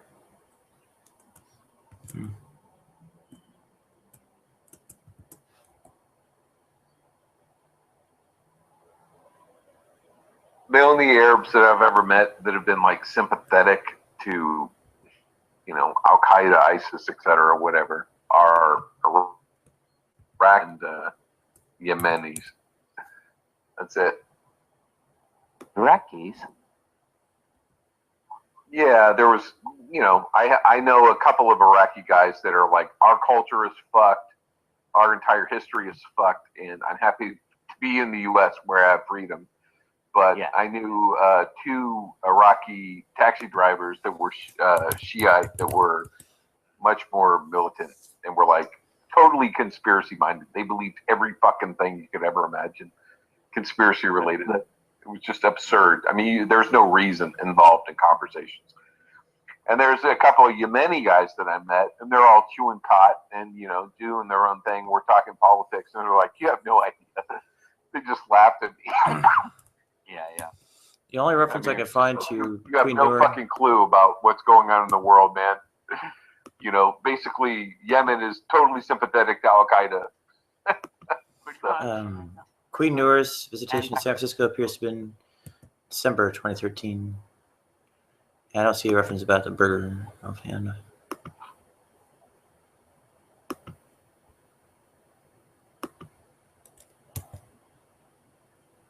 Walnut Creek born model, apparently. Okay.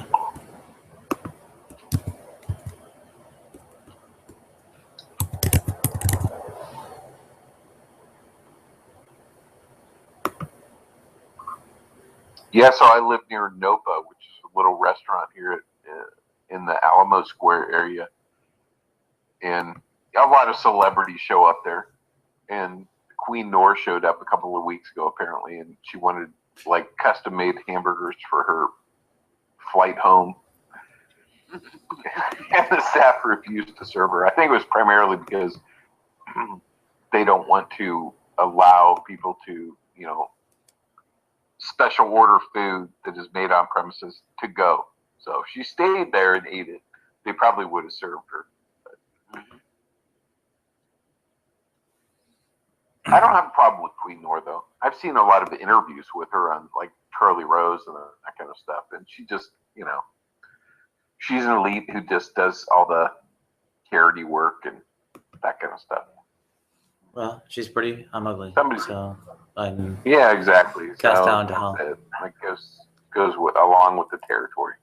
But she does seem to be legitimately intelligent and involved in a lot of charities and that kind of stuff, which is cool. But yeah. Jordan is pretty fucked up. I mean, they've been promising democratic reforms for the last 50 years. Yeah, they're still our allies, so we can't expect any reform. Jordan, as in the country? Yeah. Yep. They're a Muslim country. There won't be no damn reforms.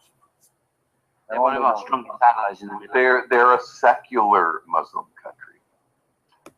Oh, yeah, well. They've had good relations with Great Britain since I can remember.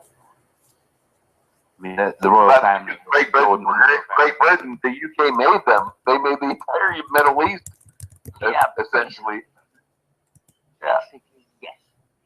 I mean, let's all just go ahead and blame Churchill.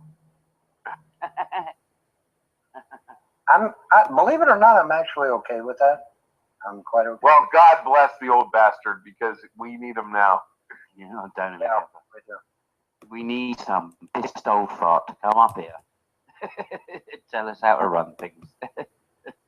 I volunteer. When do you want me over?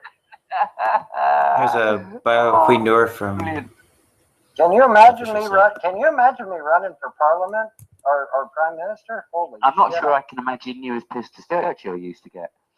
I can be a lot more pissed off than Churchill.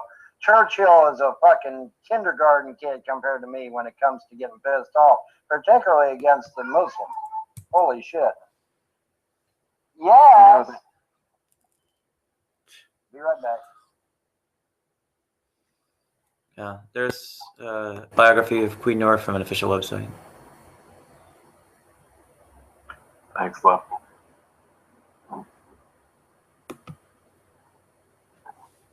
So you know about Churchill's famous quote, do you?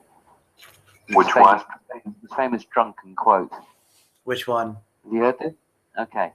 So he was in the Houses of Parliament, and one of the opposition women asked him, I think it's disgraceful, sir, how you can come to this House of Parliament as drunk as you are. And he turned around and said, Madam, Madam, I may be drunk, but you are ugly. In the morning, in the morning, I'll be sober. So true. In the Houses of Parliament. I did hear that. Yeah. He makes me laugh so much because, he's such a, what's the word? He's such a misogynist. He was such a misogynist. And a racist. Yeah. Oh, yeah, well, who wasn't back then?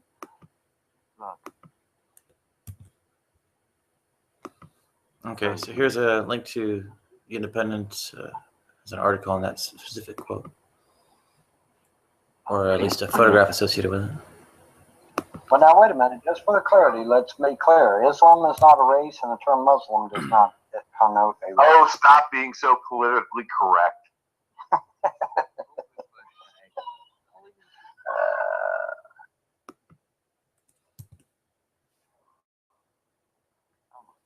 I'm a racist and a bigot because I point out the very things that Muhammad said in the Hadiths, right? You know.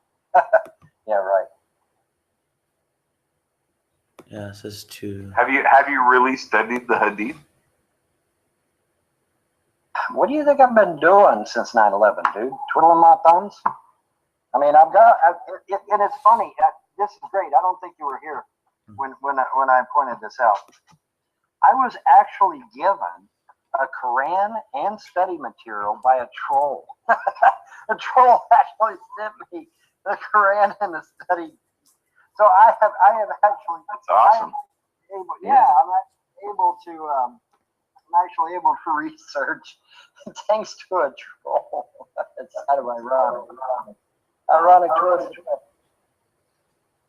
So I live in San Francisco, and I have a lot of Arab friends, and I came to be friends with them primarily because I work in IT, and for a while I was self-employed in contracting. And a lot of these guys own small businesses. I mean, they run like limo companies and restaurants and stuff like that. And, you know, they're quote unquote all cousins, right? So if I do right by one guy, all of a sudden he's recommending me to his brother or his uncle or his cousin or whatever.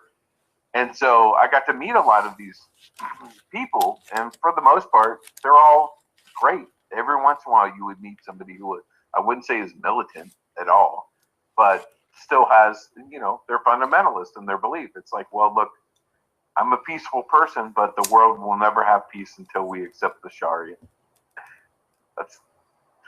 Was truly their belief. And it's no different than a conservative fundamentalist Christian asserting the same thing about their view of the Bible.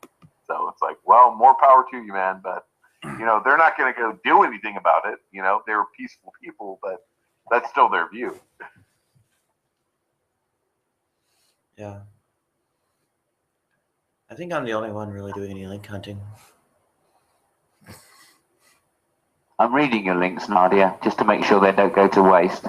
Okay. That's one of the links. Well, one of your links. Another Churchill quote.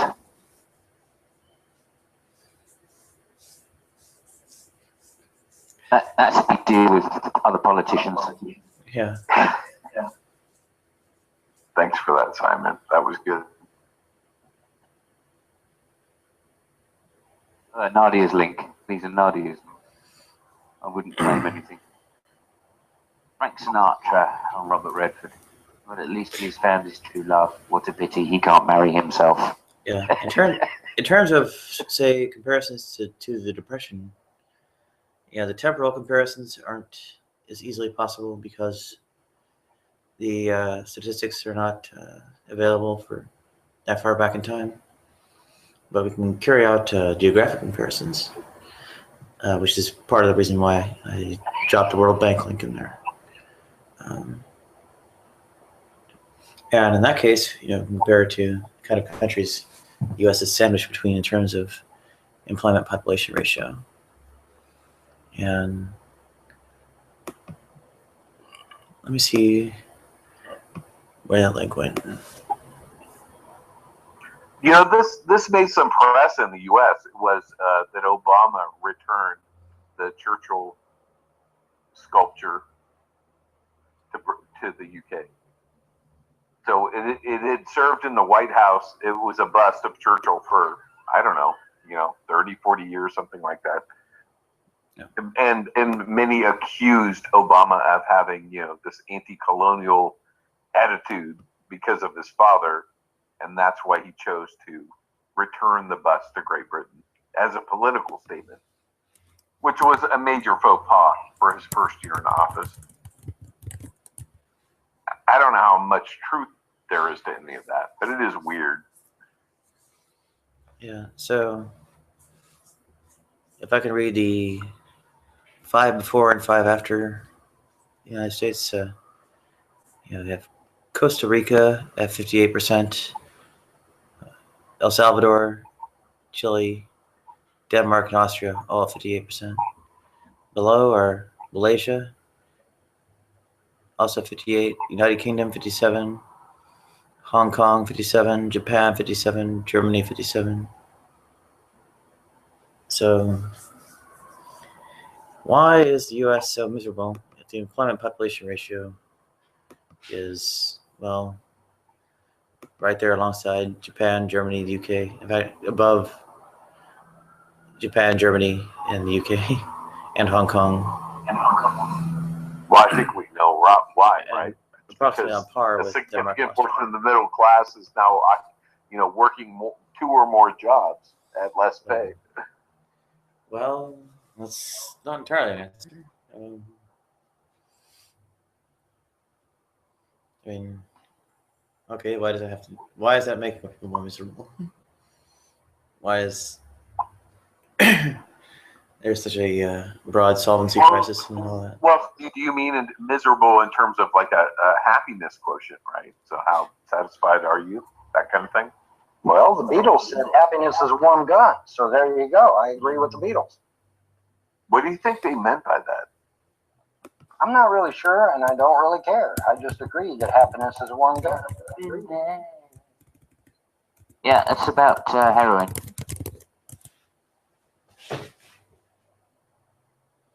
It's about heroin. Happiness is a warm gun. Okay. No, it's not, because they say happiness is a warm gun, bang, bang, shoot, shoot. So yeah, it's obviously a real gun. No. It's sex. Heroin. It's sex. It's all about fun. No. It's about heroin. No. It's about getting your rocks off. That's it. It's about getting your rocks off on heroin. I know. I'm just. It's not heroin. This is the beauty of poetry and artistry. Did you know that John did heroin? I'm sure they did all manner of drugs, but no. It clearly says bang, bang, shoot, shoot. So yeah, it is a real gun. Okay. Well, here's an analysis. The literal interpretation of a symbol destroys it. Destroys art itself. So here's a analysis of quote-unquote happiest and saddest countries by happiness index from Forbes. It might enlighten us as to what the significance of it all is. And I'll get the official stats from the organization devoted to World Happiness That's an Index. interesting dichotomy. If art destroys itself, how can one express themselves adequately? Well, I would say that ultimately art does destroy itself, and so does philosophy. They're deconstructive to a certain degree. But what I said specifically was that the literal interpretation of a symbol or a metaphor destroys it. So that if something is intended metaphorically and you interpret it literally, well, then you're not getting anything from it. You've missed it. But if you interpret an artistic symbol, mythological story, an art object in metaphorical and symbolic terms on your own, from your own ground, without having it being explained to you, then it operates within your own psyche, even if it's being informed unconsciously, in a meaningful way. You mean like when somebody comes in the room and says they're going to reject the book of Genesis and favor evolution? No, I'm saying if you dance. So if you participate in a ritual without understanding necessarily on a conscientious level what that ritual is supposed to mean, but it still speaks to you, then you're experiencing it. Why? But if somebody has to explain it to you, or if they say this is the literal interpretation, they've ruined it.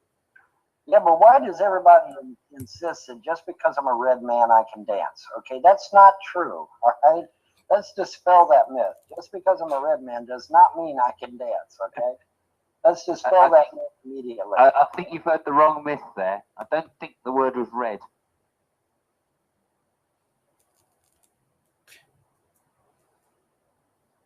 Yeah, I don't think the Happy Planet Index is what we're looking for. Was it gross national happiness? Was the Happy Planet Index it, or something else? Gross. I don't know. I think there's a number of different criteria for that. So gross national happiness. What the hell? No, that ain't a real. So listen. I think it's a good point.